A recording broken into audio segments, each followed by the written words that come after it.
Hello, these spectacular specimens of humankind. You happy-go-lucky scamps of individual. I can't fully say everything today, but I'm going to start by saying, delve deep into your pits of popcorn and throw them in the raiders, throw them in the cheeky devils. Look at these people coming in here. I mean, really, could you even imagine? Who do they think they are?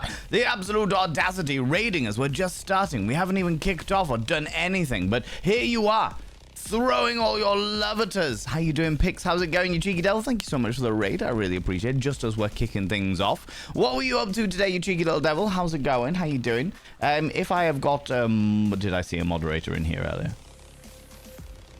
I did. Nibberin, if you're around, could you give me another shout out for Pixbomb, please? I would really appreciate that, because the automated one will not have kicked off, will not have manifested itself at the right time because of bits and pieces to do with technology that I don't fully understand. You know.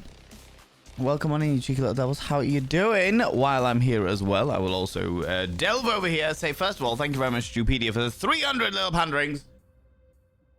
Oh, I hear that you had a wonderful time with Classic Chunk at the weekend, Stupedia.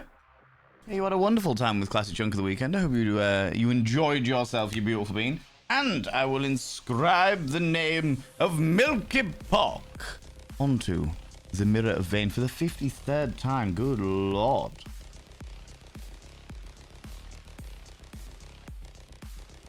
Milky Pork, your name is inscribed on the Mirror of Vein. By having your name on the Mirror of Vein, it means you get access to my personal Snapchat. Not a bum Snapchat, you cheeky devil. And of course, you get access to all the sexy little emotes. But the most important thing is you go roll over every morning, look in the mirror and go, God, do I look rough. But goddamn, do I make rough look good? Ooh, sexy, ooh, yes, meow, you know?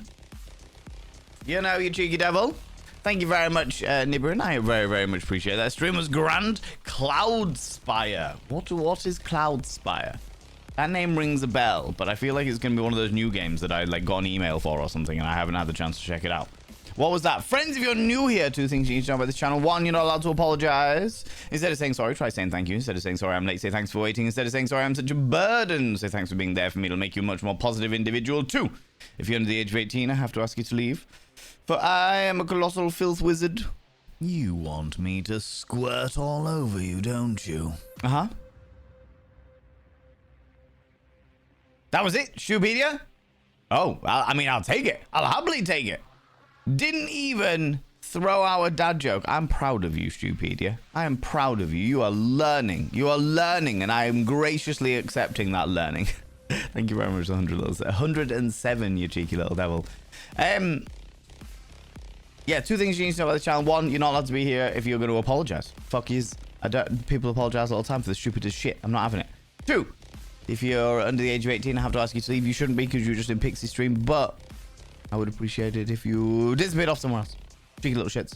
Spiked Cherry, thank you very much for cheeky little pandering. Your cheeky little bitty there.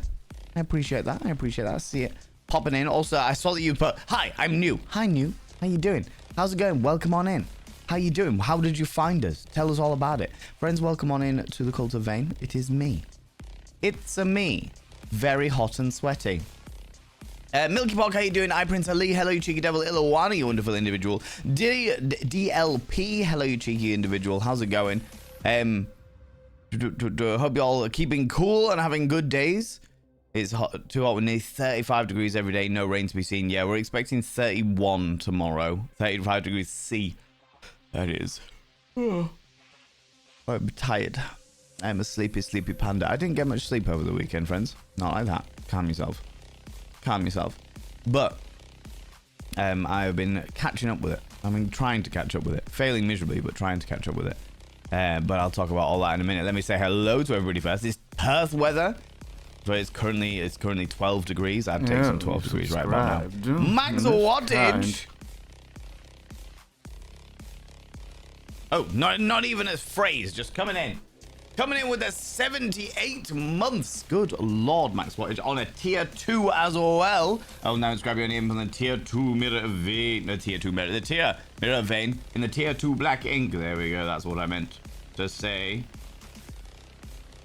Maxine wattage. Your name is inscribed on the mirror of vein. By having your name on the mirror of vein, it means you get access to my personal Snapchat. Not a bum Snapchat. We've talked about this. Metaphorical. It doesn't even exist anymore. And of course, you get access to all those sexy little emotes, but the most important thing Oh, you also get access to the tier 2 Pokemon emotes. But the most important thing for you as a tier 2 subscriber is you go roll over every morning, look in the mirror, and go, God, I wish I was someone else. Because then I'd get to look at me. Ooh, sexy. Oh, yes, meow, you know? You know? My brain's not fully functional today, friends. It is doing its best, but it is not fully functional. It has to be said. It has to be said. And there is a bastard little fly flying around this room. I have put traps out, but it is not having any of them.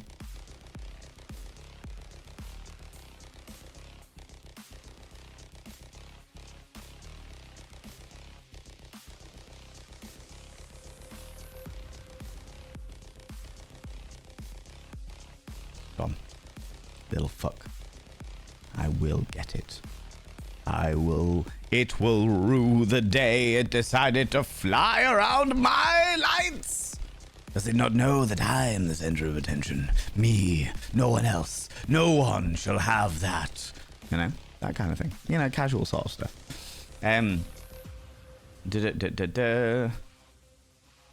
How's it going, Salty Seeking? Hello, Onion Pencil. Hello, Gilus. Vexatious Quipster, excuse me. How you doing? Welcome back on in. Caitlin, you beautiful being. Welcome on in. How's it going? Of course, Spiked Cherry, Cheeky Devil. Dragon Lady Emma, welcome back on in.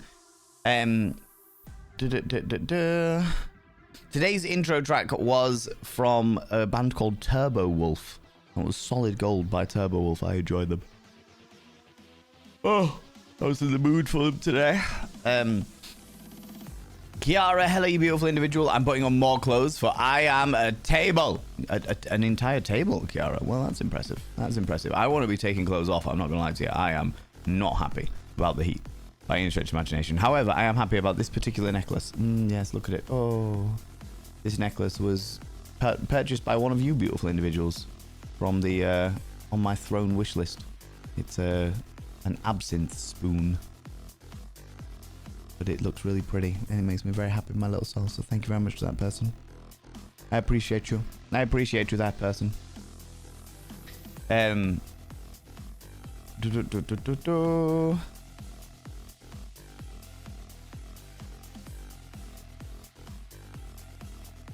Must be Tale 2. No, Table 2. I'm under blankets with a heat pad. Bloody cold in a heat wave. How are you managing that, Druidess of Midian? Good lord. Also, how you doing? How's it going? I am. My sweat is sweating. My perspiration is perspiring. It's not a good state to be. I've got to say. You found me on Facebook, Spikes Cherry. Well, welcome on in, you beautiful bean. I have been having a wonderful argument with an individual on Facebook, which has been genuinely bringing me quite a lot of joy. There was I put up a post the other day about doing my best to make people feel comfortable when I bring them back after a night out, and how like consent isn't guaranteed just because they've come home with me after a night out. Do you know what I mean? I'm not taking that as granted, so I give them the option. I try and make them feel safe and secure, like they've got the power to change their mind whenever they would like. Exactly the usual sort of stuff that decent human beings do. And this particularly right-wing individual was like, no, you said the word cis.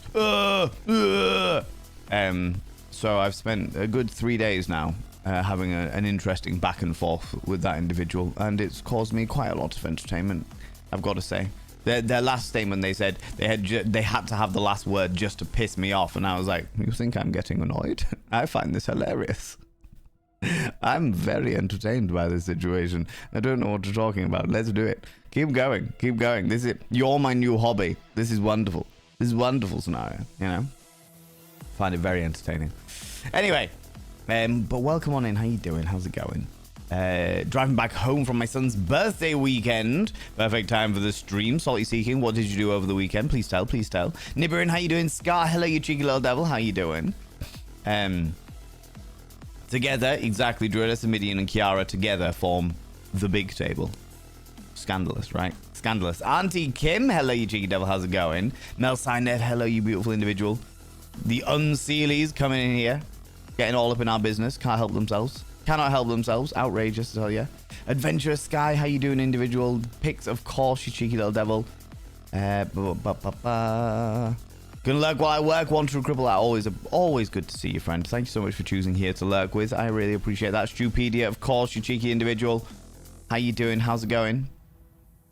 How am I? I'm a little bit sleepy today. The heat always makes me a little bit sleepy. And also, I have just had the biggest meal. Like, I made myself shepherd's pie out of real shepherds. And I haven't had shepherd's pie in fucking ages. I really wanted it. I was really in the mood for it. So I got all the ingredients, cooked it all up, spent most of the afternoon getting that all sorted. Well, I say most of the afternoon, a couple of hours in the afternoon getting that all sorted, having a good time. And then I ate too much and now I'm sleepy. Now I am sleepy. I will not sleep until fucking midnight, 1 o'clock in the morning, but I am sleepy. For sure. For sure. Happy to lurk. Yeah, lurk away. No issues. No issues at all. No issues at all. Onion pencil. Hello, you beautiful individual. I can only assume that was a typo and you meant loving. No. Not one chance, Milky Park. Outrageous. Pixel Jules. Hello, you beautiful individual. How's it going? How you doing? I hope everyone's staying hydrated, friends, today. If you are in a place where it is particularly, I mean, generally stay hydrated, but I hope if you are in a place where it is particularly warm, the heat wave kicking in, please make sure that you stay hydrated, not only with water, but with like electrolytes and shit like that. Make sure you've got good salt intake as well. Otherwise, you will perspire all of your salt away.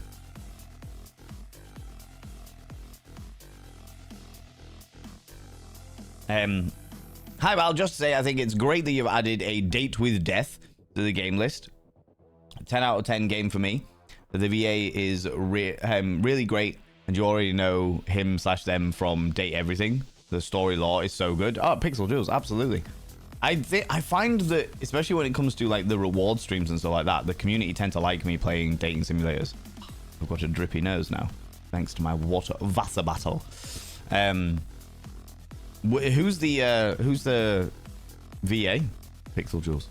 Who is the VA from the ones that we know? Tell me about it. Tell me. Yes. How's it going, Kim DW? Hello, you beautiful bean. Thank you very much, Nimbrin, for the shout out for Pix Bomb as well. I appreciate it. Jilly Bean, hello, you wonderful human being. How's it going?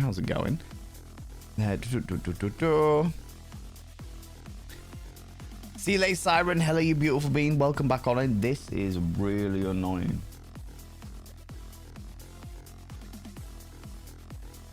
Considering the amount of spiders I have in this house, I would like there to be more catching of flies. That would be lovely. That would be lovely. That would be great. That's right. Yeah. I'm gonna lose my shit over a fucking fly. Oh my god. Anyway, yeah, what's Cloudspire picked? What's Cloudspire? It was an incredible night with Chunk, and now I have a new band that I enjoy listening to. I love that. Love that, Stupedia. For those people that don't know, Chunk was going to see a gig with some friends in Stupedia's hometown. And Stupedia was like, can I come and have a drink with you? Or what's going on? And of course, Chunk being Chunk was like, absolutely, 110%. They had a few drinks together, went to a bar together, if I remember correctly, and then you bought a ticket to go see the gig that they were going to also see, and then you spent the rest of the night just hanging out and stuff, which is just cool as shit. Fucking cool as shit. I'm really glad that you had the opportunity, Stupedia. That's really fucking cool. And I hope that you had the absolute fucking best of times, for sure. For sure. It's a me, Valanario. That's the one. Not Mario. No. Not Valerio. No, definitely not, you know. The Facebook algorithm of doom led you here. Oh, Spiked Cherry. Good.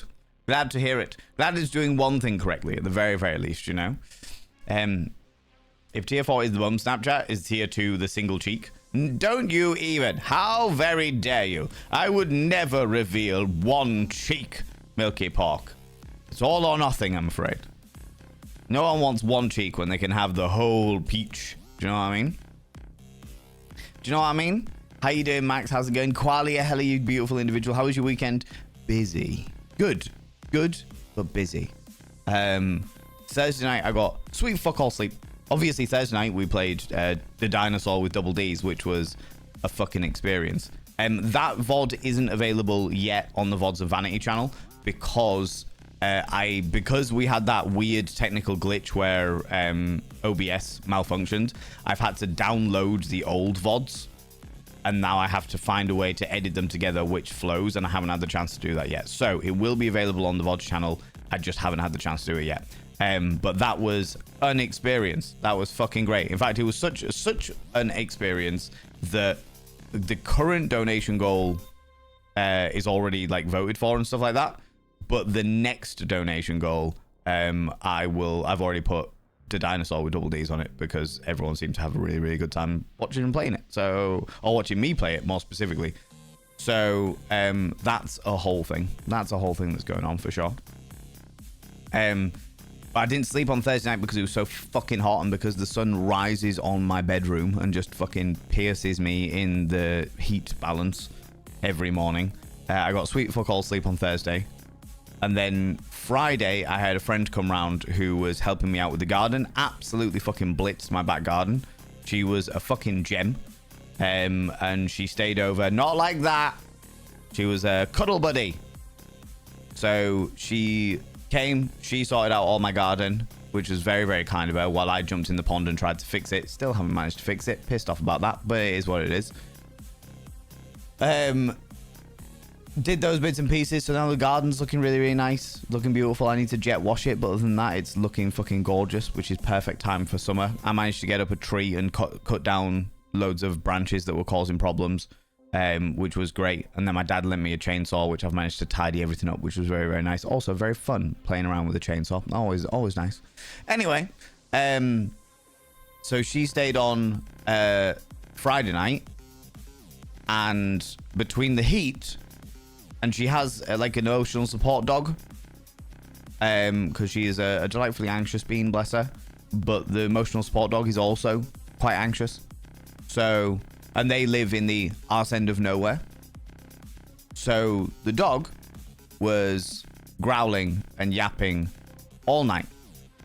Not, they stayed in the bedroom with us, but growling and yapping all night at every car that went by, every skittering fox, every movement of shuffling drunk people. Would not shut the fuck up. Oh my god. Beautiful dog. Just very vocal, you know? And then come 7 a.m, when the sun rose across my bedroom window and cooked me from the inside out, the dog went, "Oh, it's time for a sleep now." And I went, "Are you fucking shitting me? Are you fucking shitting me? You've kept me up all night, and now it's your time to sleep. Fuck you, dog." I was not that dog's favorite fan. The dog, they did then spend the entire day following me around, and my friend was like, but she never follows anybody around. She just follows me around. Like, what's going on? What's happening here? And I was like, it's probably because I told her off multiple times throughout the night, and now she's trying to kiss my ass. Shows the dog. Oh, it's definitely a dog, not a cat. Cats sleep. Cats in the night, they might run around in bits and pieces, but you can just throw them out and they'll be fine. No, definitely a dog. Definitely a dog. Pain in the fucking hoop. Really beautiful dog. Really, really nice. I get on very, very well with the hound, but Jesus H. Christ and the wheel donkey. Oh my god. Saturday, went to the aquarium shop. You may notice, some of you may have already seen it on the social medias, but you may notice that the fish tank no longer has a giant fuck off shell in it. That's because I asked some advice and took some water for the fish shop. I'll talk about that in a minute. Then on Saturday night, I went to Leeds for Gilded Merkin Cabaret, which was excellent. It was quiet. The numbers were quite quiet. I was surprised because they're normally a very, very popular event, and the lineup was excellent. So I was really surprised to see that it was quiet. It says a lot about the fact that people can't afford to buy tickets at the moment, more than the quality of the show, because the quality of the show was stellar as always. Then got back Sunday morning, went and saw my father for Father's Day, gave him some aquarium vouchers because he is also a fish keeper like me. Then we went to an international food festival that was raising money for Palestine, which I thought was... I didn't realize that was a thing. It was just my parents were like, hey, we're going to go to this food festival. That's where we're going to meet up. Do you want to do that? And I was like, fucking yeah, sure. Sounds like a great plan. So I went and met up with them. We went around the food festival. I had some chili chips, which were very, very tasty. And I had one of the most refreshing juice drinks that I've ever had. They had like a fresh juice stand. And I had words. What is Bottervein doing there? How interesting. Yeah, it was a fresh juice stand, and they made me a pomegranate, watermelon, lime, orange, and mint fresh juice. And it was fucking delicious. It was possibly, considering how hot it was on Sunday afternoon as well, considering how hot it was so unbelievably refreshing. Just unreasonably fucking refreshing. I was just like, this is the greatest thing ever. And then on Sunday evening, I went round to a friend's house for Vampire and Cocktails, and we watched more of Interview with the Vampire TV series. Squidillion, welcome on in. How you doing? Thanks for waiting. You are very, very welcome, you beautiful being. We are always waiting for you. No issue, no worries at all. We've just been hanging out, waiting for you to turn up. How you doing? How's it going? And we just met in the Vampire the Masquerade, not the Vampire the Masquerade, Interview with the Vampire series. For those people that have been watching it and know what it's all about, we have just met Santiago. No spoilers, but we've just met Santiago. And that's the whole thing. And then again, couldn't really sleep on Sunday night because heat. So I'm a bit out of it. The delirium is kicking in, you know. The delirium. And now I'm way behind on chat because I got distracted telling you all exactly what happened over my weekend. There you go. Now you know. Now you know what exciting things I got up to over the weekend. I will say I've got quite a lot of announcement stuff to do today, friends. So throughout the stream, I will have things to announce about bits and pieces that are coming up in the next few weeks. Because it turns out my June that was meant to be nice and chill, it's not chill at all. And my July, which was meant to be nice and chill, is not chill at all. So there's a lot of exciting things coming up, which I will tell you all about momentarily. Until that moment, though, let us return to the wonders of chat. Oh, Tabby the Panda has redeemed Show Dono with speech. Behold the donation goal. For those people that don't know, you can use your channel points to make me talk about the dono goal that we currently have, what it's there for, and what the reward is for hitting it. Confound thee! Our donation goal today, friends, is we've returned to the donation goal of 2026, which is my entire year of 2026 is get back to square one, which is to hopefully get rid of all my debt, sort bits and pieces out, just basically take everything back to square one so that next year I can like actually just enjoy my life and move forward without things weighing me down and stuff like that, you know? Because next year is the big 4-0, always fun. Solid gold tab. Exactly. Thank you very much, Abby Stabby. Also, how you doing, Abby Stabby? Can I get a shout out for Abby Stabby, please? I'd appreciate that. So my donation goals are to in £200 increments, and they are all towards getting rid of my debt in 2026. People go check out the wonderful Abby Stabby art. Abby Stabby art is the mother of all of our wonderful emotes, a phenomenal human being, a glorious, glorious specimen of humankind, and has recently drawn their cat as a himbo in the most unnerving way possible. It's true. It's true. Absolute facts. Okay? So, you delightful individuals, you wonderful, wonderful human beings, whether it be like £1 or £200, whatever you people have donated, I am unbelievably grateful for you. So far, we have raised £1,400 of our £3,500 budget, the debt that I have weighing over my fucking head. Which is an unreasonably massive amount of money. And you know what? If that's where we end, if that's where like nobody else donates again for the rest of the fucking year, I'll still be really fucking happy about that, because that's such a massive amount of money for people to have donated towards me, and I'm extremely fucking grateful. The reason why we do it in £200 increments is because I think that it's nice to do things in bite-sized chunks. I also like to have it so that when we hit £200, every single time we hit £200 towards helping me get rid of debt for the year, we do a little reward stream, something interesting and fun. Recently, we had the dinosaur with double D's, where I played the unnerving game of the dating simulator, where you are a giant purple dinosaur with massive tits. That was great. That was last Thursday. The Thursday before that, we played Drag Her, where I went full drag, and we played the Drag Her Street Fighter drag simulator style game, which was good fun.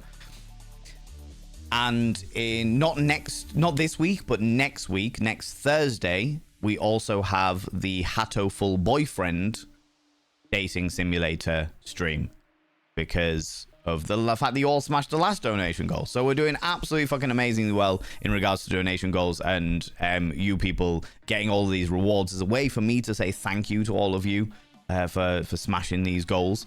The goal has been decided for this one, and that is that if we smash this one, or when we do it, and there's no time limit, there's no pressure or anything like that, we will be indulging in the Labyrinth adventure book.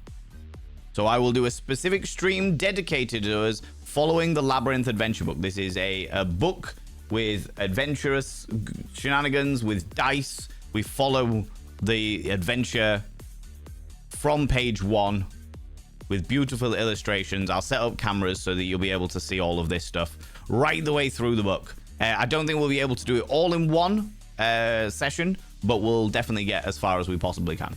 Okay? So that is the reward for when we obliterate this donation goal, which is, again, no time limit, no expectation, no pressure, no obligation. But that is what it's all about. That is what it is all about, okay? So that is that. That is that. Thank you very much, Tabby the Panda, for redeeming the show donor with speech scenario, you know? Oh, where was I? There we go. I'm grateful for the Facebook algorithm has directed me here. Bless your algorithm. Aww. Julie Bean, I appreciate you coming in and saying hi. I appreciate that very, very much. Fly wants to be part of the stream. Have you tried telling it to buzz off? God damn it, Auntie Kim. God damn it. Why would you do this to me? New game or TV show, Catch the Fly. Catch the fly, catch the fly, catch the fly. I feel like I'm just going to start getting more carnivorous plants around the studio space, to be quite honest with you. It's getting very fucking annoying. The only downside to carnivorous plants, I feel like, when it comes to like winter time, I'm gonna have to buy live bait and just throw it in there, you know.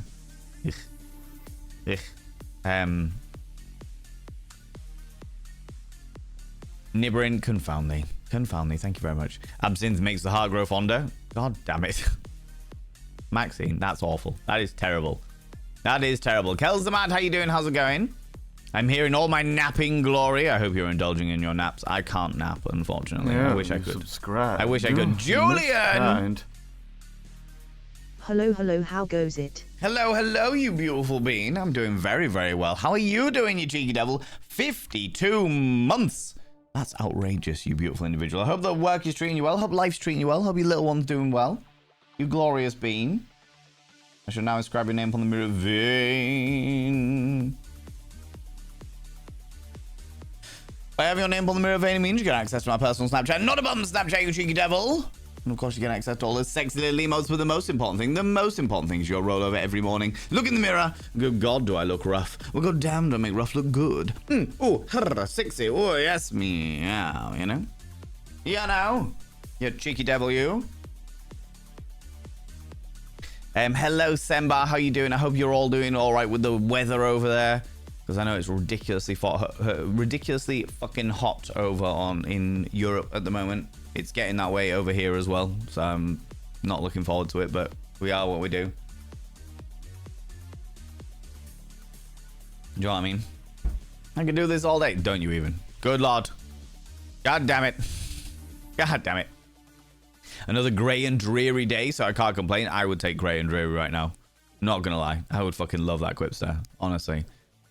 Well, how am I so cold? It's that time of the month. My body is misbehaving more than usual. I got you. I got you, Druidus Dominion. Well, I hope it passes quickly and you get to enjoy the sunshine, because I know that this temperature that would normally be good enough to cook an entire rotisserie chicken is the kind of weather that you personally like. You like the whole arse of Beelzebub level of heat, you know? I'm cold because my air conditioning is on, but if I turn it off, it gets too hot. I would take cold over hot, I will say. I would take being too cold over being too hot any day of the fucking week, for sure. Chunk said it smelled wonderful. I'm glad to hear it, Giles. There aren't many, I will say, I am not a chef. Unlike Chunk. Chunk is like a fucking culinary master, okay? I am not, by any stretch of the imagination. I can cook certain meals, and I can cook them well. A vegetarian shepherd's pie, vegetarian burritos, and a veggie spag bol.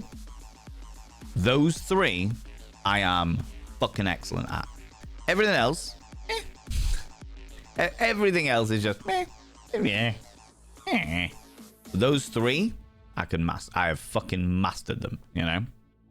I know exactly what I'm doing and how they go down. Astro Girl, how you doing, you beautiful individual? Kim DW, of course, hello. Quirky Cookie Frog is being far too kind. Confound them. What did you do? Brookie Cookie Frog? That's a name we haven't heard in a while, you beautiful individual. God damn it. Pip pip cheerio, I love the labyrinth. I love the labyrinth too. I love the labyrinth too. I really, really appreciate that. I really, really appreciate that, you beautiful being. Thank you so much. That's so fucking much money. What did you do? Why are you doing this? Why? That's so fucking kind. Friends, could you please throw some egos in chat? Say a massive thank you to Brookie Cookie Frog for that. That is so fucking kind, friend. That is so fucking nice of you. God damn it. I'm too hot for these emotions, all right? God damn it. That's really kind. Thank you so much. It really helps me out. God. Yep. You're welcome. You are too bloody kind is what you are. Too bloody kind. Thank you everybody for throwing these egos up. Somebody wants attention. Milky Pork, what a combination. What a combination. Me and Chunk as Richie and Eddie. Oh, you're donating. Qualia is being far too kind. Confound them. Excuse me? Excuse me?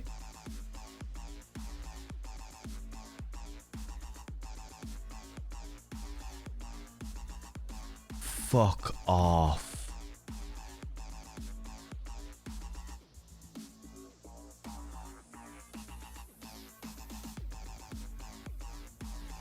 What?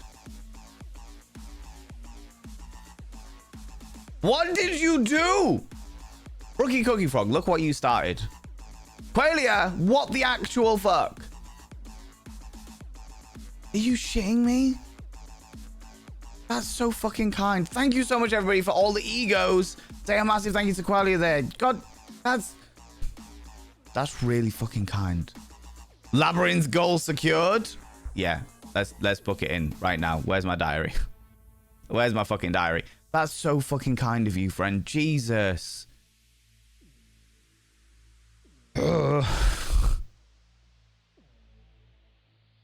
Thank you so much. Genuinely, thank you so much. That's really, really fucking kind of you. God damn it. Oh my. I'm not ready for these levels of emotions, you shits. Okay. I don't. Pilky Mork is Why? being far too kind. Why? Confound them. Explain yourself. It's already hit. We've already hit the donation goal. What is? Why are you doing this? What is this? I don't know you, but I really thank you. I think what you're doing is really cool. and you deserve some breathing room. That's really fucking kind of you, Qualia. I really, really appreciate that. Qualia. I keep calling you Qualia because that's what the teaser. No! Major Jiggle is being far too kind. Confound them. Don't you do this! No! Stop it! Stop it! Why? But... No! We've already hit the goal! The goal has been obliterated! It got smashed like the fist of an angry god. It made my asshole look like a punched Satsuma. I have been loved on so hard, I look like a fucking Bukkake wet dream. Stop it! We expect a Bowie bulge on the Labyrinth stream. I might be able to do that. Depends how long I got to organize it, but there's a possibility.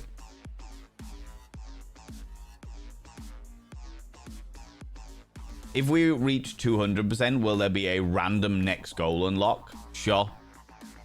Sure. Sure thing.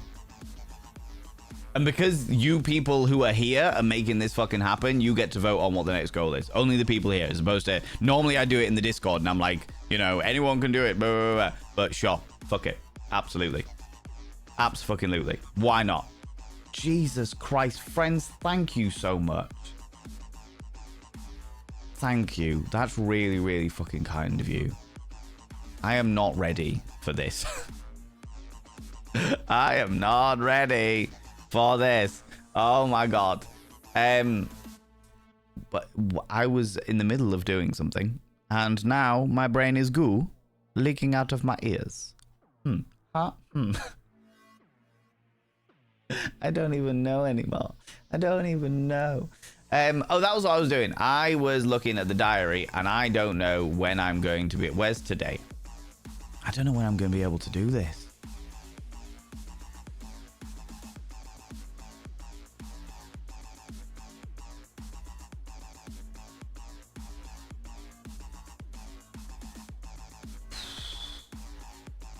Ooh. Oh, why are my weeks so busy?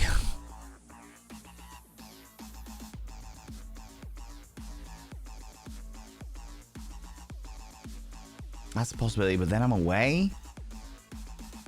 I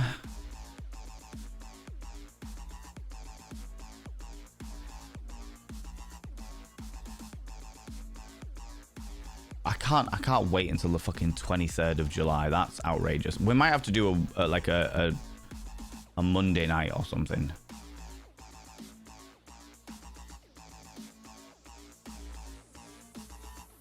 We're doing Labyrinth stream. I call dibs on Hoggle. Because you're a social hooah. I am. Well, okay. So I'll tell you what we'll do is, before I fucking what is actually fucking happening. Oh. Let me tell you what we've got coming up. All right? Let me tell you what we've got coming up. Because there's a very special thing coming up. And yeah, okay. The best way to do it is this way, isn't it? So, friends, first things first. This week, this Friday, in fact, is a very special stream that is happening. An extra stream that is happening at 6 p.m. BST. And this is the first announcement of it.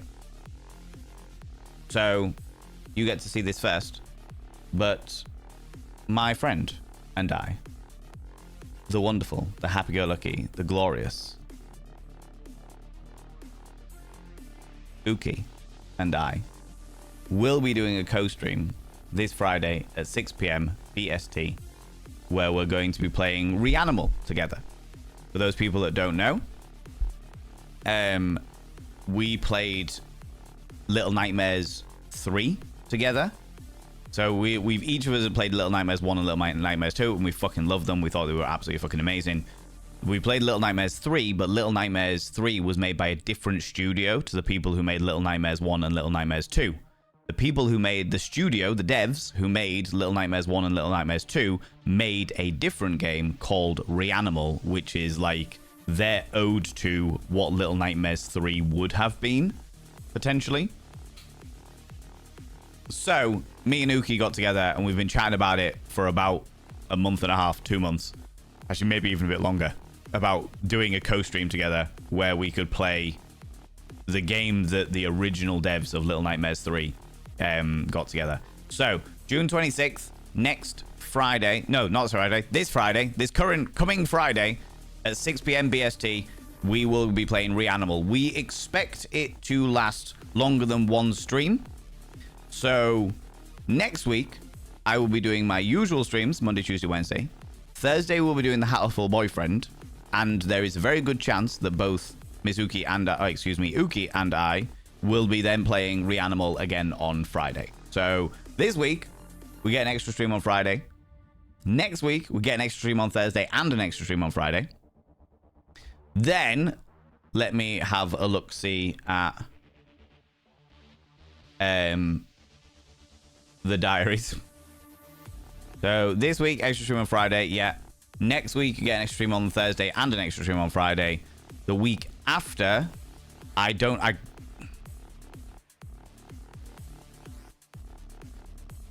have time to do another stream, an extra stream, unfortunately, because I am looking at going away the weekend of the 10th, 11th, 12th, getting back on the 13th.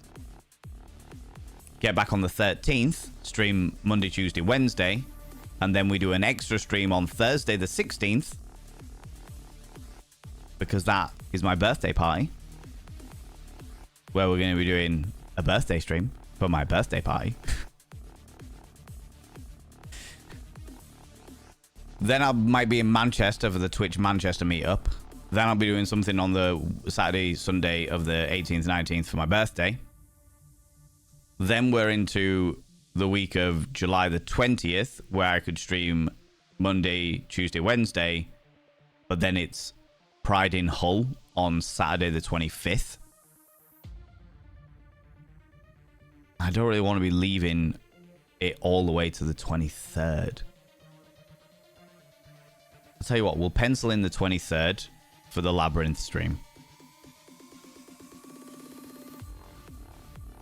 We'll pencil in the 23rd for the Labyrinth stream. And if I can move it sooner, then I will do. Yeah, Okay. you subscribed. Most kind. Okay, Prags, you cheeky little devil. So that's the reason, like, as you can see, it's a bit busy. Things are a little bit chaotic. Prags coming in with a Prime for 51 months. You could use that Prime anywhere, but you choose to use it here, and I am very grateful for it. What are you doing? What are you doing? Why is the alert not working? Oh, you cheeky devil. Sembar is being far too kind. Confound them. Sembar. What the actual fuck? 200%? 200... Prags! Your name is now described on the mirror vein. By having your name upon the mirror vein, it means you get access to my personal Snapchat, not a bum Snapchat. And of course, you get access to all those sexy little emos. But the most important thing is you gotta roll over every morning, look in the mirror, and go, God, do I look rough? But God damn, do I look rough? Look good. Ooh, sexy. Oh, yes, meow. Friends, throw in some egos in chat. Say a massive, massive, massive thank you to that massive donation from fucking Sembar. And get loved. I feel loved. I feel fucking like what? Like what? This should be a new goal unlocked. It is a new goal unlocked, which means that we get a new poll, dono reward poll. No extra votes. I want to make sure it's as equal as humanly possible. We'll make it 5 minutes to give people a load of things. So, friends, what do you want to see on there? Do you want to see more the dinosaur with double D's? What the fuck is going on today? It's too warm for this shit. Praise to the brats. Don't you encourage this behavior. Don't you encourage this behavior. But just... It was at 0% when we started stream. It was at 0%.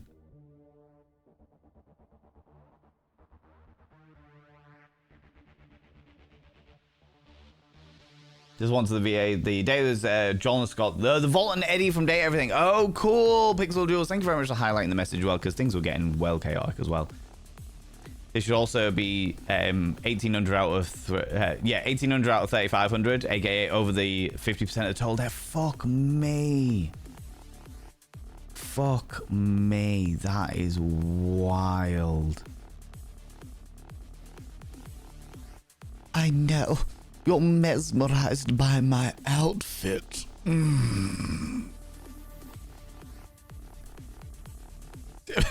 404 choices were made. What the fuck? Thank you very much, Milky Bot, for the 404. God damn it.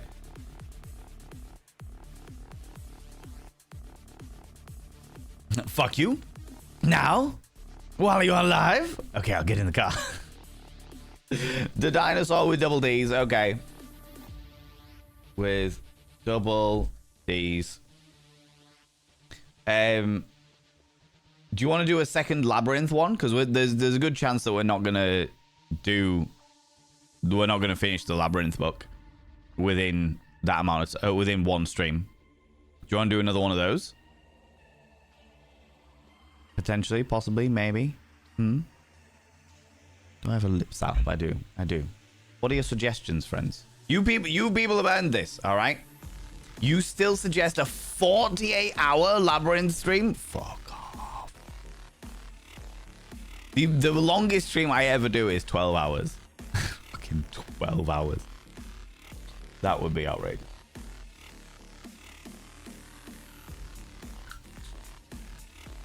You want a second, potentially, so if I put second labyrinth stream.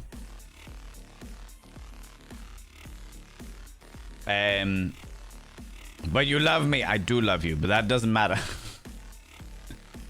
12-hour crochet Valen subathon. No, not doing that again. Not doing that again. Done that. 28-hour PG Valen labyrinth stream. That's unhinged. What is wrong with you? Why would you even say that?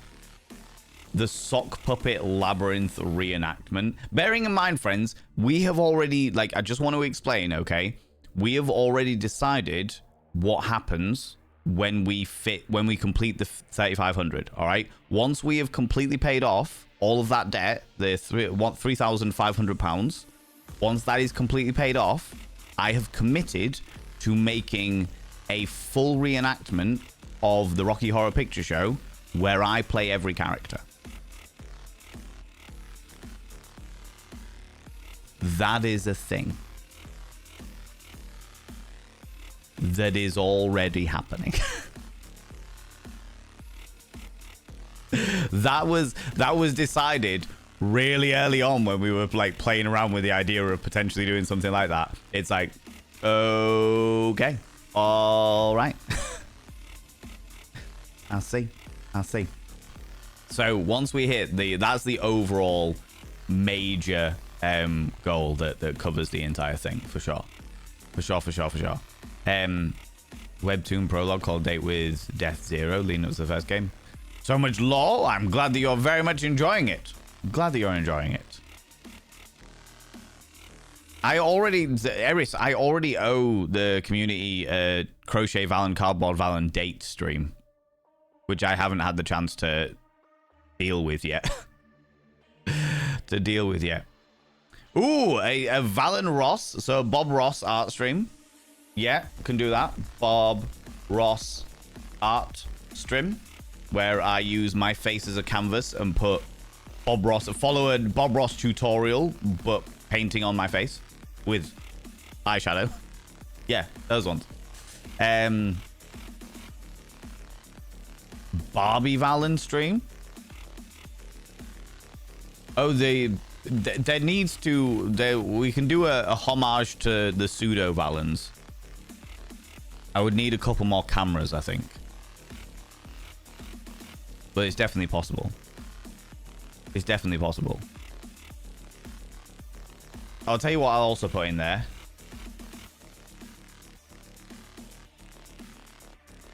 We could do a Valen Reed stream, because people keep talking about my sultry tones, so I'm sure I could read some stuff to peoples. We do a sit down, a story time with Valen.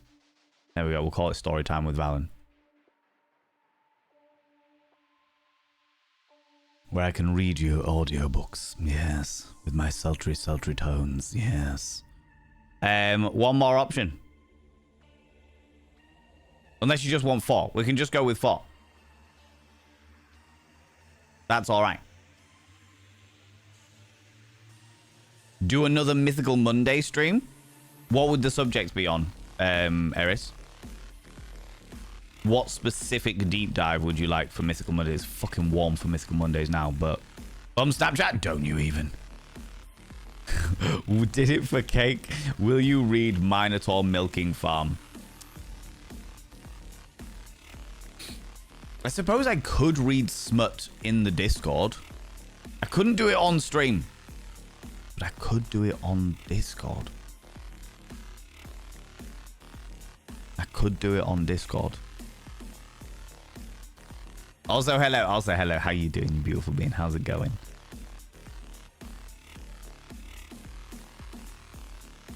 Okay, why do we do so story time with Valen? We could put that on Twitch. Okay, I can't.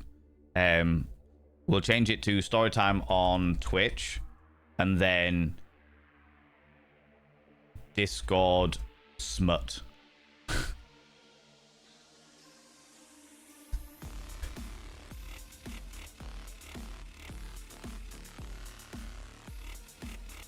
Discord Smut readings. Fucking hell. All right. Oh, you only get 1 vote each, friends. You only get 1 vote each. Okay? You only get 1 vote each. You get to decide what it is. 5 minutes, start poll. Go. There you go. As you were the beautiful human beings who has not only obliterated this donation goal, but made it 200%. Major Jiggle is being Not far again! too kind. Confound them. Don't do it. Don't do it. Don't. I can't deal with that. I can't deal with that. I can't deal with that. All right? I can't fucking deal. Why would you do this to me? Oh my god. You know better than to tell me not to encourage chaos? You are terrible. All of you. What is wrong? Why? Why are you like this? Why? Oh my god. I think I've missed a whole load of people saying hello in stream. Hello, all of you beautiful individuals. If you are here, I've missed a whole load of stuff because guess what? Chaos has happened. Chaos and shenanigans. While you're all voting, I'm also going to take this opportunity to post the thing that I was meant to post earlier and completely forgot about it. Because I got caught up with a million, billion, trillion different things. Fish. Oop. Tank. Update. Post. Let that post. That's all I needed. That's all I needed. I couldn't post straight away because I went live and then it was like, you can't post straight away. And I'm like, fuck, I need to wait for a while. So it was like, right, now that I'm an hour into stream, that's far enough. You know what I mean? Citrines, guys, how you doing, beautiful individual? Right, I'm going to scroll up a wee bit to say hello to people. Thank you so much, you beautiful human beings. Thank you so unbelievably much for all of the donations today. This is, I mean, all of the subs and the biddies and stuff as well. Absolutely 210%. You are beautiful and spectacular. But the donation support has been mind-blowing. I don't even know. I don't even know what to say. I don't even fucking know what to say. I'm just very grateful. Very, very grateful. That's outrageous, you know. Got to say to the data analytics course. So that's amazing news. That's amazing news, systems guys. Welcome on. Val.exe is broken. How dare you? I am not broken. I am precisely the peculiarity of peculiar dynamics and stuff. Yep. That's the one. There we go. How's it going, Safi? Hello, you beautiful human being. How you doing, you glorious individual? We are doing a vote at the moment for the people that are in chat today as to what we smashed the donation goal today, and then we smashed it not only by 100% but by 200%. So we're doing like an extra what else do we fucking do situation going on here. So welcome on in. How you doing? Can I get a shout out for Safi Ply, please? I would really appreciate that. Stuff things. Hello, how you doing? The stuff. If Thank you very much. People go check out Savvy Pie. Savvy Pie is my very dear friend. Very, very dear friend of mine who I very much appreciate. Love very, very much. Does this mean I should do 2 Valen pokers then? Pokemon then? I don't know. Is that something you committed to? Abby Stabby? What the? Rude, Semba. Rude. Rude. God damn it, rude. Savvy Pie, thank you very much for redeeming show as the merch. By the way, friends, do not forget that if you are interested in buying merch, which you don't have to by any stretch of imagination, we have an entire collection on the merch store called the Sexualities, the vast majority of which was designed by Abby Stabby Art, who's in chat today. If you use code PRIDE2026, so PRIDE2026, then you get 15% off on all of the Sexualities. So if you're interested, it's there. If not, that's also cool. That's not a problem. I just like to give out discounts during Pride Month and stuff like that, you know. So yeah.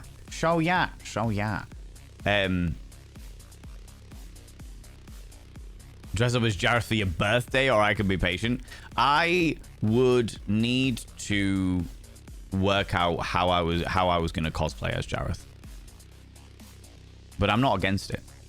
I'm not against it. I mean, fucking hell. If the earliest that I can actually do the Labyrinth stream is the 23rd of July, then that should be plenty of time for me to come up with a Jareth cosplay to play the Labyrinth book as Jareth. You know what I mean? You've smashed it 200% in one stream. I feel like I can at least do that. I can at the very least do that, you know? I will come just as David Bowie's crotch from the Labyrinth, yeah. I will turn up in like a grey codpiece. The full body just inside the grey codpiece. Do you know what I mean? Oh my lordy, 36% of you said a second Labyrinth stream. 23% of you said Discord smut reading. Of course you did. 15% of you said storytime on Twitch. 13% said the dinosaur with double D's. And 13% said Bob Ross art stream. Okay. All right.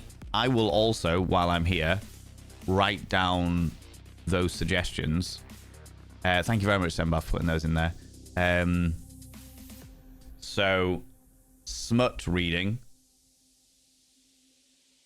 Oh, fucking hell.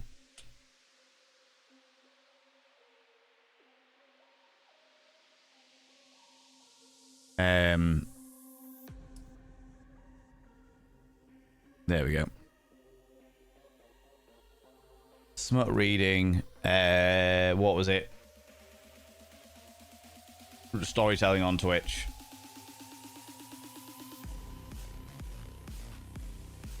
Dinosaur double D's. Bob Ross stream. That was the one. They can be available for the future votes whenever we get into the future votes. I'll be doing a different donation goal for my birthday because I wanna.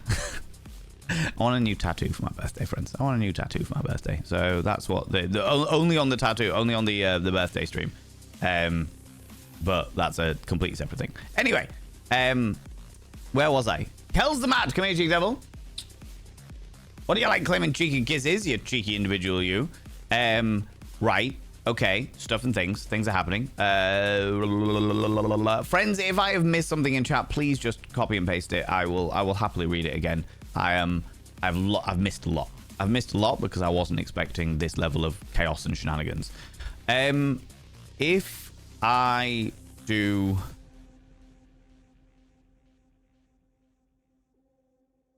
the 23rd as the Labyrinth stream, we could also do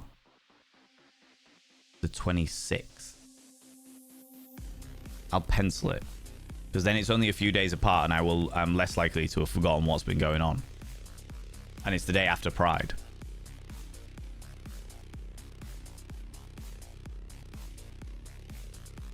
Right, I've penciled it in and we can look at that. Fuck me, this is wild. Can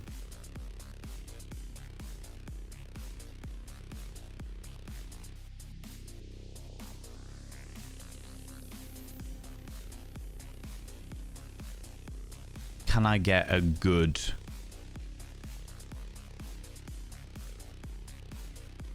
Jareth style wig?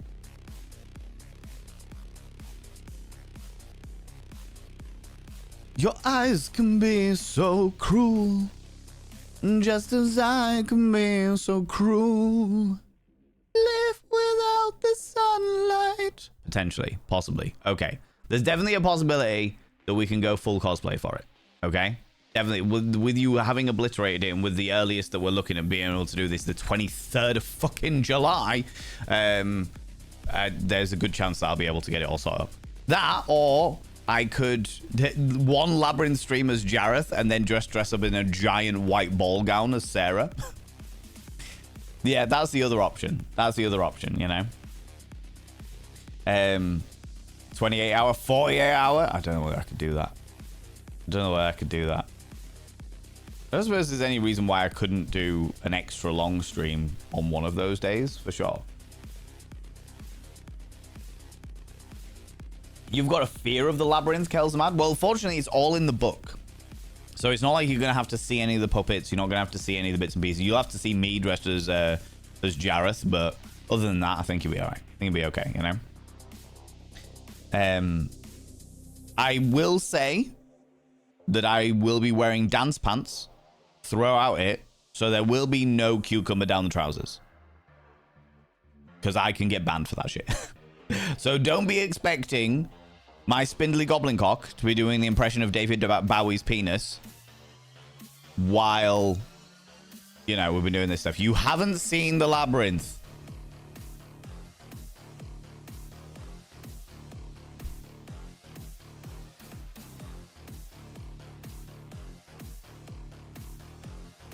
I'm immediately going to our group chat.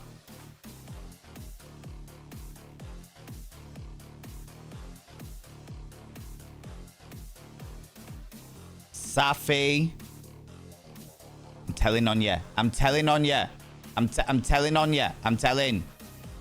Safi hasn't seen the labyrinth. I'm grassing. I'm grassing on ya.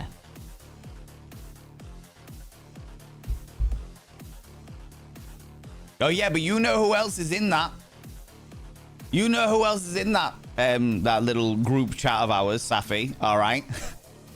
Streamer is bullying live on stream. Very much so. There are not many reasons that a person should be able to bully another person, but having not seen the labyrinth and being a fully grown adult is one of them. Shun the non-believer. Shun them. Right, let me try and catch up with chat because I'm all over the fucking place. I'm all over the fucking place. I don't even fucking know anymore. Hello, Terry MB. How you doing? Alexandra Griffin. Can I get a shout out for Alexandra Griffin, please? I would very much appreciate that. I very much appreciate that. Someone's read Smut on stream before.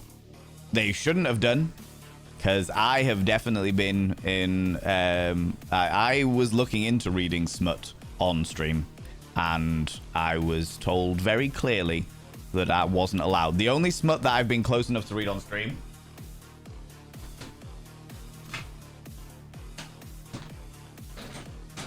If I can find them. They're in here somewhere. Ah! We've got How to Clean Your Beaver. We also have Mike Lit. Shouldn't be hard to find. Very important, very important. And what everyone's favorite, Mary Has a Little Pussy. Yeah, I've read Mary Has a Little Pussy on that. But Mike Lit is hard to find, and How to Clean Your Beaver is they were gifts from Lunicorn, who I haven't had the chance to read them on stream just yet. Okay, but they're bedtime stories, you know. You haven't seen Labyrinth either, Kim DW. I don't have a group chat with you to grass on you, to tell on you, to snitch on you, unfortunately. But you should know it's great. It's very, very good.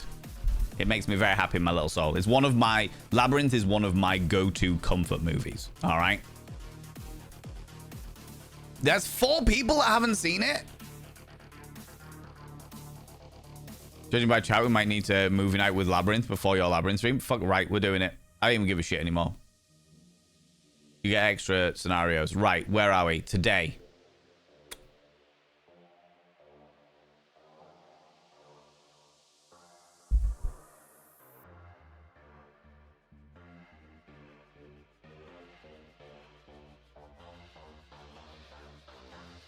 Checking dates.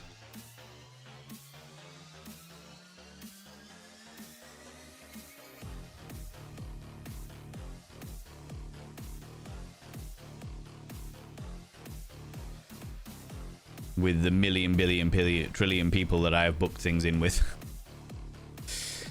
I think Sunday. This Sunday. People who haven't seen the labyrinth. You, come here, come here, come here, come here. You. A bit too close. Calm yourself. Are you available on Sunday? Are you available on Sunday for education? That's a consensual spank, not a slap. That's just so we're all on the same level. It's just education.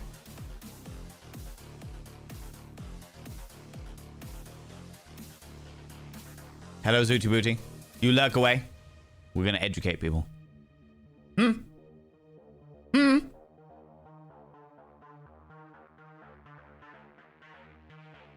Sunday. So if we do like a movie night on Sunday at say like 7 p.m. BST, but like the same time that this stream starts, are you gonna be around to watch the labyrinth? I have a very busy schedule and I am very spontaneous right now.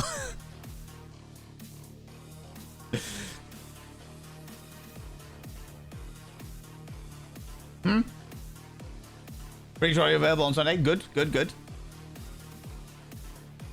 Like the way that we do movie nights, friends, is we do them in the Discord. Everyone jumps in. We have the subtitles on because some people need them for accessibility purposes. You will not be around. Have you not seen it either, Alexandra?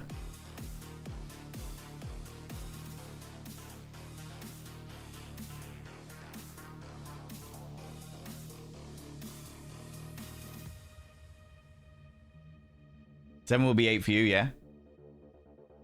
You are available on Sunday? Wait, Safi, you better fucking be there. You've not seen it?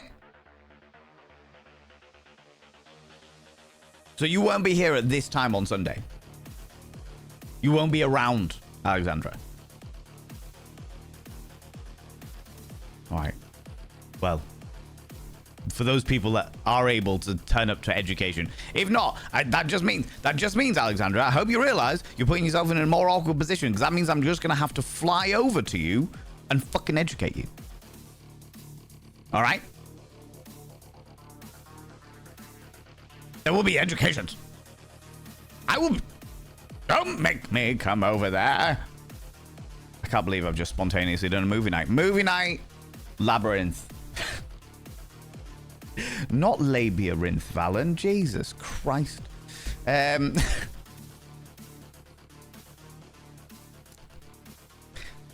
delirium is kicking in.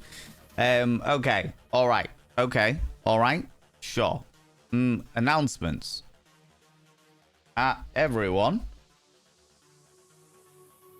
Get my Discord timestamp generator. It will be the 28th. Yeah, you subscribed. Most kind. Through dangers untold and hardships unnumbered, I have fought my way here to the castle, beyond the Goblin City, to take back the child that you have stolen. My will is as strong as yours, and my kingdom as great. But I can never remember this part. Through hardships and numbers. You have no power over me. Damn. My one weakness. Somebody realizing that I have no power over them. We are having... Grito, you beautiful being. I'll be with you in 2 seconds. A spontaneous...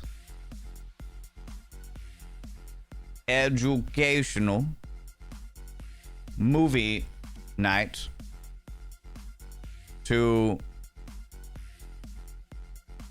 show people the wonder of the movie The Labyrinth.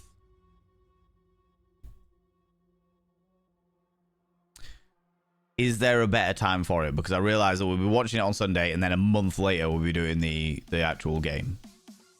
No, I think that's all right, because then it gives people, if anybody can't make it, Alexandra Griffin, then it'll give you a month to watch the movie before we play it. All right. We fly to California, do it. That'll be my next donation goal, Alexandra. All right. My next donation goal will be flights to see Alexandra Griffin to educate Alexandra on the wonders of the labyrinth. Okay. Could you imagine?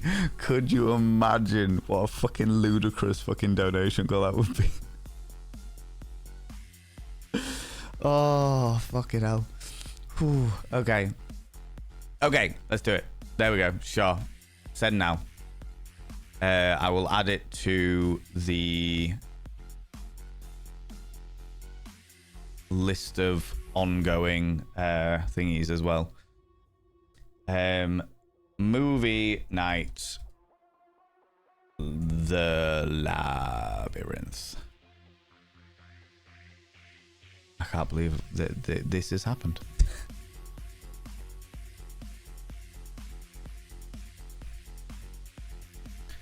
We can get rid of June the 18th because we've already passed that.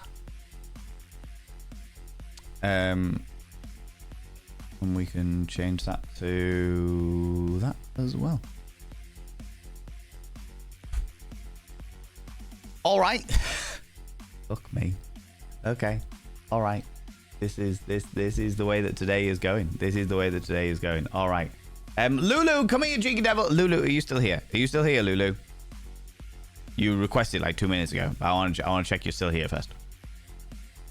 You are. Come here, cheeky devil. What do you like claiming cheeky kisses? You beautiful individual. Welcome on in. How you doing? How's it going? There's more to life than films. There is more to life than films. And you know what, Terry MB? I completely agree with you. There is genuinely more to life than films. 110%. However, I feel like there are certain movies in life that have a profound effect. Or, do you know what? I'm not going to talk for other people. I'll talk for me. They have had a profound effect on me as a human being. The growth, the development, my entire personality has changed due to witnessing, experiencing, and indulging in certain movies. Things like the Rocky Horror Picture Show. Oh, exquisite, fantastic, glorious. Even like the latest Nosferatu, masterpiece, beautiful. And The Labyrinth is one of those movies. The Labyrinth is one of those movies, as is The Dark Crystal.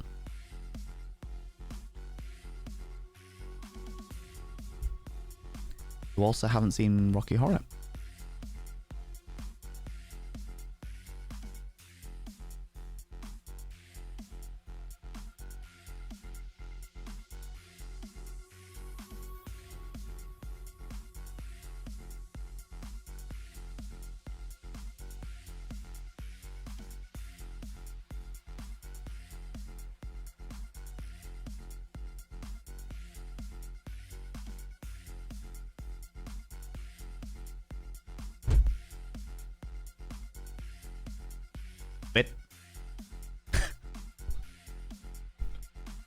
You've only seen the first half of Rocky Horror? What do you mean? How did you stop? How did you get halfway through and stop? You tried to watch the first 10 minutes. No, Eric's told me. I fully get that. I fully get that. Because the first 10 minutes is the first 10 minutes of Rocky Horror Picture Show is the wedding scene. And the wedding scene, like when I first watched it when I was 14 years old, I watched the wedding scene and went, well, this is nothing like what my parents were dressed like when they went to the Rocky Horror Picture Show. So this is fucking wrong. I'm obviously watching the wrong thing. And I turned it off. Because I was like, this is evidently incorrect. All right. But it was on TV, so you watched half of it and then stopped. Oh my God.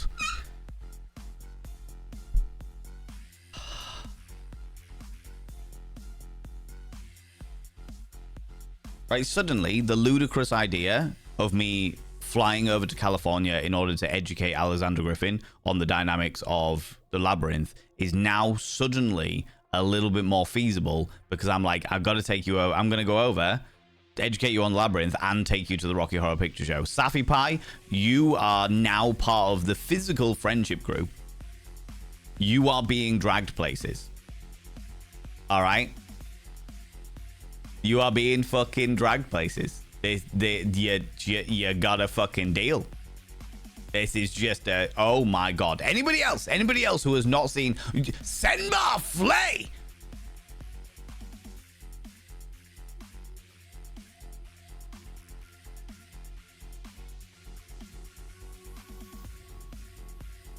You haven't seen Senbar Flay. My moderator. A person I've trusted for so long. Remember, you love me for so long. You have been to my home, been inside my computer. I've sat and had many conversations with you. Deep, intricate conversations. You've snoozed in my bed. And you Trojan horse of discontent. Tones of shame for you all. For you all, I tell you. How dare. Oh, I had such trust. What are you gonna do? You're not my real Dom.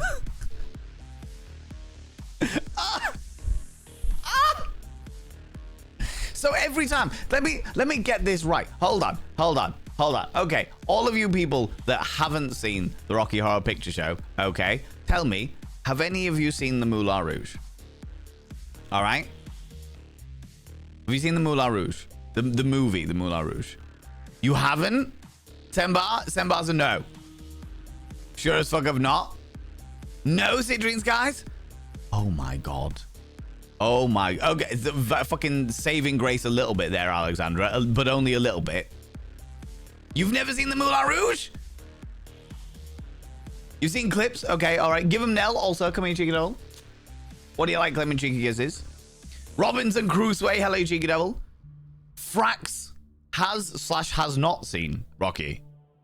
May or may not have seen. Potentially. You love the Moulin Rouge? Okay, the fact that you love the Moulin Rouge and haven't fully seen the Rocky Horror Picture Show fucking vexes me in my life. All right. You don't watch movies? These aren't movies. These are experiences. All right. I mean, the Moulin Rouge I can kind of understand a little bit. It's a bit, you know what I mean? Max White, thank you very much for giving us up to Sembar there. Like, the Moulin Rouge is all right. It's okay. Do you know what I mean? We watched it and we were like, fucking hell, this is actually quite problematic. And it is a very problematic dynamic. But there is a but there, okay? There is a but. Not a very sexy but either. But the aesthetic and the dynamic of the bohemian lifestyle and stuff like that is iconic. It is absolutely iconic, all right?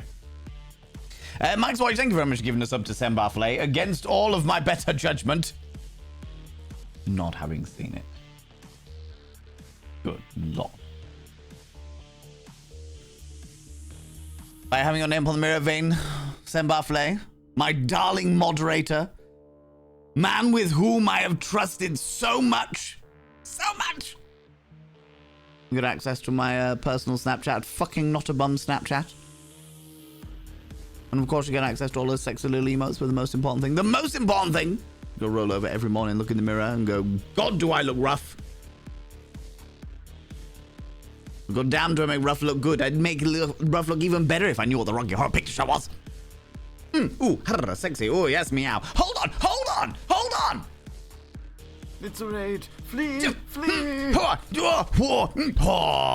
Oh, Raiders, you have arrived at a good time. You've arrived at a good time, you darling Raiders. Because I'm right up in here flipping tables. I'm flipping tables, I tell you. Tables be flipped. Oh, God. Ladies and gentlemen, all gents outside in between, delve deep into your pits of popcorn and throw them at the Raiders. Throw them at these cheeky devils. Look at these people coming in here. I mean, really, could you even imagine who do they think they are? The absolute audacity, the scandal, the preposterousness, the outrage, I tell you. Good Lord. What are we flipping about? Yeah, a billion times, and the live shows, of course. So, I've recently discovered that people within this community, friends of mine, people who I have trusted, people who I have shared secrets with, people who I have loved, I have spent moments shedding tears, moments of joy, moments of passion, moments like no other. There are people within this very chat room, this place of homage to my ego, who have never seen the Rocky Horror Picture Show. Some of them haven't seen Labyrinth. And I'm finding out now that when I turn round to these wonderful people and I'm saying, oh, my night, the night that I run, the one that I've been running for 10 years, the cabaret that I've been running for 10 fucking years, okay? And I describe it as, well, it's like the Rocky Horror Picture Show, fucked the Moulin Rouge. These people have been going, oh, yeah, no, that makes complete sense. Having no context of what that even means. They have no idea. They have usurped my trust. They have led me into a false sense of security, only to obliterate and piss all over my dreams. Oh. Good Lord, I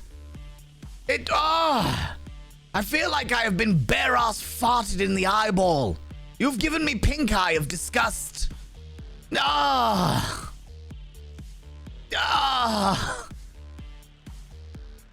You felt it was gibberish? Because I often speak gibberish.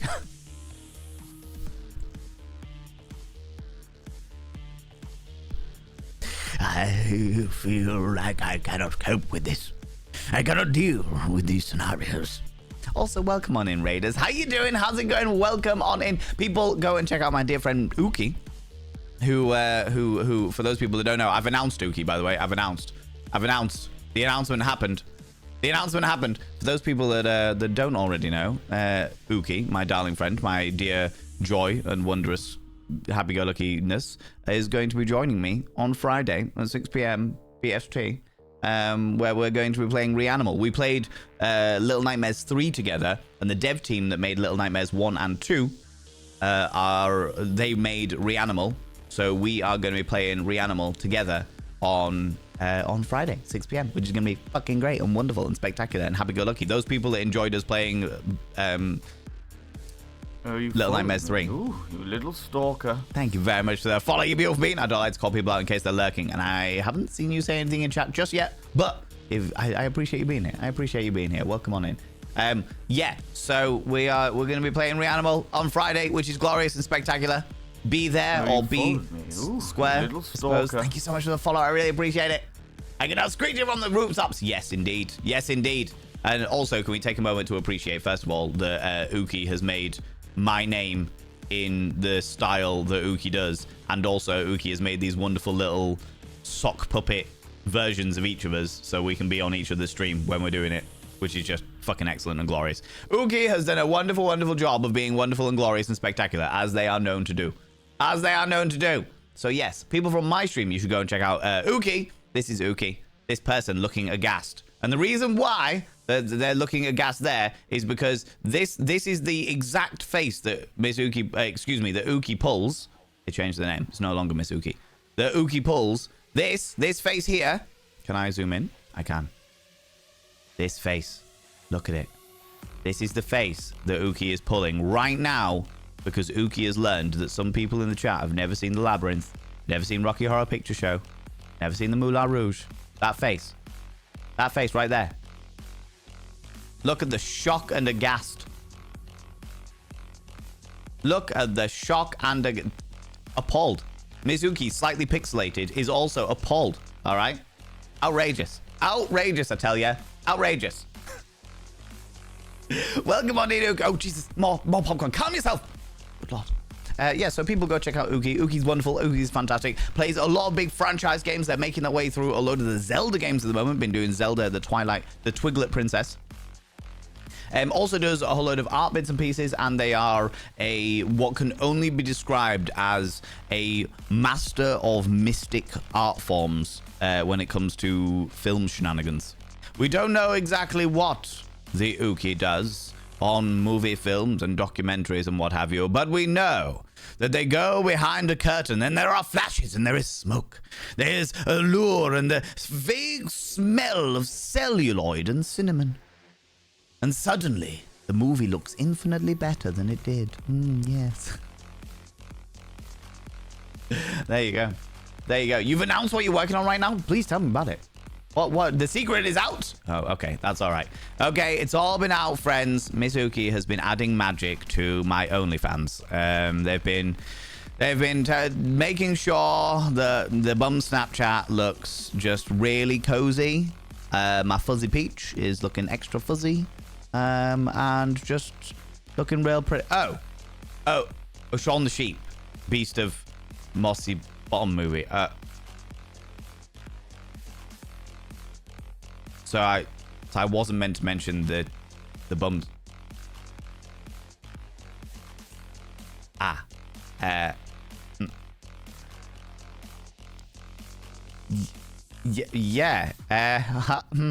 I thought that was under NDA. I thought, So, yeah, That's not the only mossy bottom she's been working on. We are gonna, it's all right. We'll edit it out in post. Okay.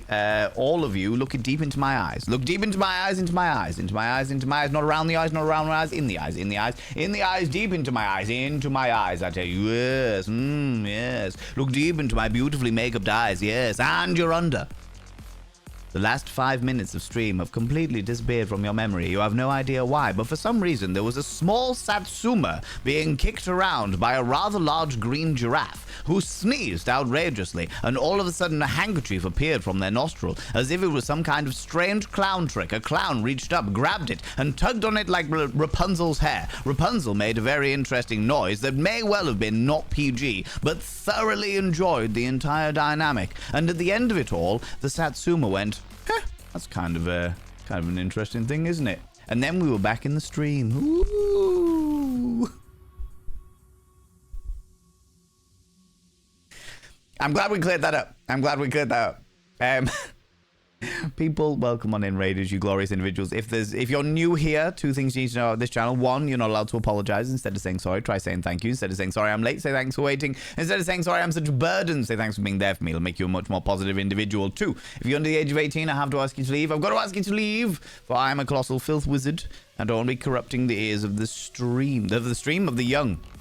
I always corrupt the ears of the stream, Jesus. You know?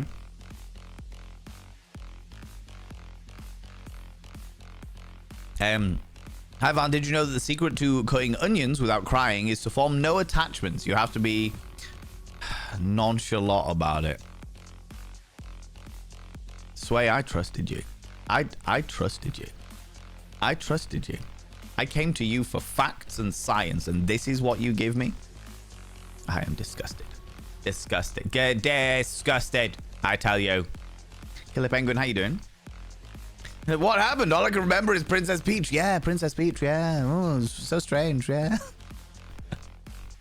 But Mizuki, as always, if you need to disappear off, if you need to go grab snaffly treats, go grab some kind of delightful beverage, stay hydrated in this ridiculously warm weather, please go and do so. I appreciate you so very, very much. Thank you so much for bringing your people over. And I am looking forward to playing Reanimal with you on Friday, which is very, very, very exciting. Very exciting.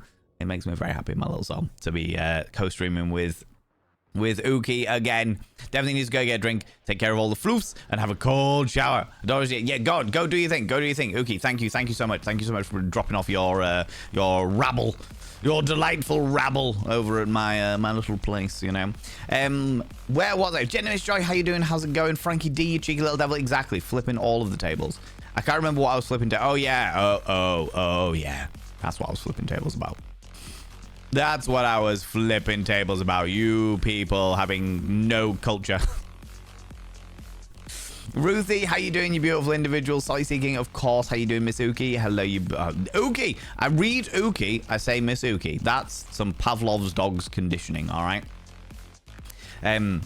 How in the big year 2026? How? Exactly that, Steve. Exactly, right? Legendary movies. Uragol, how you doing? How's it going? You've seen The Labyrinth? You've not seen Rocky Horror Picture Show, though?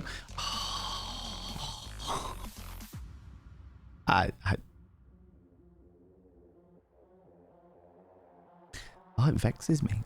It vexes me. It vexes me, by the way, friends, in all seriousness. It vexes me because these were, like, iconic parts of my entire fucking life. Like, this is, like, the shit that sculpted Val and Vane. Anyone ever wants to know why I am the way I am? Watch the Rocky Horror Picture Show. Just watch it and you go, oh.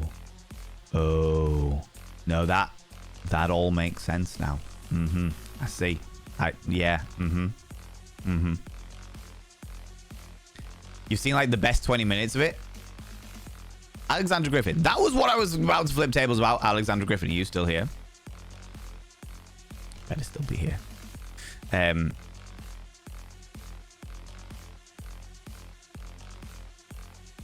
Well, the game is pay for, but it's all right, Pixel Jules. It's cool. It's all right. We will get, if it ever gets voted for, then we'll deal with it then, for sure. Okay? That was my cat. I'm too scared to say, yes, I'm here. Alexander Griffin. What I find to be doubly upsetting,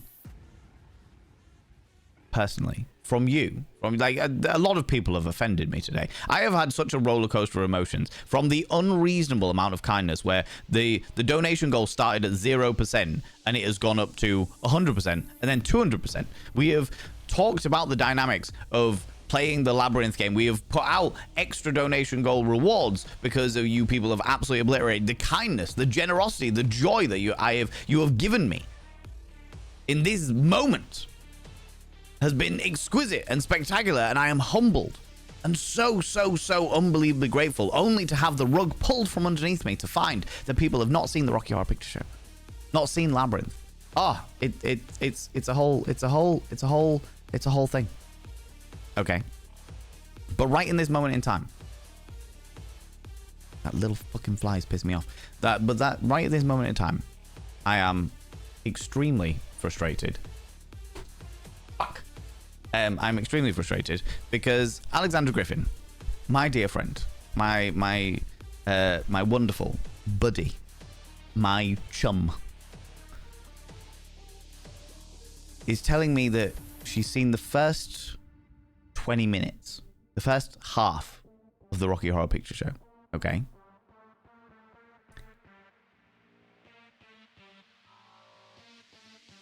You haven't seen the wedding. So you've seen the second half of the Rocky Horror Picture Show.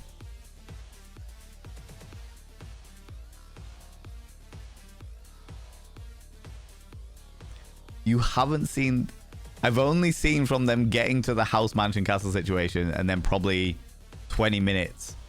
You've seen the middle 20 minutes of the Rocky Horror Picture Show.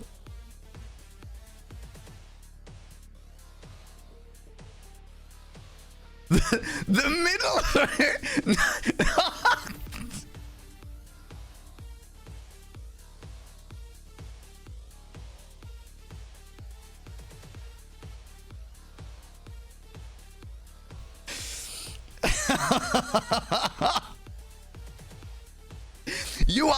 You are like a person that takes a piece of bread, eats the middle of it, and then just has like the fucking crust with a big bite out the middle of it. Just like, there you go.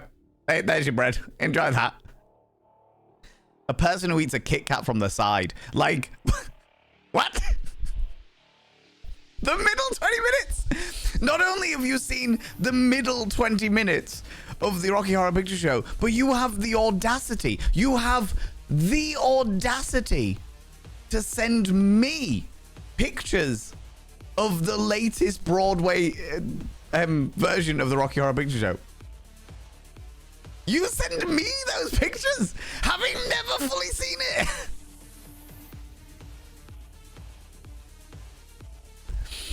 Oh, wow. The absolute audacity. The audacity. Oh, my Bible is the Mummy. Yeah, the Mummy is a bisexual awakening. Abso-fucking-lutely. 200%. The Mummy is a bisexual awakening. However, Rocky Horror Picture Show is just pride. Rocky Horror Picture Show. So literally, Rocky Horror Picture Show went into the corridor of sexualities and gender. Went into the LGBTQIA corridor that had been made there. All right, the hole had been broken through the wall. Okay. Most kind. Onion Benzel, thank you very much for that gift sub to the community. I'll be with you momentarily. All right. The original hole into the corridor of the LGBTQIA was thrown by a brick. By this wonderful trans woman who threw a brick at the Stonewall riots, and it smashed through that fucking wall. And suddenly, behind the rubble of this wall, there was a corridor, a long corridor of genders and sexualities, dynamics, different relationship situations, things that people could discover about themselves. And that corridor was called the Rocky. Well, that corridor was the LGBTQIA, and the Rocky Horror Picture Show was the key that opened every single door. They just walked in there and just opened every door. They unlocked every fucking one. They were like, yeah, fucking have this. Yeah, open all these things. The Rocky Horror Picture Show is an iconic and definitive part of queer history. It didn't start it. The Stonewall riots started it. But it opened so many doors. Exactly, back when it was dangerous to do so. In the 1970s, when it was horrifically dangerous to do so, it just opened the door and just went, do you know what? It's okay to be you. Oh, fucking hell. Just to really rub it in. It is iconic. Absolutely iconic. And do you know what, friends? I have literally got on the Thurston Vanity YouTube channel, which is the YouTube channel that I am predominantly on. I have got an entire set, like, playlist dedicated to Rocky Horror Picture Show, because that's how much it has influenced me in my life. All right. 1970s, that's where women were finally allowed to wear pants. In many places, Killer Penguin, 1970s, where women were finally allowed to have a bank account by themselves. They got given the right to vote in the just before 1920, depending on where around, obviously. It was like between 1920 and 1940. But they had to have a male co-signer in order to have a bank account. They had to have a bank account through their husband, through their brothers, through their fathers, and stuff like that. And it wasn't until the 1970s that they were allowed to have a bank account by themselves in many places in the Western world. Yeah, fucking backwards, yeah. Fucked up, yeah. I just stew in my shame as I make some lunch. Alexander Griffin. Do you know what? I don't even feel angry. I just feel like, I feel passion. I feel passion that I need to educate you. All right? You need to be educated. You're not the only one. We should have like a monthly sitting where I go, it's called Culture with Val and Vane. Sit down, class. Allow me to teach you. Teach you about this shit. All right?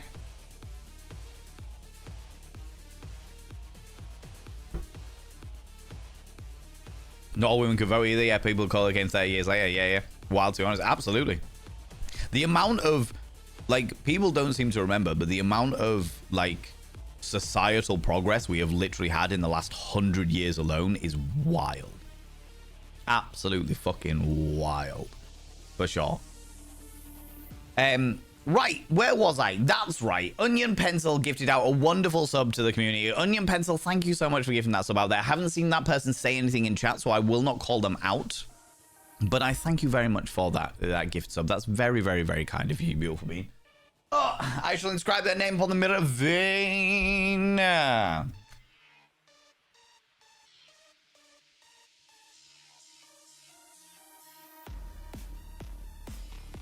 I have their name upon the mirror vein. It means to get access to my personal Snapchat, not a bum Snapchat, the Triku Devil. And of course, you get access to all the sexy little emotes. But the most important thing is you roll over every morning, look in the mirror, and go, God, do I look rough? But God damn, do I make rough look good? Ooh, sexy. Oh, yes, meow. You know? You know? Oh, right. I can relax a little bit now. Now that I've told off the entirety of chat. Now that I've went on a rant, my soapbox is crumpled beneath my feet. I've got a very itchy nose. All of a sudden. Hi, chat. How you doing? I was going to talk about fish and shit. So tired, but I can't stop laughing. Okay, thank you for rating. You saved me and made Val miss my last message. What did you say?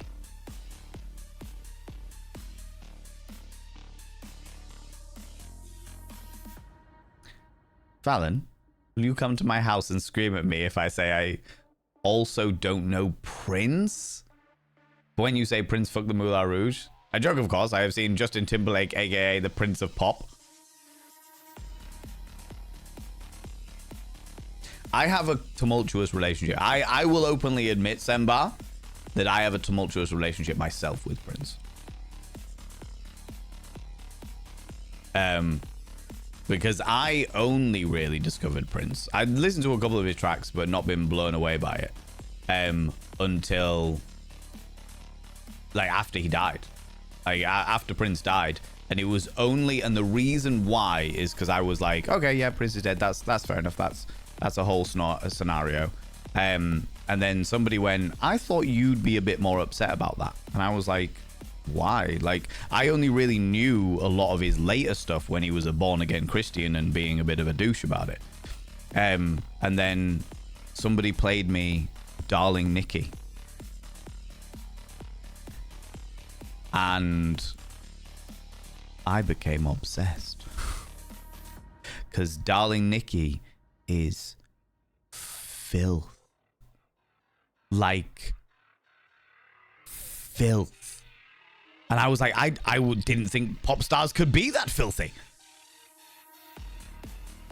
No, the artist formerly known as Prince. Not a lot, but enough to enjoy his work. Yeah, so the artist... So that... And do you know what? The thing is that the more I've looked into it, like the whole thing about the artist formerly known as Prince and the reason why he became a symbol was fascinating. Originally, when I first found out about it, I was like, what a pretentious twat. Why the fuck has he done that? But actually, when you look at it, it was a massive protest against the entirety of the music industry and how they were exploiting artists and stuff. And it was like, fucking hell, this is wild. But anyway, you know, yeah, it's a whole scenario. Yeah. But yes. Prince's got some songs that are just fucking iconic. And then they found Christ. And as much as I have said previously that I do not have a criticism between a person and their faith, you know, that's a personal thing between them and things, I will say that for a musical genius,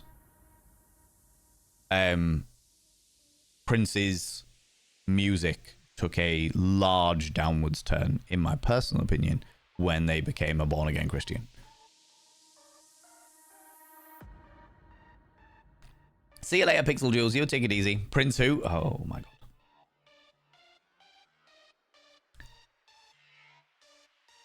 How's it going, Frags? How you doing? How are we doing tonight? It's been a roller coaster. I'm not going to lie to you. I'm a little bit manic. A little bit on the manic side. Don't you even, Sway. Don't you even. Don't you fucking even. All right? He went from sexy to hallelujah. Absolutely.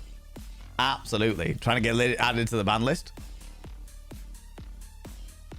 All of you. Scandalous. Flipping tables. Flipping tables. All of you. Get out. Everyone's banned. That's it. I quit streaming. Fuck you all. Oh my god. That and this combined with this stupid fucking flag.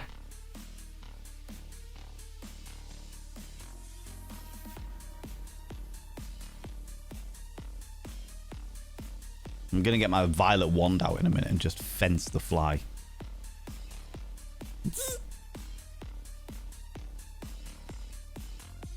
Stupid fucking fly. Karma Dash, how you doing, you beautiful individual? Hello, you cheeky devil. I missed the raid happening, but always good to end up in Val's stream. I appreciate you. How you doing, Karma? How's it going? Prince was an icon. Prince was an icon for a very long time. Yeah, absolutely. Lenny Kravitz is going to be near me in September. I'm so tempted to go just be around pure sex. I never got that. I know what you mean, but I never made that association with Lenny Kravitz. Important question. Have you seen the following movies? Labyrinth, Rocky Horror Picture Show, and The Moulin Rouge? Yes to all. Karma Dash, you see? You're a decent human being. You're a decent human being. That's all that can be said about you. All right? There we go. You know? I've only seen the first, and Valen is upset. I don't know what gave you the indication I was upset. I'm just disappointed. Okay? I'm not upset. I'm just disappointed. Ah, jeezy greasy. Greeto, are you still here, you beautiful individual? Mini Partner has redeemed a vanity promo. Means I need to talk about myself. Begrudged as I am to do it. All right, cool, great. I'll be with you in 2 seconds. What am I going to talk about? You people have already been very, very kind with the donation, so let's not do something to do with money. That sounds like a good plan. I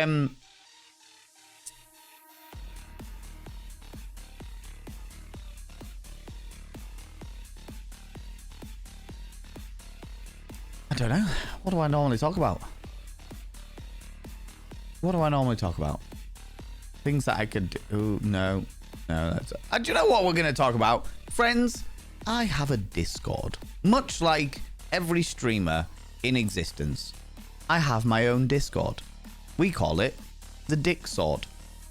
That's what we call it.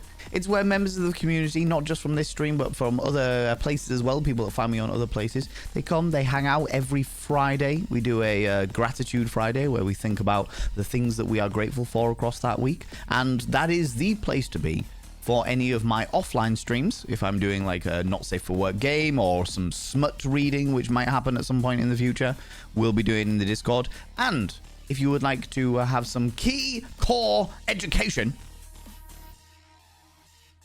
the Discord is the place to be. Like this Sunday at 7 p.m. BST, where we're going to be watching The Labyrinth.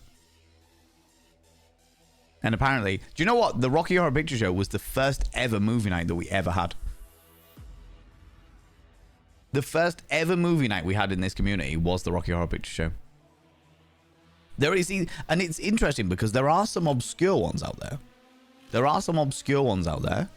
Like some obscure movies that I found very, very iconic that other people may not have heard of, may not have come across. And those ones, I'm extremely forgiving because I'm like, yeah, if you haven't seen like Dark City or you haven't seen Preaching to the Perverted or you haven't seen Venus in Furs and stuff like that, it's like, yeah, okay, these are iconic movies that I think are fucking excellent. But they're a little bit more obscure. People may not have seen them, you know?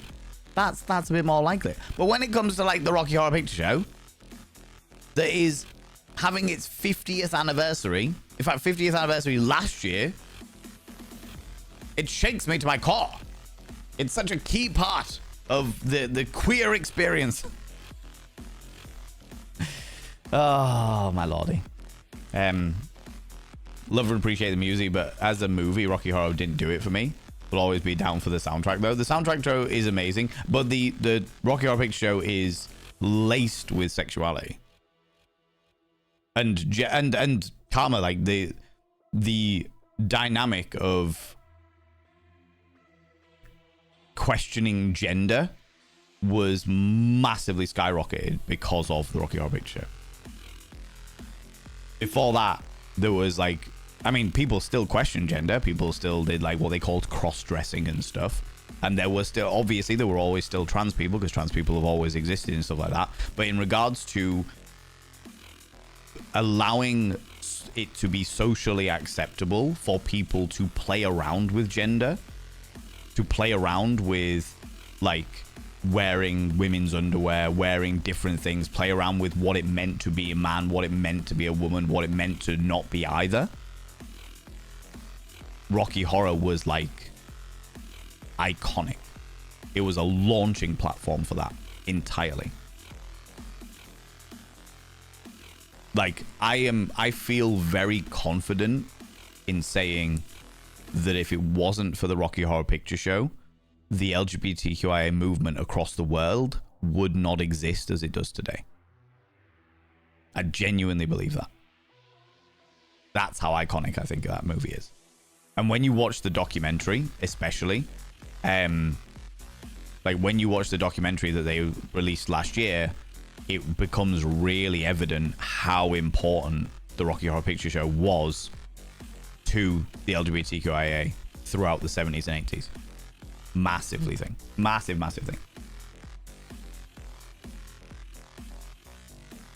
thing. Whoop.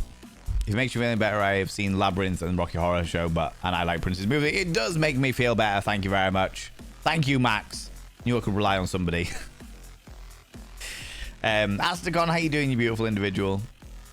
We're watching Labyrinth, haven't seen it in like 15 years. Yes. So because of the fact that it turns out that so many people haven't seen the Labyrinth, and because the donation goal was obliterated, and the next donation goal is to play the Labyrinth adventure game, which is like a follow-through adventure where you've got a couple of dice. Oh, hello. Couple of dice. And you go through the adventure game itself, following along. Declare an action. What you can do. Roll the dice with illustrations and bits and pieces. So we'll be playing this in the future. What's this? Ooh. The character sheets for Jareth and the delightful princess. Princess lady. Princess. Sarah, for those people that are not sure. Also, take a moment to appreciate that the book itself looks like Sarah's Labyrinth book, which is great. Anyway, yeah, we're going to be playing that. But it turns out that many people haven't seen the movie. So, spontaneously, even though I really don't have the fucking time at the moment, I was so outraged by this. The passion set in. And now we're doing a movie night on Sunday at 7 p.m. BST in the Discord, so that people can learn about how wonderful the Labyrinth is.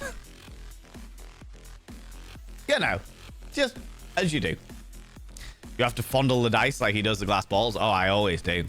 I always do. I'll have the dice in one hand and my glass balls in the other. I might actually have some of those contact juggling balls somewhere. Somewhere around. You know, how's it going, Duchess Demona? How you doing, you beautiful bean? Greeto, you cheeky little devil. Well, hello there. Look at you coming over here, getting all close and personal. Oh, my lord, you scandalous individual.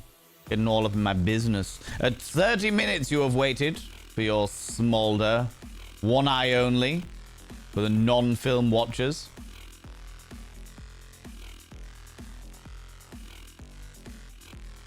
Outrageous. Outrageous, I tell you. Scandalous. A smolder for all these people. Do they deserve it? That's a really good question. Maybe they should go to see the Rocky Horror Picture Show and then come back and appreciate my face even more. Outrageous. I'll tell you. Absolutely outrageous. Scandalous. Preposterous. Worth the wait. All up in my business. I can't say I'm surprised. Getting all close. Personal. God damn. When I have this post-rant voice where I'm a little bit gruff and tantalizing, it does things, makes people feel a little quiver in their quim, a little something going on in the downstairs area, and they just don't know how to feel about it. And that's why I thought it'd be really interesting to read some smut on Discord, but that wasn't voted for, so never mind, eh? Never mind, cheeky little devils. Greeto, you cheeky devils. I can see the disappointment in my eyes. Yes, my eyes have got little eyes, and those eyes are crying. Milky Pork as well. Are you still here, you beautiful bean? You still here?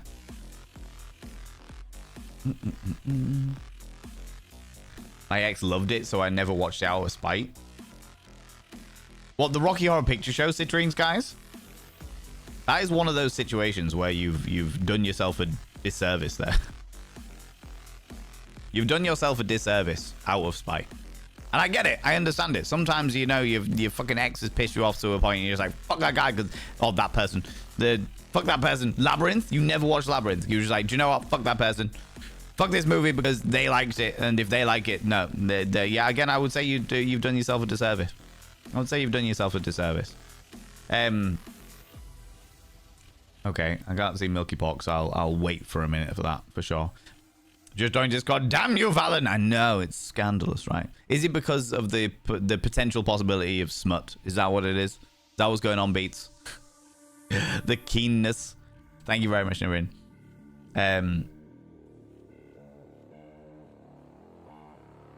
If you don't have the balls, then maybe use glass ornamental trees.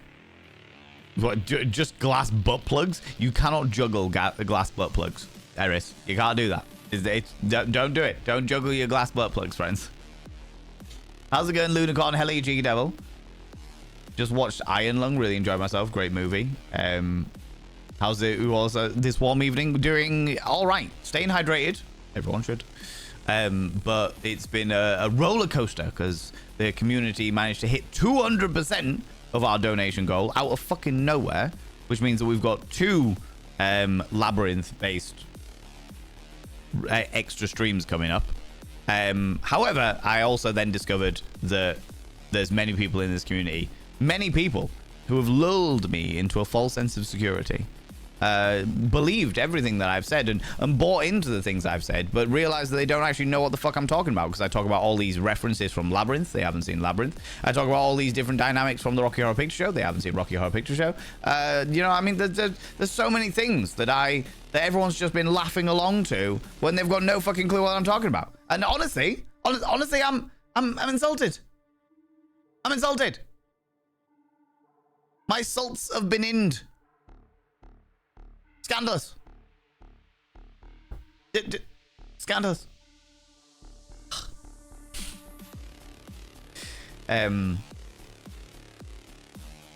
If yes, well, leather trousers whilst a blouse shirt can understand avoiding it. Maybe. No, it's got to be the grey leggings where you can see everything through it, right? Do you know what I mean? So yeah, it's been a bit of a roller coaster. By the way, Van also might have seen... You might have seen Moulin Rouge in my youth, but I don't have memories from my youth. That is fair. That is fair. I mean, I can't argue with that. And I will say that... So we've watched all of these movies on the movie nights that we've done in the Discord. We started with Rocky Horror Picture Show. Seen the Preaching to Perverted as well on there as well. We've watched Labyrinth. We've watched Moulin Rouge. We've watched quite a lot of these. The Moulin Rouge was an interesting one, because I remember loving it as a kid. It was one of those movies where I remember absolutely loving it as a kid and being like, oh my fucking god, this is really, really cool. How very interesting. Da da da da da. Da da da da. I like visually very, very iconic. Do you know what I mean? Visually a very iconic movie. That being said, when we watched it again in the Discord as like a movie night, in fact, we watched it one year for Valentine's Day. Because we used to do monthly movie nights, and every month we would watch a different movie. And for February one year, we watched the Moulin Rouge. And that movie is pretty fucking horrific. Another one where Moulin Rouge is the musical movie. Yeah. If it is, that's why I haven't seen it. It's the one with names. Ewan McGregor in it. It's a... Are you... Is this because you just don't like musicals ever? Yeah, Nicole Kidman. Yeah.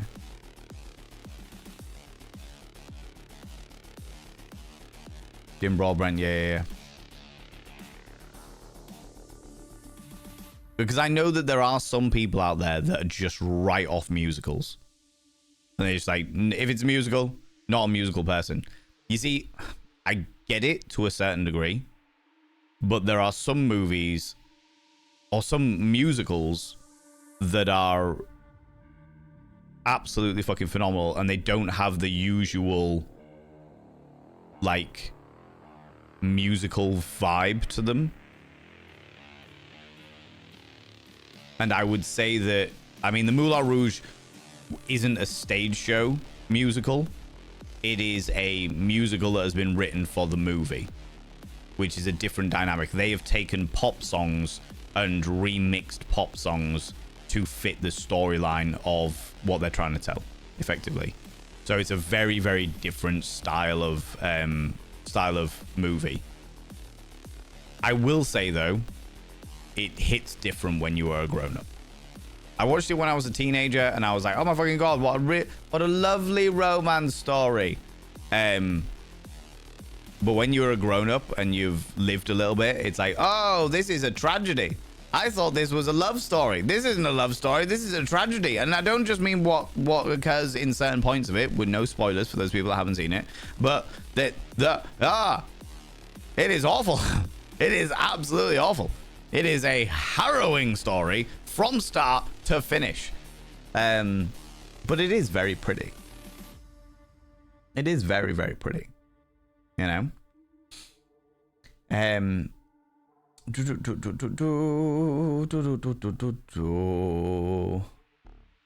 Where was I? Yeah, as much as I want to say for the rest of the stream, my body says no. No worries, you take it easy, Scar. Sleep well, you beautiful bean. Sleep well, sleep well. Moulin Rouge is one of the three I have watched, and it's great fun. Yeah, it's just the story is definitely one of very, very toxic dynamics.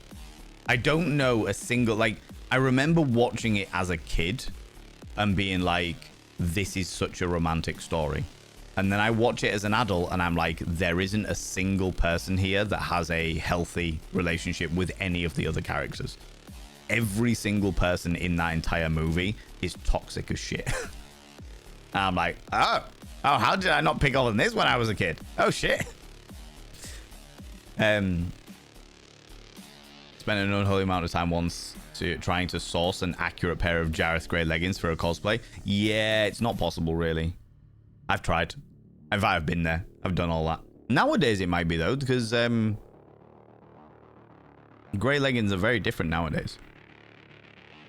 Very, very different nowadays.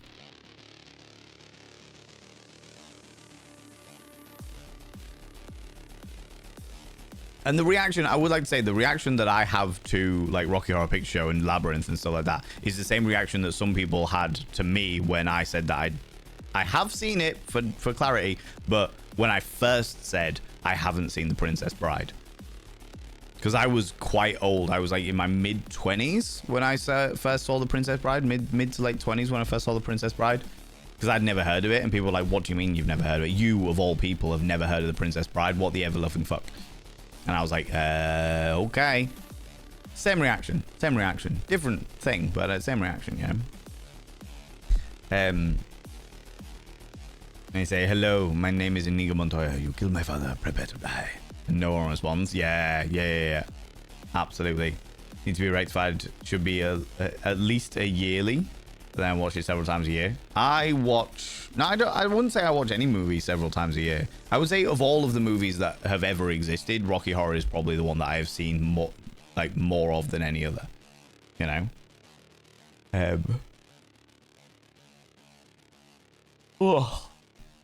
can't watch that movie again. Too problematic. Fully understandable. It is extremely problematic. It's extremely problematic for sure. But it took me a rewatch as an adult to realize that, you know? It's a jukebox musical, so the songs are from pop culture to the pop culture of the time and not original songs. Yes, they take aspects of them and then mix them all together. I'll always remember when Ewan told Nicole about the title for a Star Wars episode 2 and they both laughed. Oh, as in when he was in Star Wars episode 2? Yeah, fair enough. I have written off Star Wars. Written them all off. Same Max also love musicals. We're sensing a theme here. Yeah, Citrine Skies. And you know what? I'm gutted about that. I'm genuinely gutted about that because it feels like the effect that this X has had on you has deprived you of some amazing things. Some genuinely fucking amazing things. Because, yeah, musicals is Rocky Horror Picture Show, Reaper the Genetic Opera, Moulin Rouge. Fucking, there's loads. There's loads going on there that you may be completely depriving yourself of. Some wonderful, wonderful points of culture, you know what I mean? Never saw Princess Bride, my friends freaked out and what? COD? Absolutely. Absolutely. That was the way my friends were as well. And then I watched it and I was like, yeah, I can see. I can see why you were perturbed that I had not seen this, you know? You know? It's very much far removed from Andrew Lloyd Webber's musical. Yeah. I struggle with old musicals. Like, there's some musicals that people say are absolutely fucking iconic. Like, Les Mis. Was in Les Miserables. Or Les Miserables. I fucking hate that song. That entire show. Absolutely fucking hate that entire show. People say it's like one of the most iconic musicals of all time. And like, oh my god, it's the most amazing. Jesus, it's so great. And I'm like, this is shit. This is shit. It's called Les Miserables because it's full of the miserables. And everyone's miserable and it's shit. Oh god. Fucking Les Miserables. Anyway, yeah, so I get it. Like, there's an awful lot of musicals out there that I am not a fan of at all because I find them very tedious. And a lot of the older style musicals are very much like that for me. But there are a lot of like more modern musicals, like the Rocky Horror Picture Show, like Repo the Genetic Opera, that are fucking amazing. Absolutely fucking amazing. I generally struggle with musicals because my autistic brain cannot process lyrics. There's a song by Adriano Celentano, excuse me, called Prison Collian Sina Inclusio Sol. Give that a lesson. That's how all lyrics sound to my brain. All right, okay, interesting. So would you watch like musicals with subtitles in order to know what they're actually saying, Astacon? Or would you prefer like a script there with you so you can follow the musical as they're going through it? When I went to boarding school, I got an incredibly shy roommate who was really hard to talk to, but she was always listening to music. One day she played Elephant. Elephant Love, I think it's called, from the orange. Yeah, I know which song you're talking about. There was a duet song in it. I took a chance and started singing along very theatrically. She joined in. We sang each our parts. It was great fun. Broke the ice, and finally, since then we became good roommates. That's amazing, Tina Ginge. That's the thing. Like those are the great ways to break the ice for sure. If you can find an iconic thing that you can join in together, especially musicals are very, very good at that. Especially if you're with theater kids. Now, I will say. There is a massive difference between theater kids and musical theater kids. And generally speaking, theater kids find musical theater kids really fucking annoying, and musical theater kids find theater kids really fucking annoying. I was a theater kid. I like musicals. Mostly. I enjoy the dynamics. I enjoy the bits and pieces. There are certain mannerisms of musical theater kids that I really struggle with. It has to be said.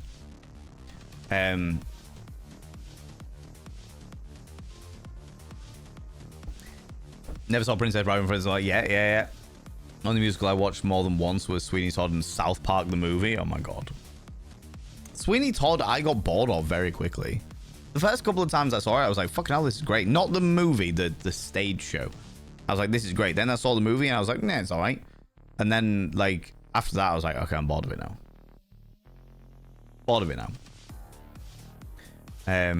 Give him a fair shot, I promise. I'm glad to hear it. I'm glad to hear it. Get so many more references now. Yeah. To be fair, I read the book in 2017. Yeah. Iconic, but alas, boring as hell. Yeah, absolutely. It really fucking is. Les Miserables. I need you to... Oh, you need to rewatch Reaper the Genetic Opera. Every time I've tried to watch it, whoever was there kept talking all the way over it. Oh, no. Fuck that noise. Oh, Drew Media. Especially now that Anthony Stewart Head has passed on. I feel like it's... His part in Reaper the Genetic Opera, without giving too much away, his part in Reaper the Genetic Opera is one of his defining parts, like defining characters for me.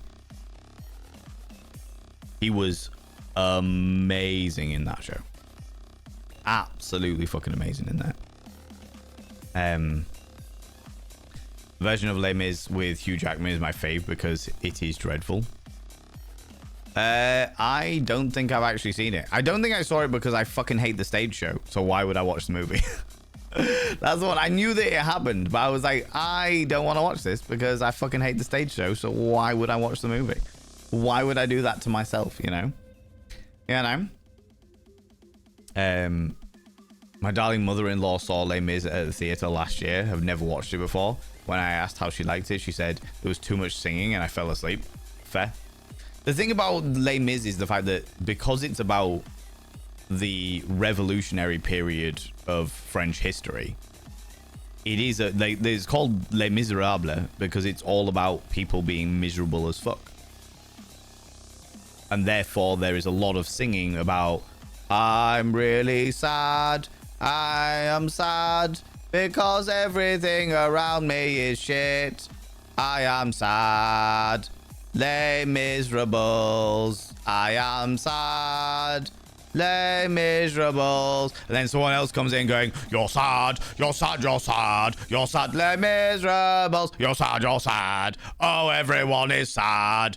Do you know you're sad? We are very angry and we're sad. You should be sadder. Let me kick you in the face. We are already very sad. You don't need to kick me in the face because we are sad. And I want to kick you in the face because it makes me feel slightly less sad. Slightly less sad. No, don't kick me in the face. My sadness is already sad. My tears have grown tears. Kick you in the... Do you know what I mean? There you go. That is Les Miserables. that is. Who needs to see it? You don't need to go see the stage show now. That is it. All right? That's the entirety of it. Les Miserables. Okay? That's it. Done. Most accurate reenactment ever, right? There you go. There you go. That's all you need. Okay? What more do you need? Where was I? Little Shop of Horrors has got a bop to it. Like sometimes I'm really not in the mood for it, but Little Shop of Horrors has got, at the very least, has got a bop to it. Little Shop of Horrors. It's very sort of like little stalker. 60s. Thank you so much for the follow. I really appreciate it. It's very, very like 60s. Chua-dua, that kind of thing, you know. Like there's Little Shop of Horrors was like one of the earliest like science fiction movies, or science fiction like musicals and stuff, you know. I mean, each to their own, Violent, but did you just say you don't like Les Miserables? Have you seen it on stage? I have seen it 8 times on stage. One True Cribble. Because at one stage I did the tech for Les Miserables. I have seen it so many times on stage. I've seen it 8 times on stage. 5 of them were from one company. Then I saw another company do it because a friend of mine was in it. And then I helped with the tech for the last company because I owed a friend a favor. So I've seen 3 different companies do it.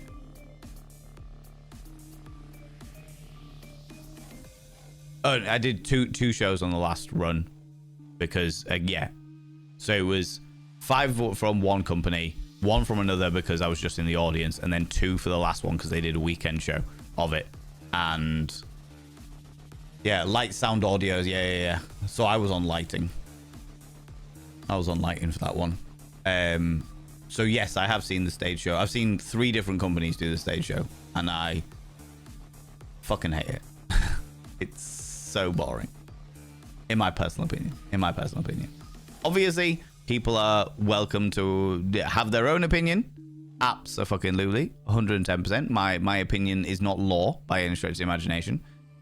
However, everything that I just did was basically a reenactment of Les Miserables, right? This is what happens when I lurk. I know, right? I just rip into Les Mis, you know? Oh, no, I haven't seen the movie. I don't know anything about the movie. Because I've seen it on stage and was just like, I don't need to see any more of that. You know what I mean? Would love to see it live. List. Is it because of my reenactment? I don't know how to pronounce your name, but I'm gonna. Can I call you Dua? Is that all right? Is that okay? Is that because of my reenactment? You were like, oh my god, this is great. I'm now gonna have to go and watch this musical. Can't judge you for the same thing. Oh, what's going on there?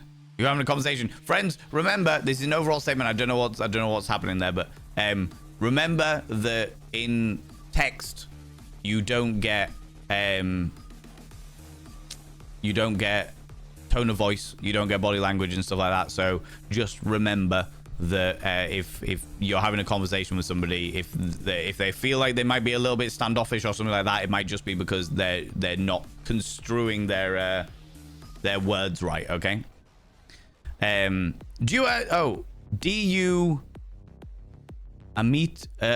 Bar? Is that how you pronounce your name? Amita Bar? Is that okay? Thank you very much, Sembar, for repeating that. Because you'd put D.U. it thought that for Twitch bot thought it was a link. It's not your fault. You are very, very welcome here, you beautiful being. I appreciate you. Can I call you is it Amita Bar? Amita Baha? Bikini? How would you like me to pronounce your name? And I will do that. I'll do my best. All right. I'll do my best. I think Little Shop of Horrors is the only musical I've really enjoyed. Rocky Horror is okay. That upsets me. Little Shop of Horrors is all right. Have you seen Terry Emby? Have you seen Repo the Genetic Opera? Rocky Horror is iconic. In my personal opinion. Yeah.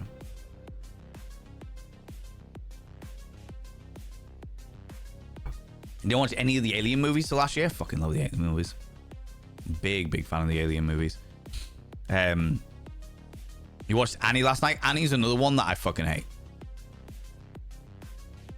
Fucking hate Annie. Annie and Oliver.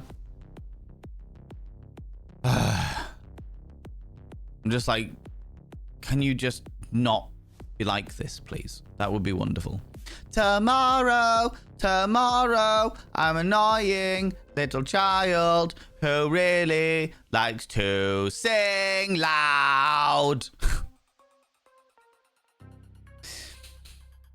Yeah.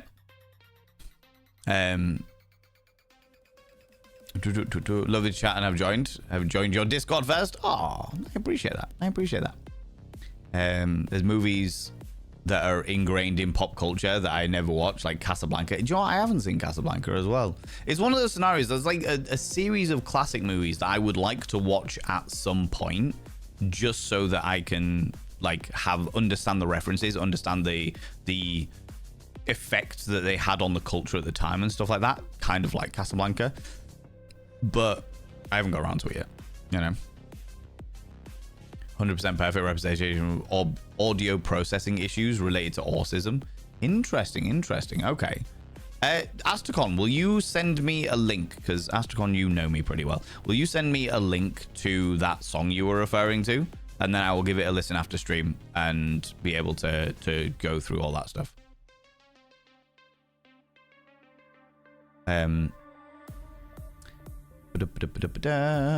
I saw it 20 years ago with the drama group that I was in. It was just miserable going on with some songs. I got so bored and fell asleep. That's fair. Wouldn't watch them. I'm very fussy with my music, and then my music I listen to is most of the time is also completely instrumental. Fair. Gotta be honest, I don't get the Rocky Horror movie. They don't click with me, but friends love them. COD. That like I am all about them. They were massively iconic with, as I don't know whether you were here when I first said it. Thank you very much, Ascom. They were massively iconic with the queer community. They opened so many doors historically. Like, this is the thing, is like, we are definitely getting to an age now, I would say. We're getting to a generation now where Rocky Horror, or more specifically, the impact of Rocky Horror Picture Show, is having less and less relevance as time goes on. I mean, it's 50 years old. Do you know what I mean? It's a very old musical now, half a century old. And at the time, it was revolutionary. And it was revolutionary for a good, like, 30, 40 years after that. But I am definitely seeing now, especially with sort of, like, younger generations, especially, they're watching it and they're like, this is actually a little bit problematic. And it's like, it's not. You just don't see the context. You don't see where it came from and the relevance to that era, because you are so far removed from that era, you know? Like, I was born in the late 80s. Like, the effects of that era were still very much relevant when I was, like, young and growing up. Whereas now, they're not as relevant. They're not as relevant, you know? So, yeah. It's a whole thing. It's a whole thing. We're so over the top with it, dancing around and exaggerating acts. Was hilarious, going from such shyness to that in no time. Yeah. Sweeney Todd is my gardening soundtrack currently. Yeah. I wasn't a massive fan. I watched it the first time, I was like, ooh, interesting. And then I was like, yeah, okay. It's another Burton, you know. Nightmare Before Christmas quite often, well over 20 times over the years. Nightmare Before Christmas is iconic. I would say that it's amazing. And it set a precedent for a very specific style of alternative, which I very much appreciate it for sure. For sure. Never thought of myself as a theatre kid. It's not a term here, but I guess I was. Yeah, if you did sort of like theatre, musical theatre, like theatre kids were like the people who did theatre in college or did theatre in university. I don't know what the education system's like where you live, Tint of Ginge, but like when you were in like the upper echelons of higher education, that's when you were like when you are doing specific subjects because you want to do those specific subjects. You theatre kids versus musical theatre kid. I love Repo, only learned of it since you. Yo, Repo's amazing. Repo's another one of those. It's like a cult classic that not many people have heard of because it's like it never really got popular per se. But those who have heard of it is like, oh my fucking god, this is amazing. Hamming it up is the best way. Yeah. I have some close French friends who love musicals. Yeah. Never asked though. You haven't seen Nightmare Before Christmas? Oh, Beats! That's another one that I think people should see. There are certain movies that I'm like, do you know what? Everyone should see these movies, and Nightmare Before Christmas is one of them. So very, very interesting take on the way that holidays are, or the mythos of holidays, as it were. Very, very cool. Most accurate reenactment ever. Oh my god. Great. Best stream ever. I'll take it. Can't tell the audience how you're feeling. That makes me feel angry. Did Susie Izzard just take over your body? No, not at all. How dare you, Rach? How dare you? I am my own person. But I fully appreciate the reference, for sure. Next stream goal for Valen to sum up every musical with a single song. We can definitely do that. Sure. Les Mis. Little Shop of Horrors. I'm a giant plant. I'm a giant plant. I like to eat people. Oh, look. A weird narcissistic dominatrix dentist boy. Ba-da-ba-da-ba-da-ba-da-ba. He's a danger. He's a danger. And yet he gets me sweaty. Oh, he's danger.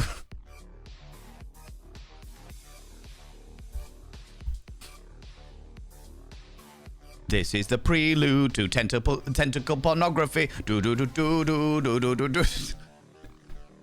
You know, absolutely, we can definitely do that. I was obsessed with Hairspray in my youth. I could not get into Hairspray. I tried, couldn't fucking do it. I really struggled with it. How much tech goes into it? Quite a lot. I mean, the theater shows generally are quite high tech, but musicals especially are very tech heavy. Very, very tech heavy for sure. My sister was obsessed with the 2007 Hairspray movie. Yeah. Well, you see, that's the interesting thing, because when people say Hairspray, my mind doesn't immediately go to the Hairspray like movie or musical, etc. My mind goes to the hippie 1960s, late 60s, early 70s musical Hair, which was an anti-Vietnam protest musical. He got lots of hair, long beautiful hair, shining, gleaming, steamy flax wax it. Give me down to their hair, shoulder length longer. Here, baby, there, mama, everywhere, daddy, daddy, hair. You know.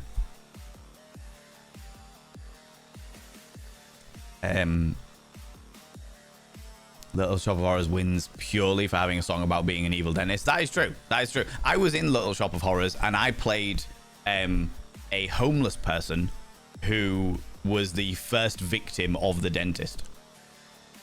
And that's because I was the only person in like my school, because it was a school production. I was the only person who knew anything about special effects. So they wanted to have like a really gory dentist scenario where the dentist took all the Novocaine and then pulled my teeth out and I just spat blood everywhere. And that was me. I was that guy. I was that guy. That was the most wonderful reenactment. Thank you. Thank you very much. I appreciate it. Oh, thank you very much, Ascon. I appreciate that. I have a friend who used to work in Brisbane, Oz, for a concert. Oh, right. Oh, cool. Cool. I've got quite a lot of friends in the world of theatre. I'm going to have to message them at some point because I haven't seen them all in ages. I have to take a trip down to see my old uni buddies, you know. You're amazing. I'd love to see you live as well. Well, I do a variety of different shows across the UK. Who knows? Maybe one day across the world. Gallivanting the cabaret scenes across the world, you know. I'll definitely be around for sure. Oh, thank you very much, Sembath, throwing out Ken there. I appreciate that. Thank you very much. Yeah, we have a lot of people from across the world traveling for Ken. I actually don't know whether Eris Ptolemy is the furthest traveled person that's ever come to Ken. We had somebody from Hong Kong who came to Ken, for Ken as well, which blew my little fucking mind. But I don't know, like, distance-wise, whether Eris Ptolemy is further away or whether Hong Kong is further away. We had someone from Mexico, did we? Oh, shit. I didn't know about that. I didn't know. Like, they came specifically for Ken? Or were they just, like, in the UK and they were like, oh, let's go to Ken as well? Not the obnoxious children. I know. Fucking obnoxious children. My child, stop. Oh, good last being productions of both Annie and Oliver. Yeah. Oliver. Yeah. Like little old Annie is a child, but over it, no. I could never get into them. Do you know what it is? I think I've realized what it is. Okay.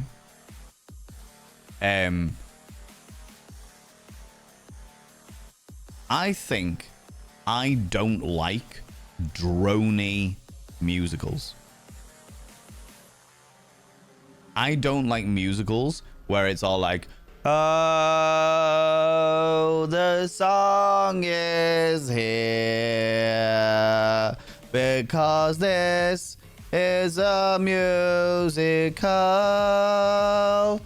Drony things, stuff and bits. All of the things. Oh, like, I feel like that is my problem, is I don't like the drony musicals. So when you've got like tomorrow, I love you, tomorrow, and it's like, oh, shut up.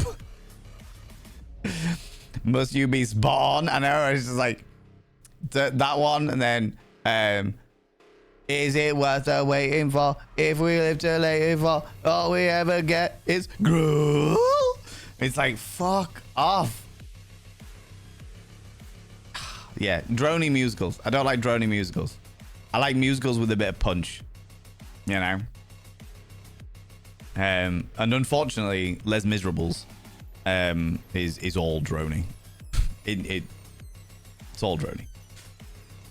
That might be the reason why I like it. If you like drony musicals, then you might like Les Mis. All right. Everyone's got different tastes. I think One True Cripple earlier was saying that they like Les Mis. You know, that's all right. That's okay. That's not a problem. I just will absolutely take the piss out of it every opportunity I can. Yeah, and that's probably why I like Little Shop of Horrors, because it's got a bop to it, you know. Little Shop of Horrors. You know. Thank you so much for that follow. I appreciate you. And see the Midnight Show for my first time in '86. Oh wow, that's so cool. Rocky Horror now, just less obvious. My friends who saw it and loved it are in their late 20s and 30s. Oh right, okay. Yeah, like it's Rocky Horror is definitely, I wouldn't say it's losing its relevance, because its relevance has always been a key part of queer history. But I would say that the effects of its relevance are diminishing as time goes on. Panda to it! Panda to it! Those musicals are as bad as that one that's set in the castle with lots dance numbers and a main character that likes sex. Those musicals are as bad as the one that's set in the castle with lots of dance numbers and the main character that likes sex.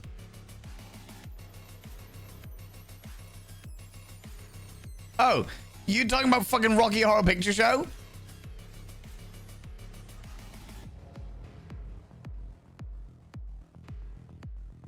Fuck you. Thank you very much for the 100 little panda rings, Stupedia.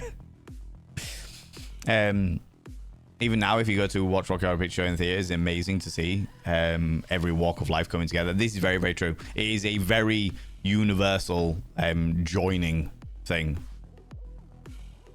Rocky Horror Picture masterpiece. It's still shown monthly with a heavy paying at my local art house theater. Good. That's fucking excellent to hear. Genuinely excellent to hear. Love acting in theater. They said I was decent at it in Australia, but anxiety got to me. That's a real shame. That's a real. Well, the greatest thing about acting, specifically acting in theater and stuff like that, is you can never be too old for it. In fact, speaking as somebody who studied theater and knew all about it and got into the industry and was in the industry for many, many, many, many years, the older you get, the more likely you are to get parts. The easier your job becomes in like getting acting parts, the older you get. And it's never too late to start. It's one of those very rare situations, one of those very rare industries where it's a pain in the fucking hoop to start off to get going. But the older you get and the longer that you do it, the more chances are you get acting roles. Aristotle not too relevant either, but you should know about him regardless. This is true. That is true. Yeah, absolutely. History is important. Yeah, I completely agree with you, Nibrin. But like I said, I don't necessarily think it's like, it's not that it's not relevant, because I think it is relevant. I think it's that as time has gone on, the effects of its relevance or the significance of its relevance are being forgotten or not as potent, you know.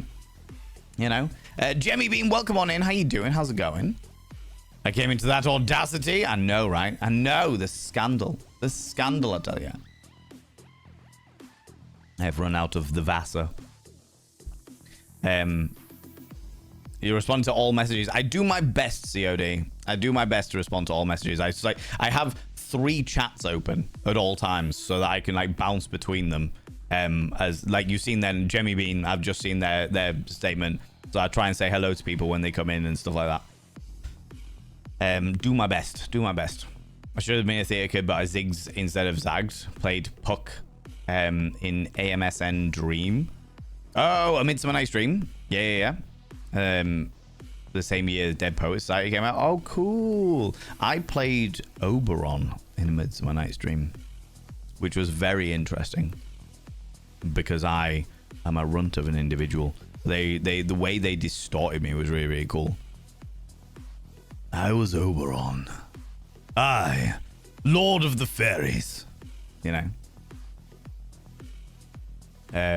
Saw the other 3 though. I will make time to watch it. Do it. Do it. Started doing drama in high school, and then my school changed systems, and I ended up doing French for GCSE instead. That's shit. I mean, it's not if you like French. Do you know what I mean? Drama teacher loved me though, so I still got to go on every trip to theatre. That's really cool. It's really shit that you had to choose between French and theatre though. That's a bit of an odd choice. You know, or an odd decision to put on a young person. I must see is Coraline. As in the movie Coraline, Iloana. I quite liked Coraline. Coraline was alright. It's worth giving it another go if you can. Getting into theatre really got rid of my crippling anxiety. Yeah, that's good. The other one for that is burlesque. Burlesque is phenomenal at giving people self-confidence about themselves and their appearance and stuff like that. Like, genuinely is amazing. Peachy quite enjoyed La La Land. I haven't seen La La Land. I've seen quite a few adverts for it, but I haven't seen it as of yet. Remind me what it's about, Safi. I just made the tentacle Little Shop of Horrors connection. It all makes sense. It all makes sense, doesn't it? You know, it all makes sense. So true about Little Shop of Horrors prelude to tentacle BDSM anime. Exactly, right? What more do you need? What queen? That fucking fly is pissing me off. It's because there's a giant light there, and it's like, but the light is so interesting. And I'm like, but the light is so close to the camera, and as a result of you being, so it's just constantly in my vision, just constantly moving around. Thought it was about to land on my hand then, and I was like, oh my fucking god, this will be the greatest, because I will just fucking squish it. Did you like Kinky Boots? I did like Kinky Boots. Kinky Boots was good. I haven't seen the stage production of it though. I've only seen the movie of it. I would like to see the stage production of it though. We love Hairspray. I want to watch the OG. I think Divine in it, yeah. Hilarious bit in Minions movie where they do some bits from Hair. Really? That's hilarious. I haven't seen the Minions movie, but that is hilarious. Down on Skid Row. But even that song made you jiggle in Rocky Horror, in Little Shop of Horrors, like down on Skid Row, like that whole thing is like has got that sort of 50s doo-wop vibe to it. It doesn't have the droniness to it that a lot of the old musicals do. That was a great anti-draft alternative hippie lifestyle show. Yeah, it was really, really good. Oh, I really liked it when I first saw it. For sure. You want me to squirt all over you, don't you? Oh dear, here he comes. Dealing with the fly I sent to annoy you until you free me. I'm gonna leave you in that. Ooh, you little stalker. Thank you so much for the follow, COD. I appreciate that. I'm gonna leave you in that box even longer, Silicon Valley, and fill it full of flies just to annoy you even more. For the audacity of you sending this fly to annoy me. How dare you? How very dare you? All right. Don't pay attention to Silicon Valley friends. They're my life-size fuck doll of me. Hairspray is great, but only from 88 with Divine. I don't know anything about Hairspray. You know what I mean? We must sponsor you in San Francisco. Yeah, Let's come all the way to San Fran. Most kind. Or Frisco. Can't remember what it's called anymore. Oh, COD coming in with the brand new tier 1. That's very, very kind of you, beautiful being. Being a paid subscriber.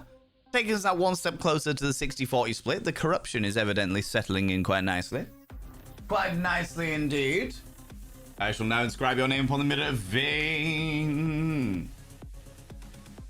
Well, let me get the numbers right. 511.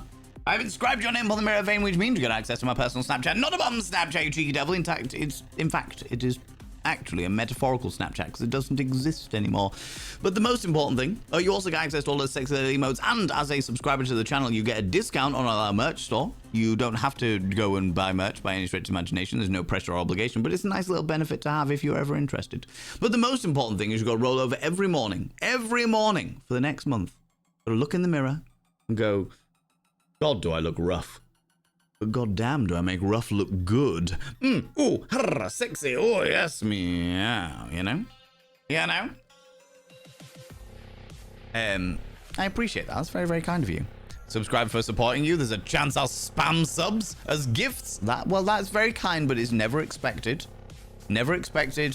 Never, like, no obligation, no pressure. That's just the way I look at streaming, the way that I do streaming. I mean, there's different people that do it in different ways and what have you, but the way that I do it is I do it like internet busking. Everyone gets everything for free, or as much as I can possibly give people for free. And if people like it enough to sub, gift subs, etc., or donate, or like we've had a load of donations tonight. There's nothing I like more than electric balls. Like it says in a certain musical, free me, free me. Free me. No, it doesn't say that. I don't know what musical you're talking about. There's none of it. Not at all. That is feed me. Feed me. Feed me Seymour. Feed me all night long. That's the song you're thinking of, Silicon Valley. Not a chance. Thank you very much, 101 little panda rings. I appreciate it. Yeah, there's never any pressure, never any obligation. The way I see it is like internet busking. I provide entertainment for free, and if people like it and they have the money available after they have paid for their bills, paid for their rent, pay for them to do interesting things by themselves, then I will graciously accept what people like to throw my way, you know? But there's never any pressure or obligation. It's just not the way I work. Not the way I work. It's spot on, right? Sounds like Christmas Carol. Christmas Carol is a mixed one for me. The Muppets Christmas Carol is fucking hilarious. But yeah, some of the other ones are a bit more At Easter, I educated my children the way of Joseph in his Technicolor Dreamcoat. Jesus Christ Superstar. Jesus Christ Superstar is surprisingly good. Judas's songs are pretty badass. And I never wanted to like it, but I did. Great musicals like Oklahoma. Can't stand them now. I can understand that, Midgard. If you grew up with that, I can understand that. I don't know why, but I thought of Graham Norton in Father Ted singing Bohemian Rhapsody. Oh my God. Graham Norton when he's in Father Ted is absolutely hilarious. Father Ted is one of those iconic British, well, Irish comedy shows that hasn't aged the best. It hasn't aged amazingly well. But if you can watch it with the understanding of the context and the culture and society of which it was made, it is actually still very, very funny.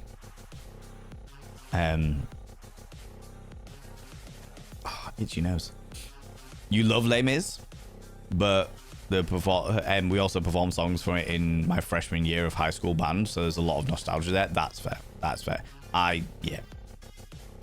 Not my bag. Not my bag. Too drony for me. Tech feedback, your closed captions are a bit spotty. Okay, interesting. Thank you for letting me know, Asticon. Is it specific words or is it just like cutting out? See the cogs working to understand which musical it was. I was, absolutely. It was, absolutely. I was just like, what the fuck? Should be trying to get banned. Everyone's trying to get banned tonight. I closed my eyes, drew back the curtain to see for certain, Valen, that's who. I close my eyes. That's another drony song. Throw back the curtain. To see for certain. Valen, that's who. He was naked and touching his dingle. with his little fingers.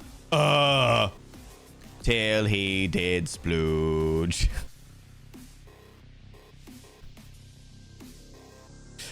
For those people that are wondering, I can actually sing.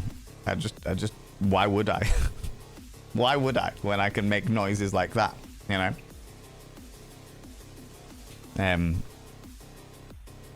Hi, that's it. Airtight, thanks. Illness would be misbehaving. Maybe more like a zombie than usual, though I'm fully awake and since a couple of hours ago. Oh my god, love this.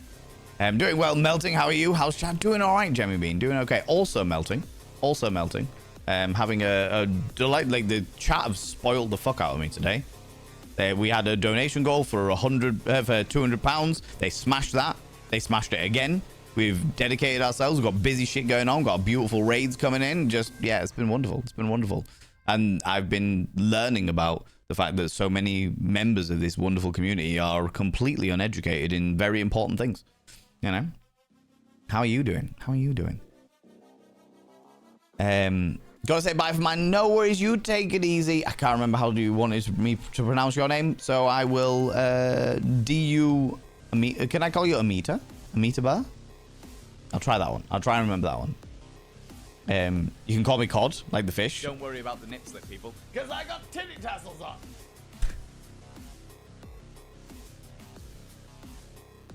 Cod! Cod, you beautiful bean. It's okay, take it. Cod, that's very fucking kind of you, you beautiful bean. Take it in the stride. I mean, I took it with my titty tassels, apparently. I took it with my titty tassels. Friends, throw some love at Cod, you beautiful bean. That's so kind of you. God damn it. Coming in here, following, subscribing, gifting subs. You spoil me. You spoil me rotten, you cheeky little devil. Thank you so much for giving those 5 subs out there. I will inscribe their names from the mirror vein. I don't recognize any of the names having said anything in chat yet. But if they are here and they are not lurking, they would like to come out and say thank you to you. I'd very much appreciate it. I'd very much appreciate it. The first one is inscribed from the mirror vein.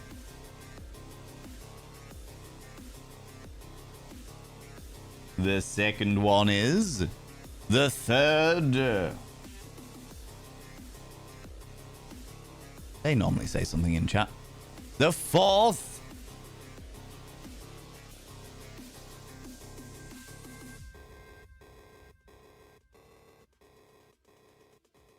And finally, the fifth.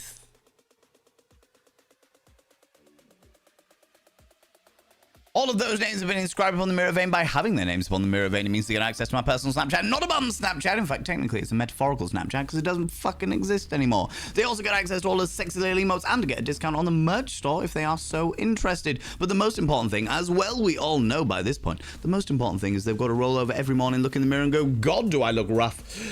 But goddamn, do I make rough look good. Oh, sexy. Oh, yes, meow, you know? You know? Thank you so much for that, Cod. I really appreciate that. That's very, very kind of you, beautiful bean.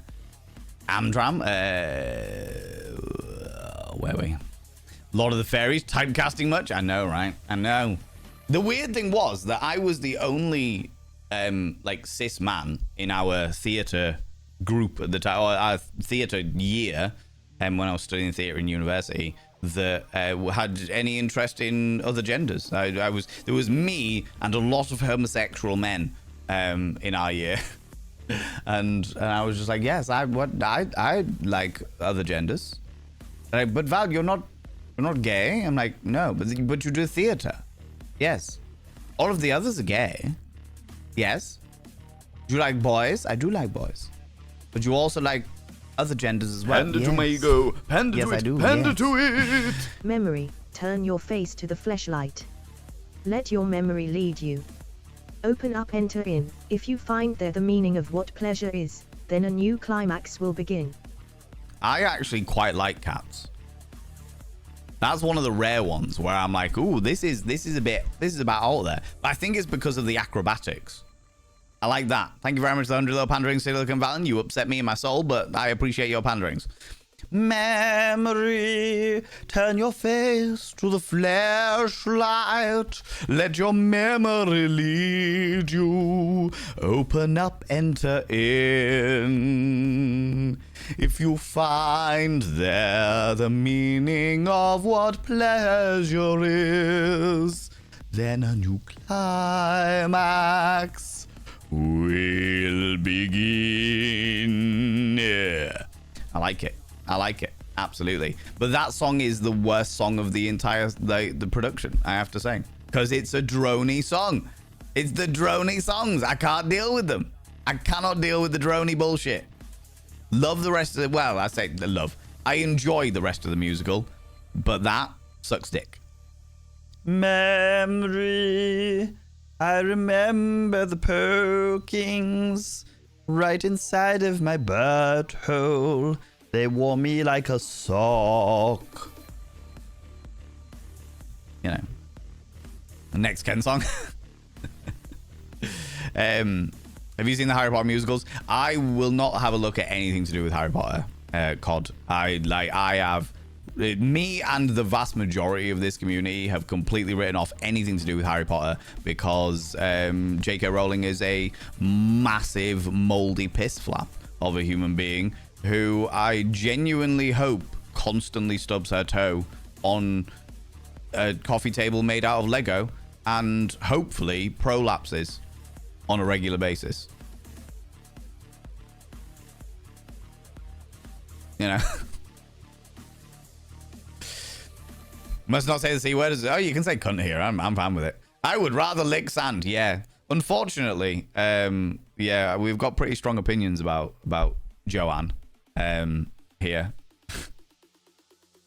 Because we have a very, very gender diverse community. And I don't like anybody who would... I cannot separate... My view of it is I cannot separate art from the artist while the artist is still benefiting financially or through influence from the art. And after J.K. Rowling declared that she was actively putting all profits from various different Harry Potter merchandise and offshoots, etc., into anti-trans... well, let's call them what they are, hate groups. I can't deal with any of that. I cannot ever support anything to do with it because she's a massive piece of shit who, whether she likes it or not, leans very heavily into misogyny and is actively supporting the men that she supposedly hates. But anyway, enough of that. So no, I haven't seen it. I didn't even realize there was one. I view her as a judgmental cunt and doesn't do anything good and hurts people. Yeah, she doesn't at all. She actively goes out of her way to hurt people, and I am very out against that. Which is really hard because my nephews are of the age now where they're like, I've got little nibblings and they're getting really into reading, and the things that they love reading are Harry Potter. And it's like they keep going, hey Uncle Val, I want to tell you about the book that I'm reading. And I'm like, it's okay. They got their books for free because I had already bought the books before all of this shit came out. Before Joanne showed her true colors. So I had previously bought the books. I now cannot read the fucking books because I can't separate from the art from the artist. So I gave my books to my nephews, but of course they are now reading them because I was like, I don't want to sell them because I don't want anybody else to really do anything with this. Just but I was like, I don't want to. Like, I'm going to get rid of them. I don't want to burn them because I have a thing about burning books. Do you know what I mean? Give them the works of Terry Pratchett instead. And give them Artemis Fowl and Skullduggery Pleasant. Yeah. I mean, Artemis Fowl they've already got at the moment, but they are quite young still. Like, they wouldn't get their head around Terry Pratchett. They wouldn't understand Terry Pratchett. Artemis Fowl's quite a good one, and they do read Artemis Fowl. But it's that constant thing of just being like, I am... They love them, and it's really hard to be like, when you're a little bit older, I'm going to tell you all about why these people are fucking cunts. All right? I'm going to tell you about transphobia and racism and how all of these books are littered with them. All right? All of these books are littered with them. Don't have any obligation to do our love for the streams. I appreciate that, COD. You're very, very kind. Very, very kind. Always change the lyrics from Age of Aquarius to crack of my hairy ass. I love that. I love that. It's the crack of my hairy ass. The crack of my hairy ass. My hairy ass. My hairy ass. Played Ebenezer Scrooge in the Christmas Carol when I was in year 4. Astacon, if your voice sounded like your voice currently does, I'm not even vaguely surprised. Not a moth as well. The moths I can get. Little fucks. I don't like these. This very specific type of moth, by the way, friend. I don't kill all moths. Most of the time when a moth is flying around, I'm like, oh, moth, that's cool. Take you outside using cup and little plate, or I just grab you very, very carefully and take you outside and throw you outside, all fine and dandy. Those moths, I always kill, because those moths are the ones that eat fabric, or the ones that lay larvae that eat fabric. Larvae. You know?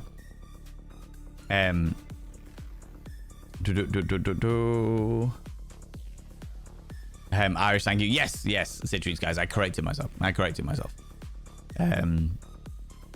Your song goes way harder than it should. Oh, yeah, definitely. I saw Jesus Christ Superstar before my brain was dry. Might be my fave.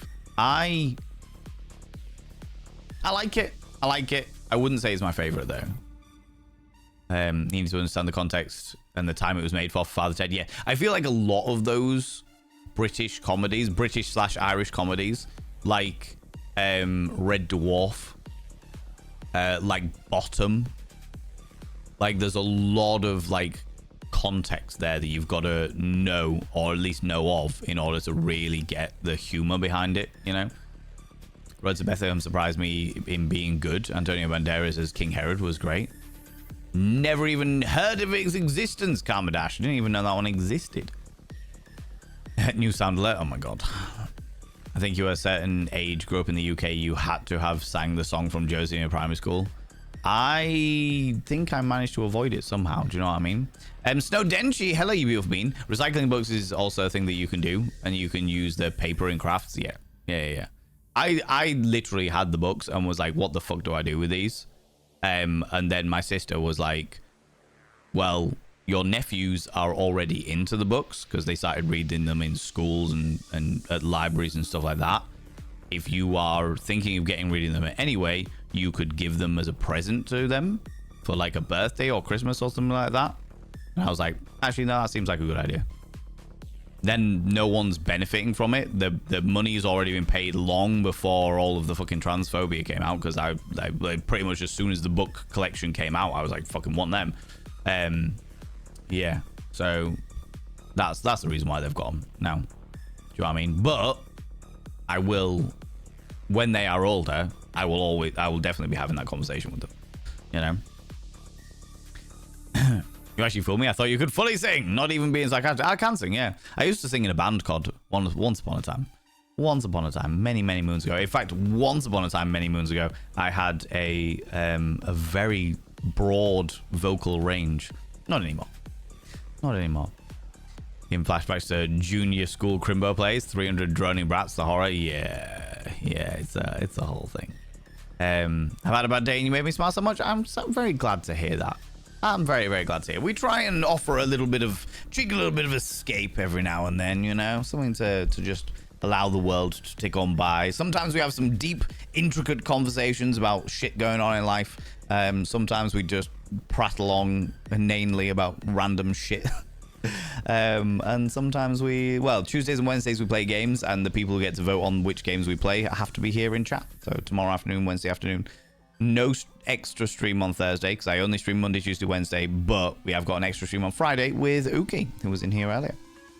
You know?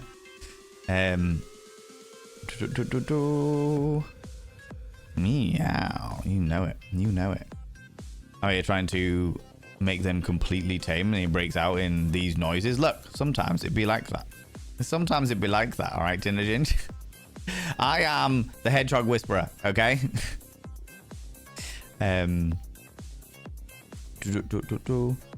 Tum Tugger is a curious cat. Rum Tum Tugger is indeed a curious cat, for sure.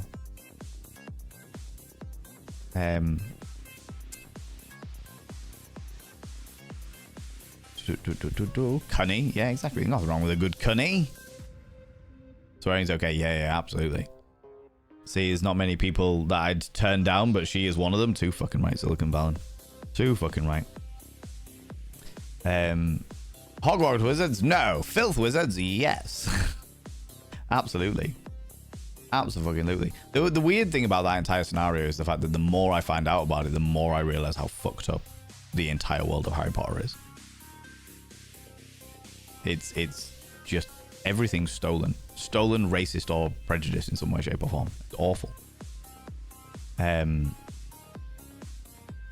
Kids don't see that. Well, yeah, exactly. They don't. They're too young to understand it. They're only just getting their ideas around like gender and stuff like that. They're very young kids, primary school kids. You know. Let's not repeat history of burning books. Yeah. If you're looking for some weird wizards, schools and tremendous good British fun is Terry Pratchett. Yeah. Unfortunately, they're too young to get the humor of Terry Pratchett. Because I did try, but they were just like, I don't understand. And it was just like, okay, that's cool. When you're a little bit older, that couldn't have made me feel right at home. Yeah. I don't say it very often because I know it upsets some people and what have you, but I'm not afraid of it. I've got no qualms with people saying it in chat, you know. To make sure not to pass on any possibility of hype. Exactly. Little town of Marrowville is fun about that age, and the Worst Witch. Worst Witch is a powerful one, Terry MB, especially as the vast majority of Harry Potter was stolen from. Well, the backbone of Harry Potter is just the Worst Witch books. It's to the point where the author of the Worst Witch even said, J.K. Rowling could have at least given me thanks for the idea. The comparisons are fucking wild. You're gonna educate the youngins, absolutely. But they're too young to understand the gravity of the situation at this age, you know. And J.K. Rowling didn't get any money for the Harry Potter products the Harry Potter books that they have, you know.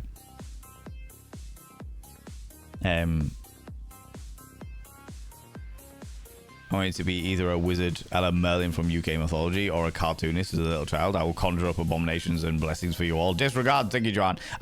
I'll openly admit that when I was into the books and stuff, I was really into Harry Potter.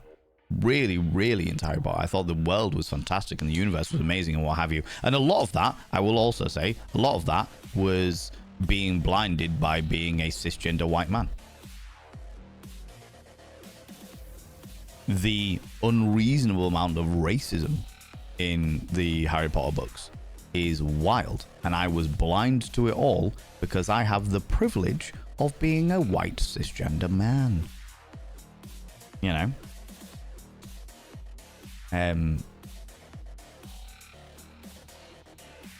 Loved it as a teen, even wrote fanfics. That is not embarrassing at all, COD. That is not embarrassing at all. Do not think, even people in this community who are trans themselves, who have been directly affected by the actions of Joanne, even they will say, or some of them will admit to the fact that they loved the Harry Potter books, because the Harry Potter books were all about like not being the person that you should be.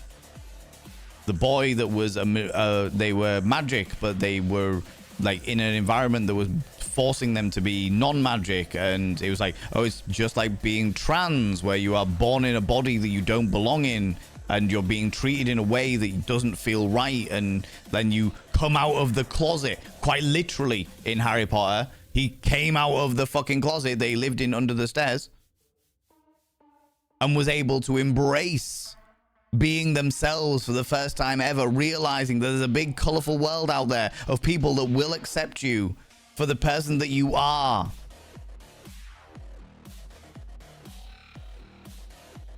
Do you know what I mean? Like, there's an awful lot of like the trans community as a whole that before Joanne went off on her fucking zealotry bullshit, very much identified with the work of Harry Potter, because it told a story of a person being themselves and feeling uncomfortable as a real feeling uncomfortable in the world that they lived, and then realizing that there's an entirely different world that's so beyond that, you know.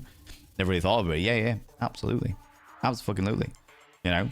But like there is no shame in having grown up in the before times, grown up with Harry Potter, reading the books, loving the stories, loving the way that it made you feel, the way that you identified with the characters and all that. The issue is that now that Joanne has shown her true colors and has openly said, I will donate money that I make from the franchise of Harry Potter to make trans people's lives miserable as I possibly can. People that still indulge in Harry Potter, I cannot look at it the same way. I'm like, you are actively choosing to ignore your own morals in order to give this woman money for a little bit of dopamine, you know?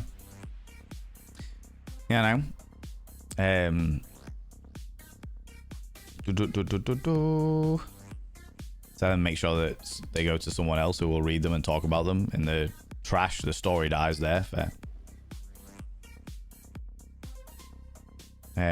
Ads be damned. They start with the books to not to name. That means that pretty much anything they read after will be a vast literary improvement. Yeah, absolutely. Absolutely. I'm hoping that they'll grow out of them quick, but we'll do our best, you know. Recycling books is also a thing you can do. You can use the paper for crafts and stuff, yeah. They are bad books by a horrible person.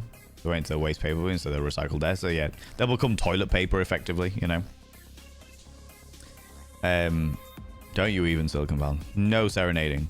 Burning books hurts my soul. And that brings up the discussion of book burning in the past and books creative outlets. I said toss them into the paper waste, recycling. Burning books, which I did not do. Yeah, no, I get that. I get that. Let's...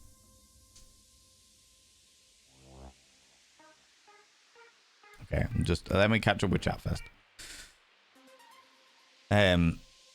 Should make the streams when I can. That's alright, that's not a problem. There is absolutely no pressure or obligation, COD, as ever. But it'll be nice to see you when you're able to pop by, for sure. Still watching Kenny Everett's videos. So much very unhinged for a younger audience, but so much fun. Yeah. There's a lot of things that were over people's heads back then, or certainly people thought that they were over people's heads back then. Historical book burnings were only copies of a sexual research institute. They were not going to JKR's house. Not quite. Not quite. The book burnings, though, that they did burn a shitload of books from the Sexual Research Institute, absolutely, and that took all sexual health and gender health back by fucking decades, if not centuries, like the destruction of that work. However, a lot of the book burnings started with more innocent books. The problem with book burning is the fact that it's a very quick downward spiral. It's a downward spiral of censorship, effectively. Now I think that, yeah, you want to recycle the books and what have you. Absolutely, completely get it. You want to get it out of your house, 110%. Yeah, but I was exactly the same. That's the reason why I gave them to my nibblings. But I also understand historical context. If they suddenly got rid of all J.K. Rowling's books and got rid of it all, then there's nothing to put on her and be like, do you know what? This person said all of these things. Here is all of this ingrained racism. There are some very good teaching tools that we can make about the Harry Potter situation to warn people in the future about this stuff. And I know that, Senbai, you are very much on the same page of, like, teaching first and foremost. But there is also a lot of Like you don't need the books in your house to be able to teach about such things, like, you know.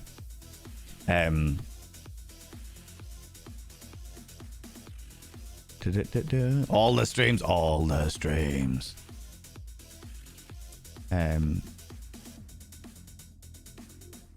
Someone used to watch Twitch, bought the game to stream and play.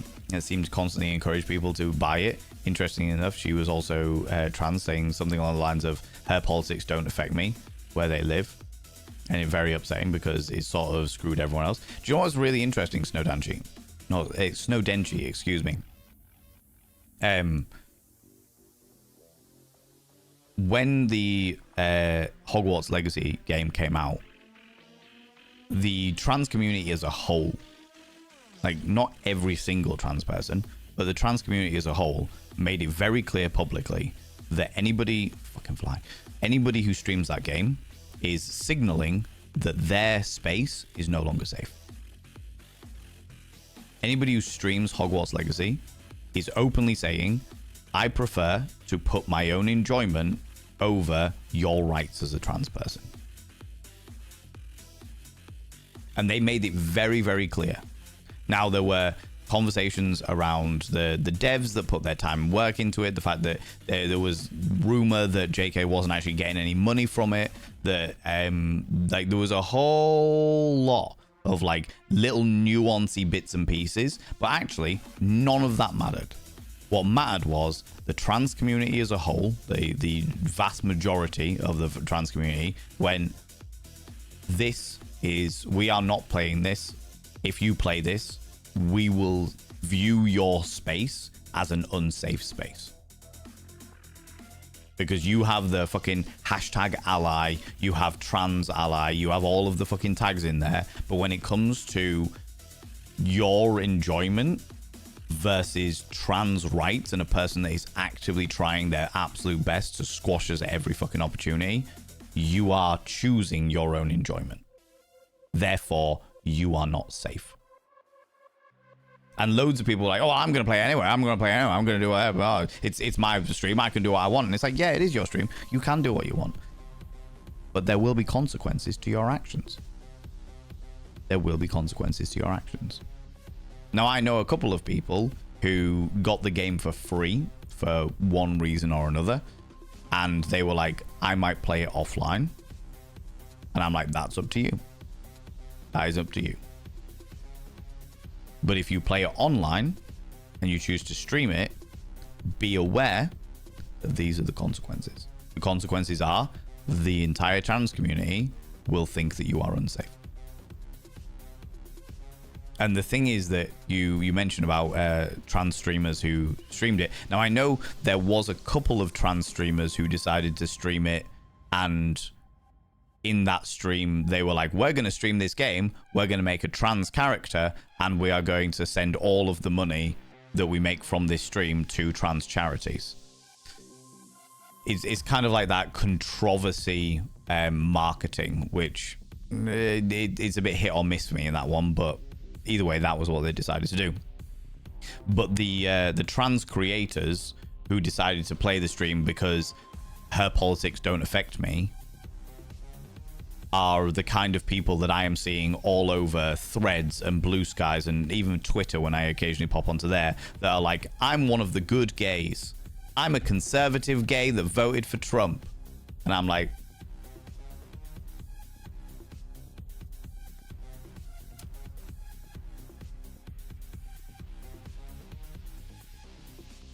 yeah, I don't think that's gonna stop them when you line you up against the wall. You know what I mean? I'd like if history repeats itself, which it looks like it's going to, I don't think that's gonna stop them. But I was one of the good gays.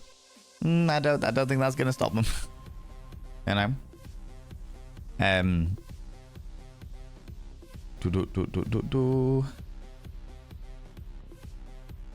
Where was I? Worst Witch combined with the books of magic by Gaiman, and look how that turned out. Yeah, this is one of the big problems that we're finding at the moment, is the fact that there's so many things that we grew up with that were written by people who've done awful shit, or created by people who've done awful shit. I was listening to an 80s song list, like an 80s hair metal song list in my car. I had a CD that my sister made me years and years and years and years ago. And I put it on and I was like, fucking, I haven't had some of these songs in fucking ages. And as I was going through it, I was like, ooh, yeah, pretty sure, no, they're problematic. No, okay. I just kept flicking certain songs. Do you know the what really surprised me, though? For somebody who is genuinely an arsehole and has repeatedly proved themselves to be arseholes, I have not seen any stories, at the very least, of sex-based misconduct, shall we call it, from Axl Rose. Like, I've seen loads and loads, especially from the 80s and stuff like that, like people talking about this performer, that performer, this band member, this singer, these people being like, okay, these people did these things to these people and stuff, and I'm like, fucking hell, right, I can't listen to them anymore, I won't listen to them anymore, I don't want to support these people anymore. The one that I'm surprised at, I fucking hate Axl Rose, but you would think that you would hear a lot more about it if something came out about Axl Rose, but I haven't. I know he's an arsehole, because I've seen how he treats people, generally speaking. My old singing tutor back in the day used to, her husband ran one of the bars on the LA Strip in the height of the 80s, and Axl Rose would come in all the fucking time, and he was a toss pot back then as well. And it's just like, huh, interesting. Interesting. How's it going, Duchess Demona? How you doing, you beautiful bean? Come here. What do you like claiming cheeky kisses, you beautiful bean? And Terry Enby, are you still here, you beautiful individual? Are you still here?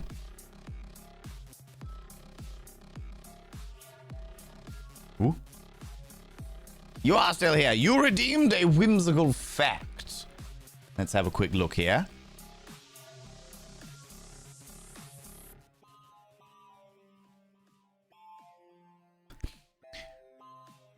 Whimsical fact about sex. The sex and self-esteem street has two sides. People who have sex feel good about themselves, and people who have sex too feel good about themselves. A study published in the Archive of Sexual Behavior looked at the many reasons that humans have sex and found that one of the most common driving factors is the self-esteem boost that many get from doing the deed. These same people report that sex makes them feel powerful and more attractive. Also, some people in the study had more altruistic intentions and wanted their partner to feel good about themselves. I will sex you so you feel good about yourself. Interesting.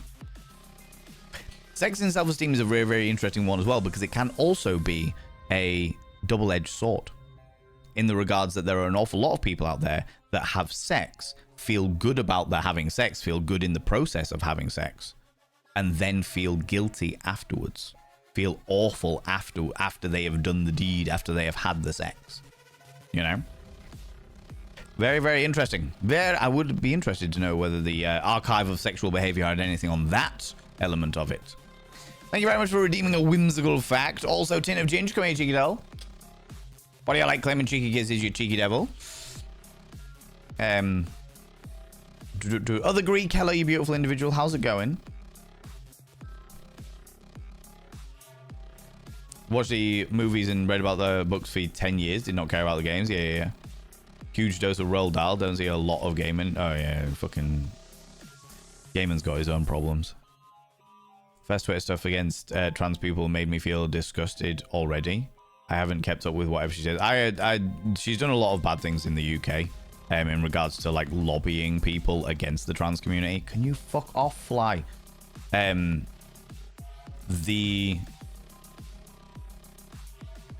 It's interesting. I find it very, very interesting because when Joanne first made a statement on Twitter, we went through it together. Like, I literally pulled up the tweet on Twitter and was like, okay, let's talk about this. And we went through it as a community, and people were some very outraged and what have you. But actually, the initial tweet, the first ever tweet in regards to this whole scenario, wasn't worded that bad. I could see, it was one of the situations where I was like, I can see how this can be misconstrued, but I think that they're talking about these things as like, there was a little bit of nuance there that could have given some slightly alternate perspective, you know? And then she doubled down. And it was like, okay, no, I evidently got that completely fucking wrong. I got that completely fucking wrong. She is a massive cunt. Yeah, that's just the whole scenario.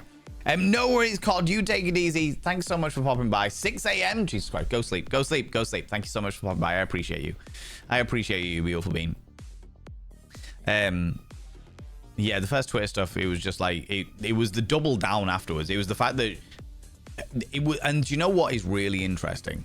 It was at that point that I kind of made a call, which is to say that I genuinely think that the whole thing started, regardless of the current situation, regardless of the current views of the people involved, etc.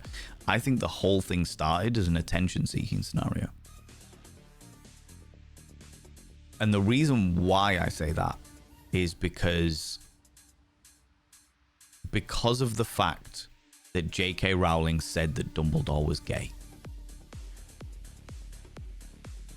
Like, out of nowhere. The Harry Potter books had finished. They had done their thing. The movies were in the production or what have you. And then out of if I think the movies had all been finished and what have you, it was basically the time, the era where Harry Potter was complete. There was no more to it. That was it. It was done. No one was talking about it anymore because everyone had read all the books. Everyone had seen all the movies. And then suddenly, out of nowhere,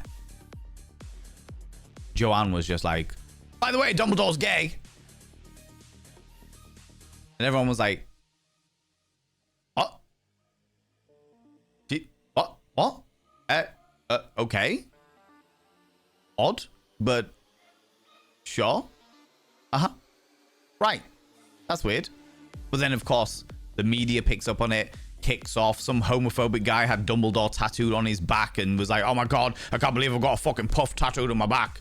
Like, there was a whole scenario where it was just like, where, what? And it was just like, suddenly, I've made some controversy. Oh, yeah, that's right. I'm relevant again. Oh, yeah, that's great. And then things happened and the fucking stage show occurred and what have you. And then things started dying down again.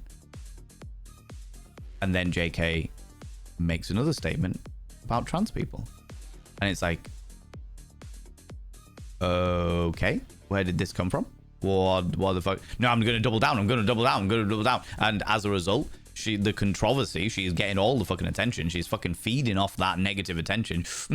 All attention. I can't get good attention anymore. Also negative attention. It's like, fuck's sake. All right. You know. Mortimanima. Hello, you cheeky devil. How you doing, you beautiful being? So you're saying Dumbledore likes wands? Well, he didn't.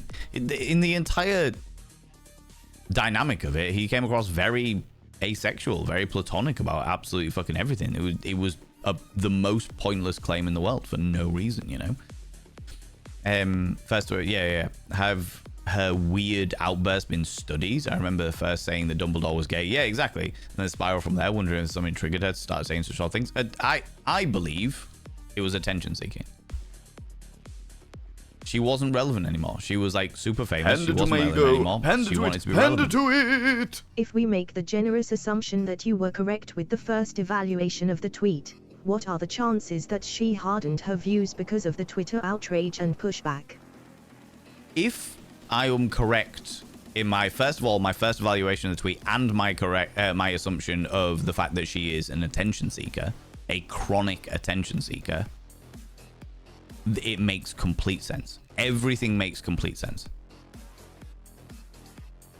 Because she doubles down on the things that cause the most outrage so that more people will talk about her. In exactly the same way that Elon Musk does. And exactly the same way that Donald Trump does. They always will say the thing that will get the most attention, regardless of whether it's right, regardless of whether they believe it, Regardless, they don't give a shit about morals, ethics, like any of that shit. Yeah, thank you very much, Stemba. Yeah, no politics for chat, just for me. Yeah, this is me just comparing them to people that everyone will understand what I'm talking about in regards to mannerisms. Chat, you're being good, by the way. I'm just reminding you. I appreciate that, Stemba. Yeah, like in regards to like purely, like attention-seeking behavior. That narcissistic attention-seeking behavior, it makes complete sense. Razala, thank you very much for the 100 little panderings, by the way. Like, everything tracks. The fact that she's decided to double down on the trans hate is just because it's easy pickings. It's an easy way for her to get attention, you know? Which is really, really shit.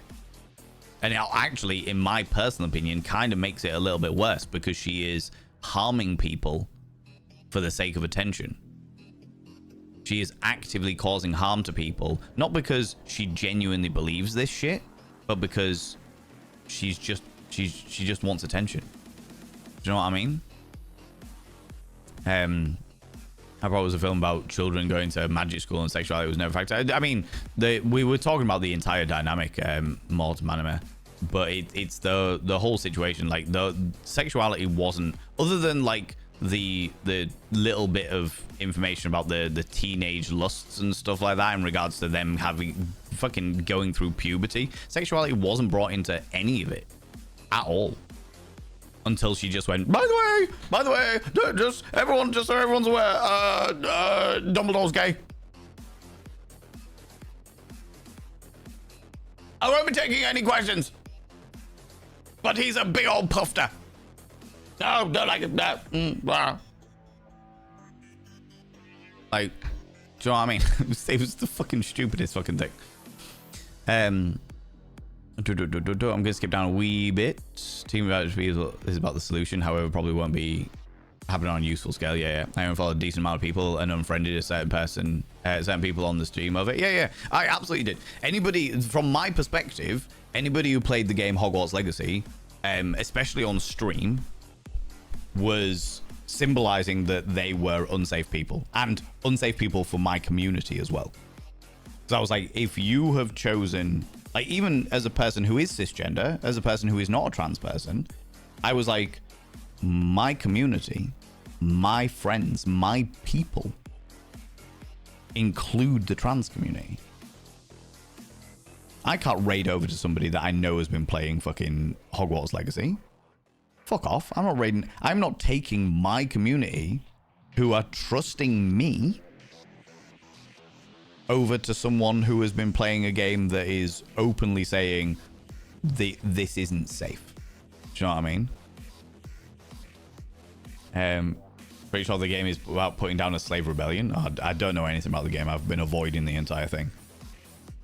And it's really annoying as well because before JK showed her colors, I would have fucking loved a game like that. I would have genuinely loved a game like that because, like I said, I was well into the HP universe for the longest period of time.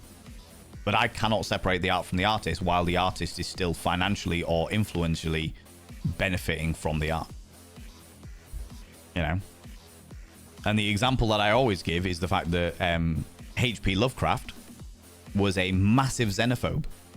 But I love HP Lovecraft's universe. I love HP Lovecraft's world and the monsters and the stories that HP Lovecraft created.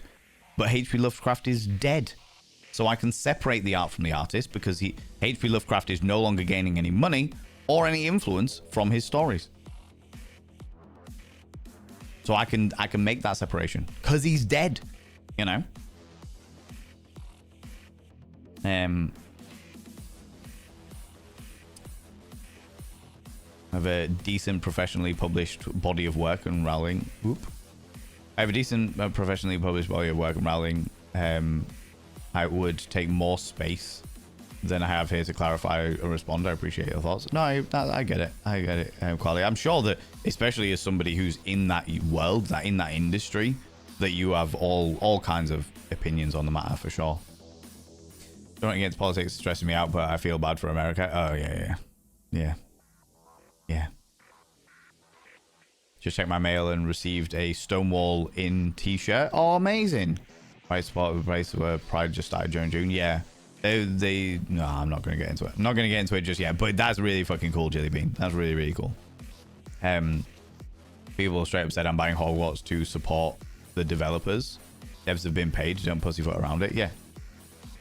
Yeah. It was excuses.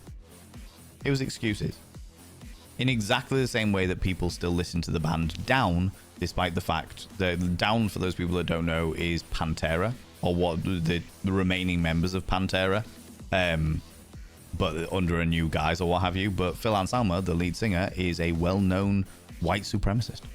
And I'm like, I cannot listen to their music anymore. I can't even listen to Pantera anymore because I do not support white supremacy. And I refuse to encourage that. I refuse to even have the 0.03 pence of my Spotify playlist going towards them. Do you know what I mean? David Draymond signing bombs. Can't listen to Disturbed anymore. You know? Fly's really fucking me off.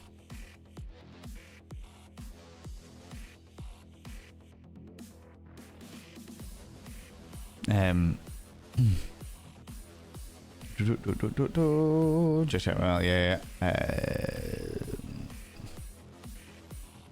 Her politics are absolutely so. Yeah, the thing about being an influencer of a certain degree is your politics do touch everywhere. You know, it was free on Epic. I had a friend who played it and said it was an obvious cash grab, relying on fans for the series. Nothing memorable about it. I remember it being free in certain places. Lulu, yeah, for sure. Because I know that some people were like, well, I loved it and it's very nostalgic for me and it was a safe place when I was a kid, but I don't want to give any money to JK. Oh, look, I can get it free on this while this or that. Now, I did explain to them that it doesn't matter whether it's free on a certain platform. That platform will still pay for the licensing for it. But sometimes people hear what they want to hear, you know? I have to find new excuse when people pointed out the issue. Every excuse, yeah. Scrolling down a bit. I'm trying to catch up with chat a wee bit. Everyone, a wonderful day. Head to podcast. No worries, Judge Money. You take it easy. Panda Jin, how you doing? Dune's author Frank Herbert, I found out later, was I think was homophobic in his books after like the first Dune movie. I fucking love the Dune movies. I didn't realize he was. Let's have a look.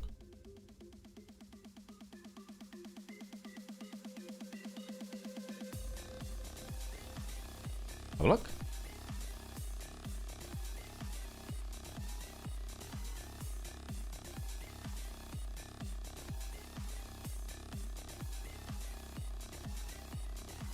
So I know that he, the Baron Harkonnen is the villain of the story, and he was incestuous and homosexual. But I didn't realize, I didn't realize that was a definitive point. I thought that was just a characteristic. It wasn't like a, okay, I'm going to write in this person because they're a homosexual, they're evil. As opposed to, I'm going to write this person in and they are also going to be homosexual and into incest and stuff, you know?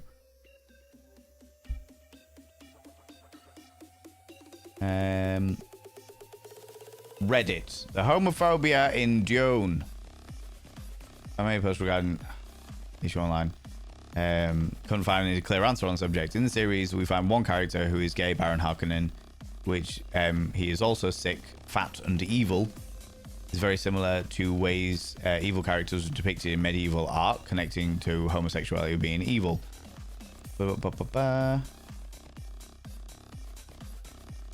Personally, I thought that homosexuality was mentioned more flippantly than anything else. Dealing with a book written in the 60s, and there was a lot of homophobia in the 60s for sure.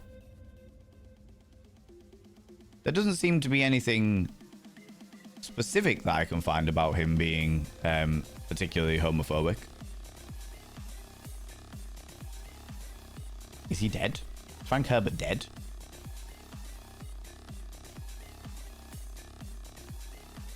Yes, he died in 1986. In which case, I can still enjoy Dune because he is not gaining any money or influence from the books, from his sales anymore.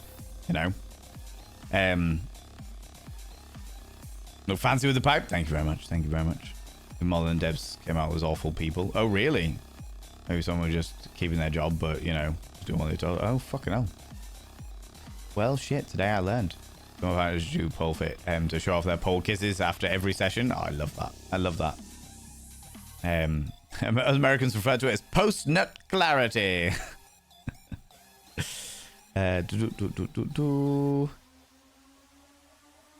Who feels sex is their only worth? A lot surrounding it. Yes, yeah. I mean, for those people that are new here, I am a sex educator. I talk a lot about sex and bits and pieces, and we frequently have deep dives into sex and stuff like that. But people can redeem whimsical facts where I talk about a random fact about sex, or they can ask me sex education questions specifically using your channel points that you get for free just by being here. Do you know what I mean?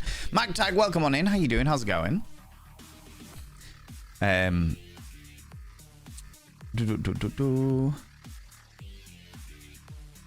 Ideal.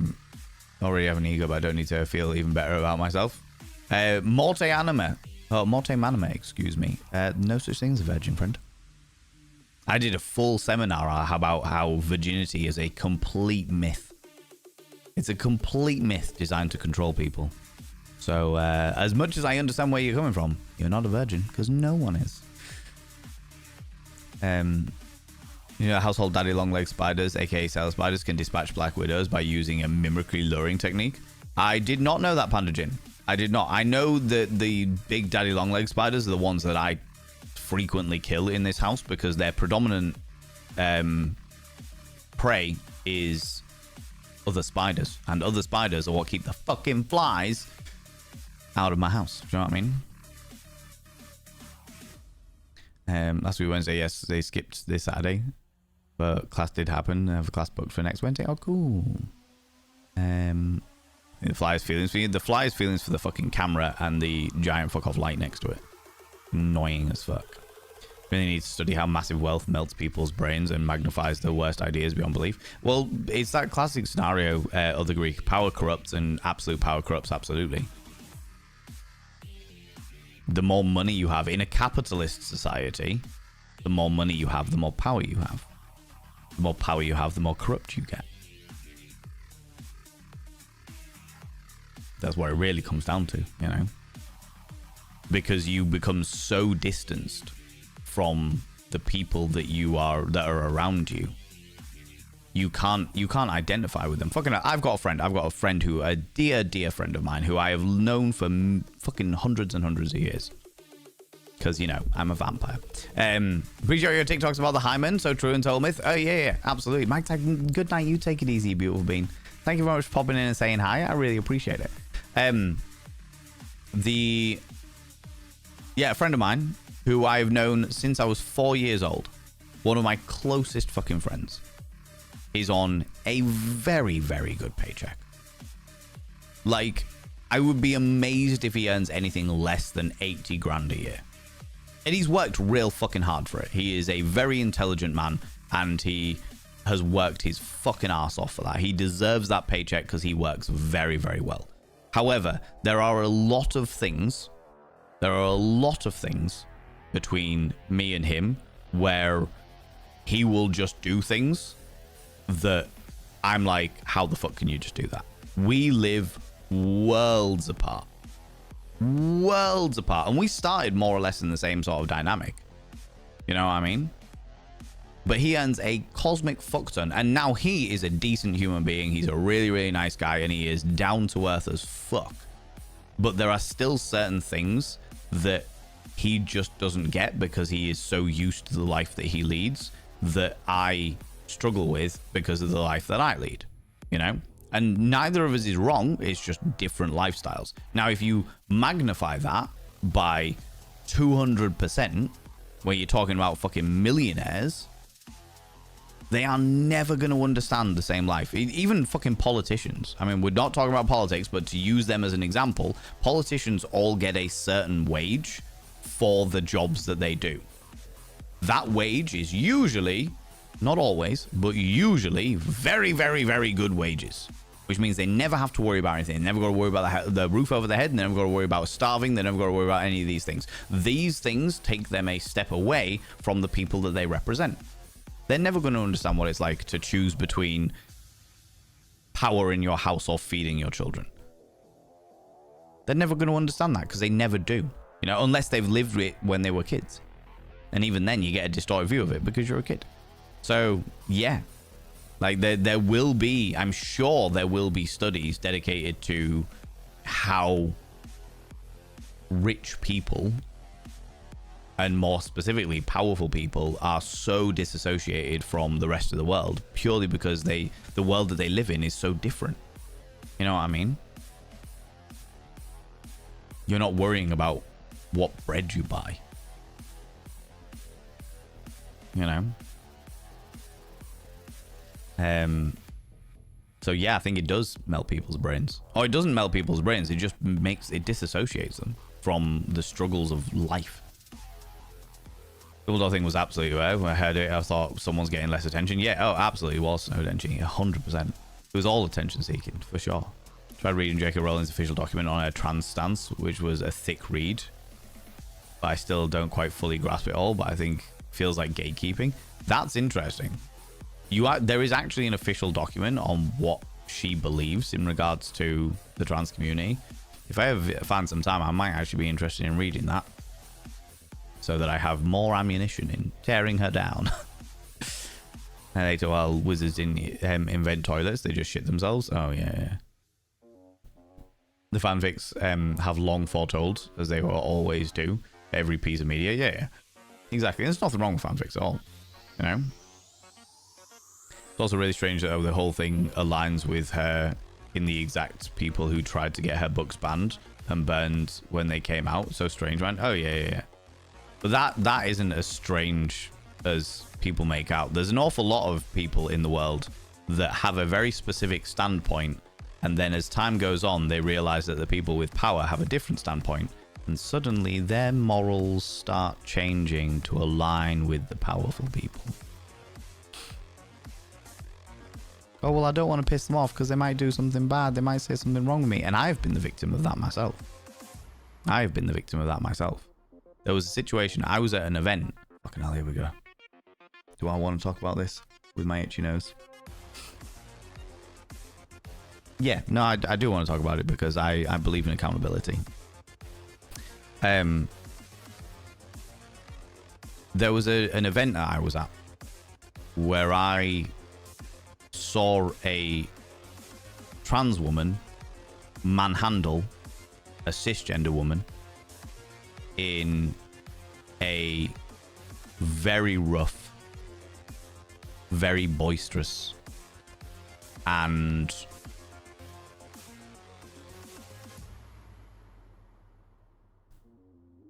there were elements of a sexual nature to it. And in that moment, I did nothing. If that had been anyone else doing it, other than a trans woman, or a trans man, if that was the case, I would have probably stepped in instantly. But because the first thing that went into my brain was, should I do anything? Because I'm deeply uncomfortable about this situation, but I don't want to be called a transphobe. I don't want to be stepping on people's toes if I'm not meant to be doing this. I'm a cisgender white man. I am the pinnacle of privilege, and this makes me uncomfortable, but I don't know what I should do in this situation. Now, I'm preaching to the fucking choir here, but let me reiterate just for these things.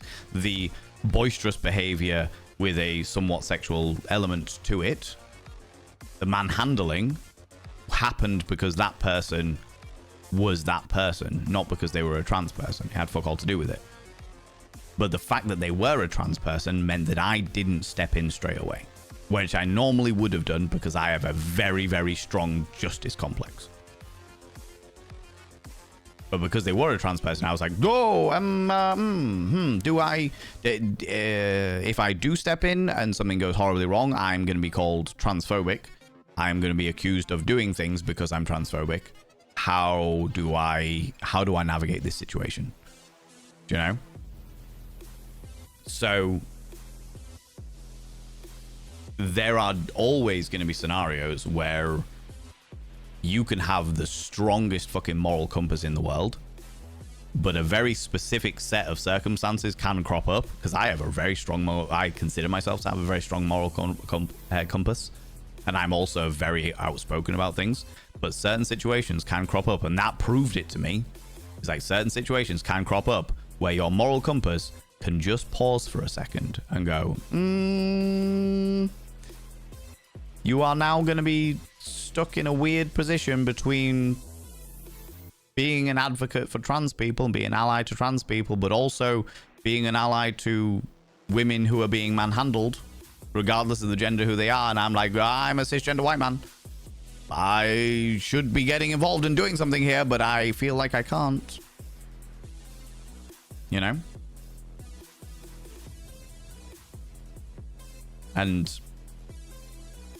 it's one of those scenarios where I think back to that situation quite a lot, and I think about what I should have done. Now, I can't do anything about it. I need to let it go. But it does occur to me every so often. I'm just like, I could have done this. I could have done that. I could have done so much in that situation, but I didn't. You know? Sometimes you just freeze. Yeah. Yeah. And it's not ideal, but it is an understandable response. You know? Remember how the end of Sam Neill Merlin series from back in the day, when everyone just turns away from Mab, the witch, at the end, and she disappears because nobody acknowledges her anymore? Wish that worked on Jan. That would be, wouldn't that be wonderful, Abby Stabby? Wouldn't that be fucking wonderful, right? She definitely found a crowd, didn't she, right? On Norlene, for sure. More that had been an overreaction to unexpected pushback, but now it is hardened into radical grossness. Do you know what? I think that's probably correct, Razor. I think she just overreacted. What didn't expect the pushback, so she overreacted and then just sort of set her course and was like, right, I can't do anything about that. Not Zengat, how you doing? How's it going? Belated great musings for Midsummer. Indeed. I hope anyone that did celebrate Midsummer had a wonderful, wonderful time. I was having Big Some stream and tried to tell people that politics are not important because the game is shite. Because the game itself was shite. Well, that's fine, but it was still political. I can understand the game being shite, but playing it is still political. You know, everything is, but, you know. So watching streamers because he told me that my safety is less important to them than what I thought. Yeah, 100%, Terry MB. And I completely get it. You know what I mean? We do have to look forward to Fable instead. Exactly, right? Fable 4, which is... Chunk was telling me earlier, it's like February that it's due out. Something like that. I hope it turns out to be okay. I mean, from what I've seen, Fable 2 seems to be good. From what I've only played Fable 1, but Fable 2 seems to be good in comparison to Fable 1.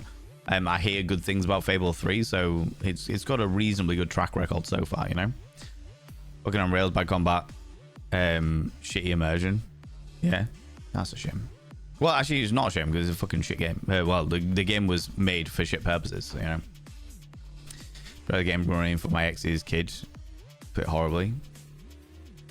I wasn't feeling supported or well spoken enough to try and convince the kid that the whole franchise has gone to shit with the author. This is what I was explaining. The reason why we even got onto the entire thing, Norlin, the entire topic, was because I talked about the fact that I gave my Harry Potter books to my nephews because my nephews have been reading them and they were looking at buying them anyway. And I was like, well, I'd rather not give any more money to JK, have mine, you know.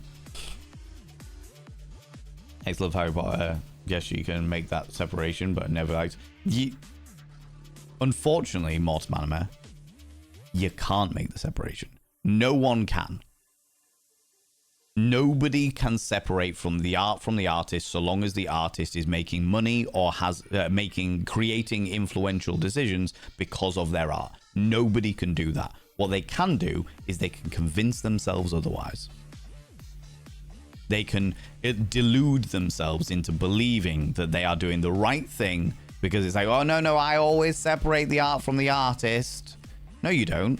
You ignore the artist and all of the horrible shit that the artist is doing so that you can get the dopamine that you want from the art. That's all that they're doing. And that's the be all and end all. That is the entire fucking sentence. You know? They've talked about how shit the game was over all the culture war. They're making a sequel now. Of course they are. Because they love money. Game also seems kind of mid. Yeah.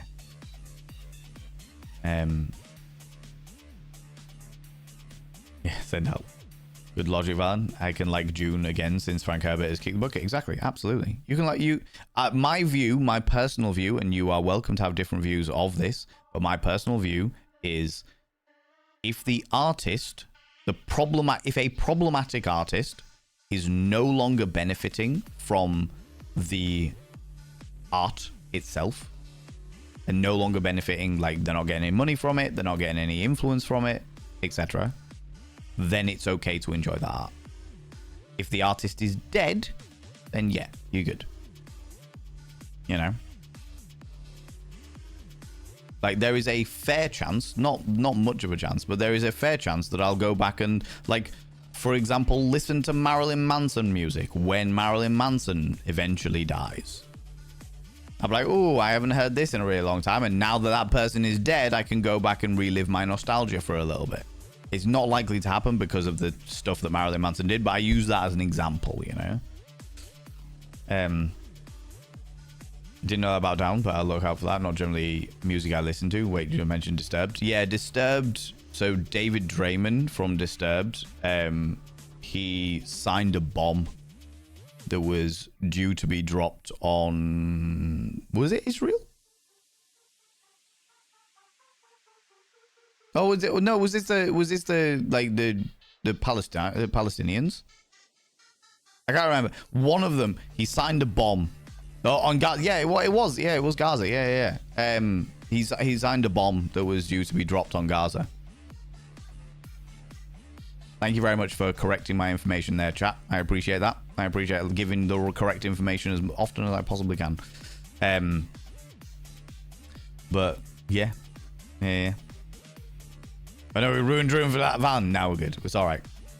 I'd searched it first, and actually there wasn't that much information other than the fact that the main villain was very much into was a homosexual themselves and into incest and some other bits and pieces. But there wasn't anything that I saw from a quick Google that said that Frank Herbert was particularly homophobic. But either way, Frank Herbert's dead, so isn't gaining any money or influence from the work that they made. Where I see the dance floor clear at rock clubs to say Disturbed get played. Yep. Yeah. Same with Marilyn Manson. I was like, oop, I'm out. I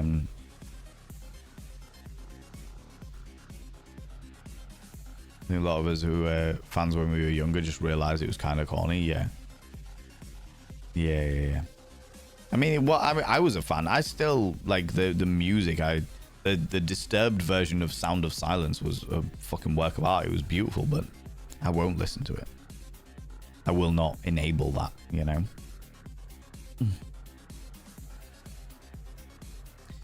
My personally, you know.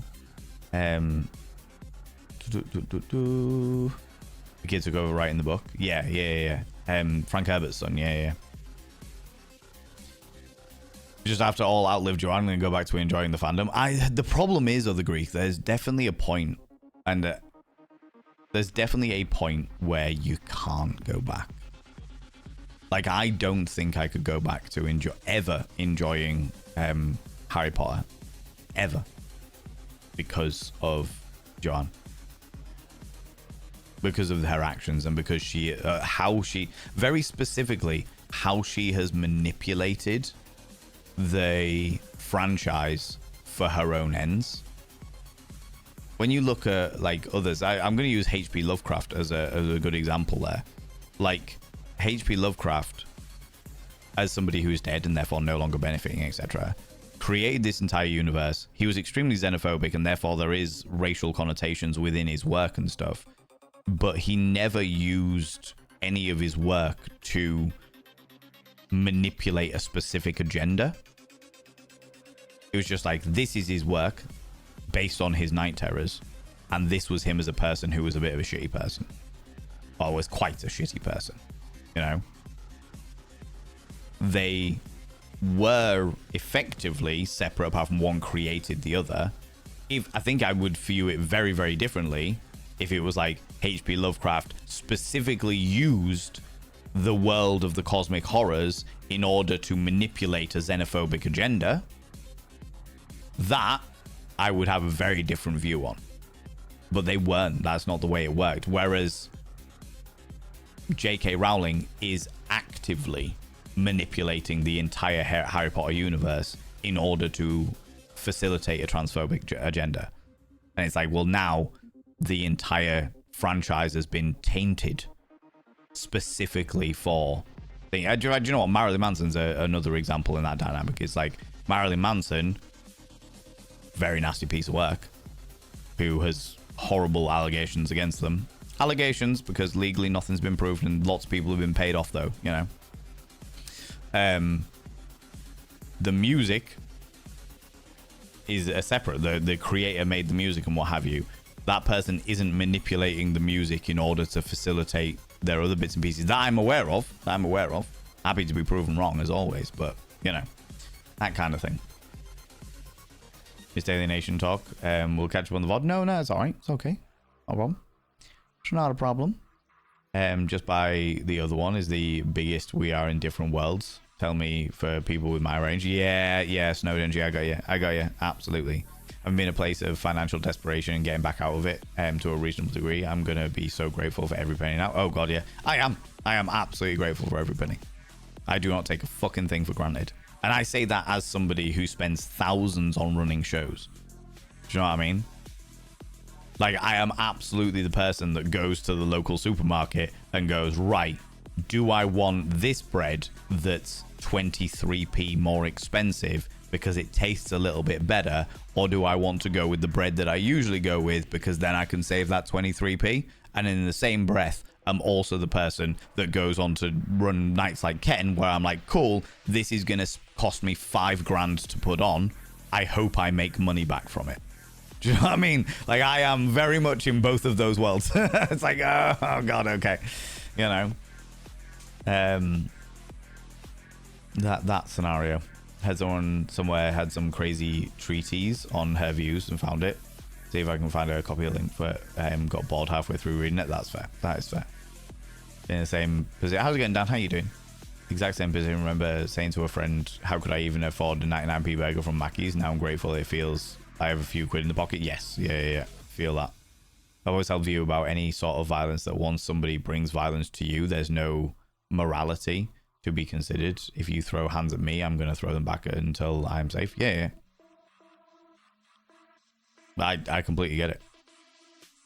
There is a very interesting age-old saying, which is big enough to throw a punch, big enough to get a punch. Now, I am a pacifist. I do not like violence. Generally speaking, I'm not a violent person. I do not like it. I do not encourage it. I do not enable it. But I also very much stand with those dynamics. Be big enough to with the exception of children. All right, I'm talking about people over the age of 18. Okay, let me just say that very, very quickly. All right, children are children. That you shouldn't hit children. But if somebody's like over the age of 18, if they're an adult and they decide to swing at you, then I fully understand somebody swinging back at them. Do you know what I mean? Fair enough.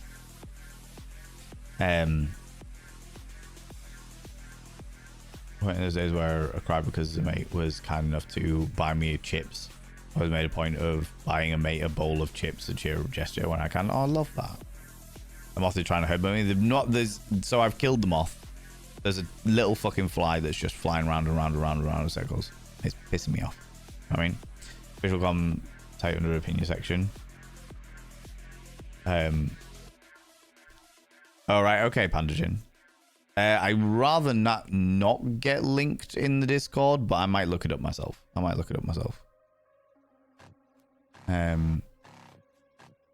Oh. One of my mods has hooked me up. Thank you very much, mods. I appreciate you. Yeah, I will look at that. I will look at that. Absolutely. Yeah, I don't want it linked in the Discord because I would rather have nothing to do with J.K. Rowling in my Discord if I can possibly help it. That being said, I am interested so that I can form opinions. Form opinions. We're going to set and piss me off, but I have... So that's life. Yeah. Absolutely. Absolutely. Yeah, thank you very much, Semba. I appreciate that. Getting back to drawing, painting. A new place moved from the US. I'm going outside and paint some ducks and flowers, especially with nice weather. Do it, do it, do it, Magtag. Love this. Go and enjoy yourself. Have a wonderful time. Fable comes out Feb 27th. Ah, I see, I see. The issue with Fable as a series is the entire team has been fired twice during the creation of Fable 4. So no one involved with any previous works is still involved as far as I know, and I'm afraid that it's just a cash grab on hype. Yeah, that's an understandable scenario. Because I felt the same about Vampire the Masquerade Bloodlines 2. Manny TV show. What the fuck? I don't know. What is the fuck? Please enlighten me. Is it my delightful face? Is it the fact that I'm sat here tickling my little necklaces and you're wishing I was tickling something else? Is there a tantalizing part of your entire body that makes you quiver in your quim whenever you see my delightful visage? Is that what it is? Is that what's going on here? Is that what's happening?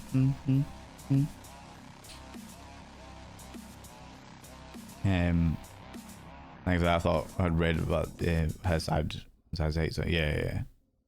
The situation feels like the Sheik FIFA situation. The chicken is fucking mid. You're just excusing yourself from supporting toxic shit by telling your brain it's so good for it, though. It's really not. Yeah, agreed. Agreed. I completely agree. Used to be a Kublai Khan fan. I don't know them. Until I saw that Matt Honey cut drama. That's gone way over my head, I'm afraid, Mortimanima. Fuck, how can I not pronounce your name? I was so good at it the other day, and now I can't pronounce it, apparently. Yeah, I've got that's gone way over my head. I don't know anything about that. The excuse being that it was only meant for Hamas and wouldn't be hitting any kids, apparently. But how would he guarantee such a thing? Oh, there is, in my personal perspective, there is never a good enough reason where signing a bomb is ever okay. Ever. Doesn't matter who it's for. Here I am signing something that is going to kill people. And I am doing this knowing that it is going to kill people.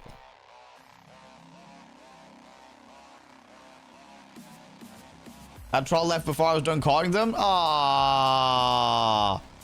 Oh, but their profile picture makes them look like a desperate wannabe person who wants to be an OnlyFans pimp. Oh. Nothing wrong with OnlyFans. Something wrong with OnlyFans pimps. But, yeah, we'll work with it. Or OnlyFans managers. Maybe his head is far up his ass. Think about signing it. Maybe no. Ooh, little well, stalker. maybe it was. Maybe that was the reason for it. But yeah, it's fucked up. It's fucked up either way, for sure. Should have read some of the Lovecraft essays, letters on people of other races. Big hecking yikes. Yeah, it's interesting, Abby Sabby, because I have been sent some of the letters that apparently H.P. Lovecraft wrote later on. Also, thank you very much for the follow. I really appreciate it. H.P. Lovecraft wrote some letters supposedly later on in his life where he basically retracts everything that he ever said about other races. The thing about H.P. Lovecraft is the fact that he was a horrific what do they call him? Introvert, agoraphobic. He was horrifically agoraphobic. He didn't go out. If he could avoid going outside ever, he would do so. So the vast majority of his time and his upbringing and what have you was in a house with his mother, who was unreasonably racist. So his only experience of the world was through the stories that she told him. And apparently, and I haven't verified this, but I have read the letters. Apparently, later on in life, when his mother had died, and he'd got out and he'd met different people and he'd spoken to different people from different cultures and what have you, he realized how horrific and how wrong he was, and he wrote some letters to basically apologize for all of his original views. Now, I'm not going to turn around and say that that is solid, guaranteed, because I don't know who verified the letters. I don't know anything about that, but I have read the letters, and it did seem like he realized the error of his ways, which made me feel a little bit better about it, I have to say. You know, love the Fable games. Anyone who played the mobile app Fable game were actively for a year or so, long time ago. Then we had to join either TJR Red or Blue Team. Traveled everywhere to conquer the land by putting flags in pieces of land for either blue or red team to conquer the land. The game end date at a couple of months later, team one who had lost the most land global who won. Interesting. I've never heard of any of that, Astro, to be fair. Media itself isn't even creative or well written, regardless of we all just sort of grew up with it and we have nostalgic feelings about the books or movies. Yeah, absolutely. Like, you have to give credit where credit is due to certain books, certain literatures, that even the problematic ones. Like, I turn around and talk about 50 Shades of Grey. 50 Shades of Grey was a book about abuse. It was not a book about BDSM. It was a book about an abusive relationship that used BDSM as a tool for abuse. All right, that was what it was. However, what it did do was it opened the eyes of a lot of people, very predominantly women, to the fact that their sex lives could be so much more interesting. It got them interested in kink. It got them interested in going to different places and learning new things and trying to spice up their relationship. It made them aware of the fact that they were having a shit sex life and they actually could have more, and some of them ended up divorcing partners because they were actively not getting the sex life that they had read about. You know, I'm not saying the abuse side of things, but just like the intense sex, the way that it was described and stuff. Terribly written book, awful story, but it opened doors to people that had never even considered opening the door before, you know? In exactly the same way that Harry Potter, as problematic as it is and as horrific as the author is, it got an entire generation, it got several generations back into reading. Now, I'm not going to turn around and say that people weren't reading before. Obviously, you get people that are very into books and stuff like that. But in regards to large scale, getting people back into libraries, getting people back into reading books and buying books and stuff like that, it did a phenomenal job of, certainly in this country, of getting entire generations of people to get into something, have something in common, talk about it.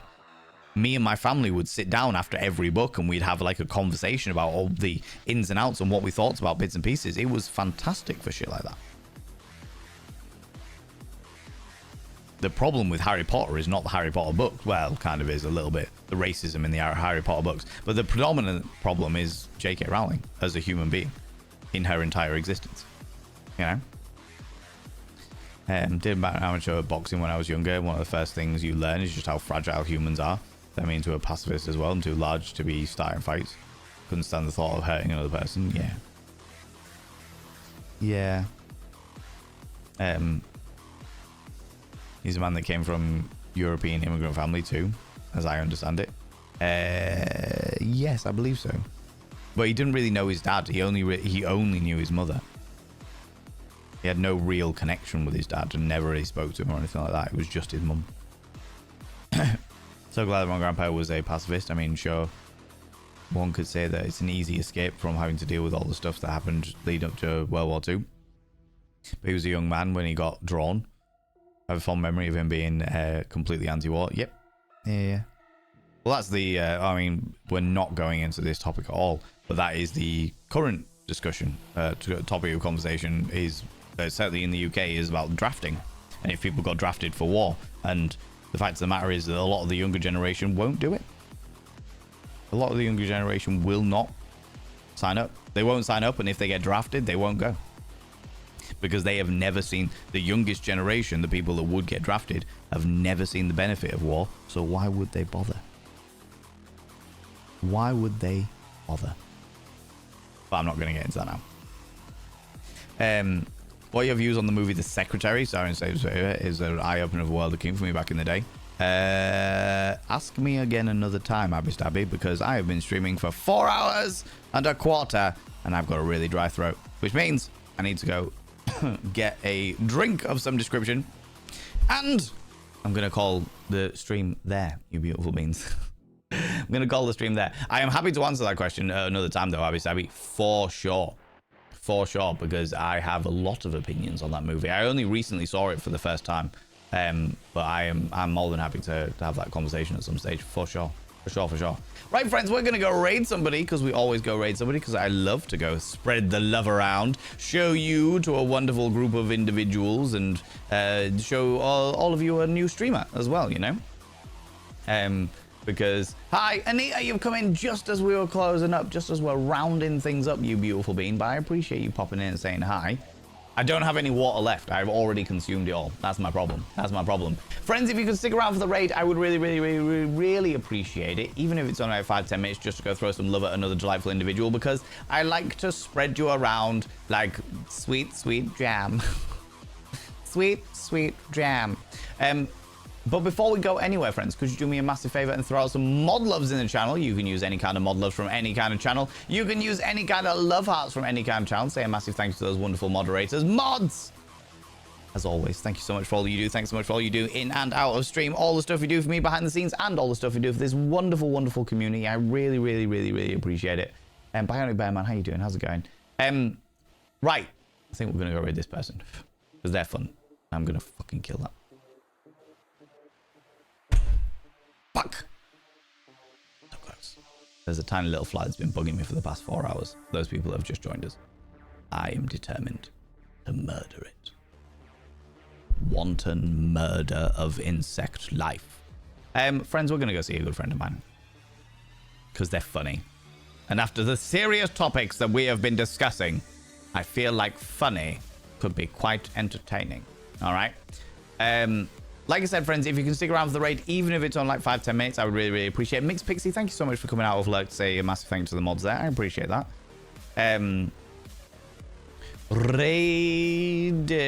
Raid 1. Friends, if you're a subscriber, please copy and paste the first raid message. If you're not a subscriber, please copy and paste the second raid message. That's the first Bottom Vein raid message with our emotes, if you are a subscriber. The second Bottom Vein raid message without our emotes, if you are not a subscriber. If you would like to use your own emotes, you are welcome to do so. If you'd like to just take the whole "you're so vain, I bet you think this raid is about you," and use your own emotes, you are welcome to do so, you cheeky devils. Friends, we're going to go raid Jess Playing. Jess Playing's fucking hilarious as a human being. And unlike me, Jess Playing loves dad jokes, all right? She loves dad jokes, so you will all fit in beautifully, all right? Friends, if you're not in the raid up here, please click on the link that I have just thrown out down here. We used to do shout-outs, but shout-outs give them the heads up that we are coming, and I don't want to give them a heads up. I want to throw in all of the joys and love and happy-go-luckiness, all right? So, friends, let's go throw some love at Jess. Thank you so much for being here. Thanks, friends. Thank you so much for the follows, the subs, the gift subs, all the cheeky little bitties. Thanks so much for the donations, the unreasonable amount of donations today. Thank you so much for that. Thanks so much for joining in the conversation. Thanks so much for all you beautiful lurkers that are lurking, or should I say, watchers from the void. Thanks so much for all you beautiful people watching the VOD. Don't forget, friends, that my VOD for the dinosaur with double D's is a little bit behind because I've had to download it. I've got to edit it and shit like that. But it will be out as soon as possible, all right? Friends, I'll be back tomorrow at 1 p.m. BST. That's 1 p.m. British time, where I will be, well, we'll be doing a game vote, and you get to pick from 5 games as to what we're going to be choosing tomorrow. Also, don't forget that I will be doing an extra stream at 6 p.m. BST on Friday with Uki, where we're going to be playing Reanimal together. Friends, until tomorrow, don't do anything I wouldn't do, because if I wouldn't do it, he'll fucking kill you. I'll see you all later. Bye-bye.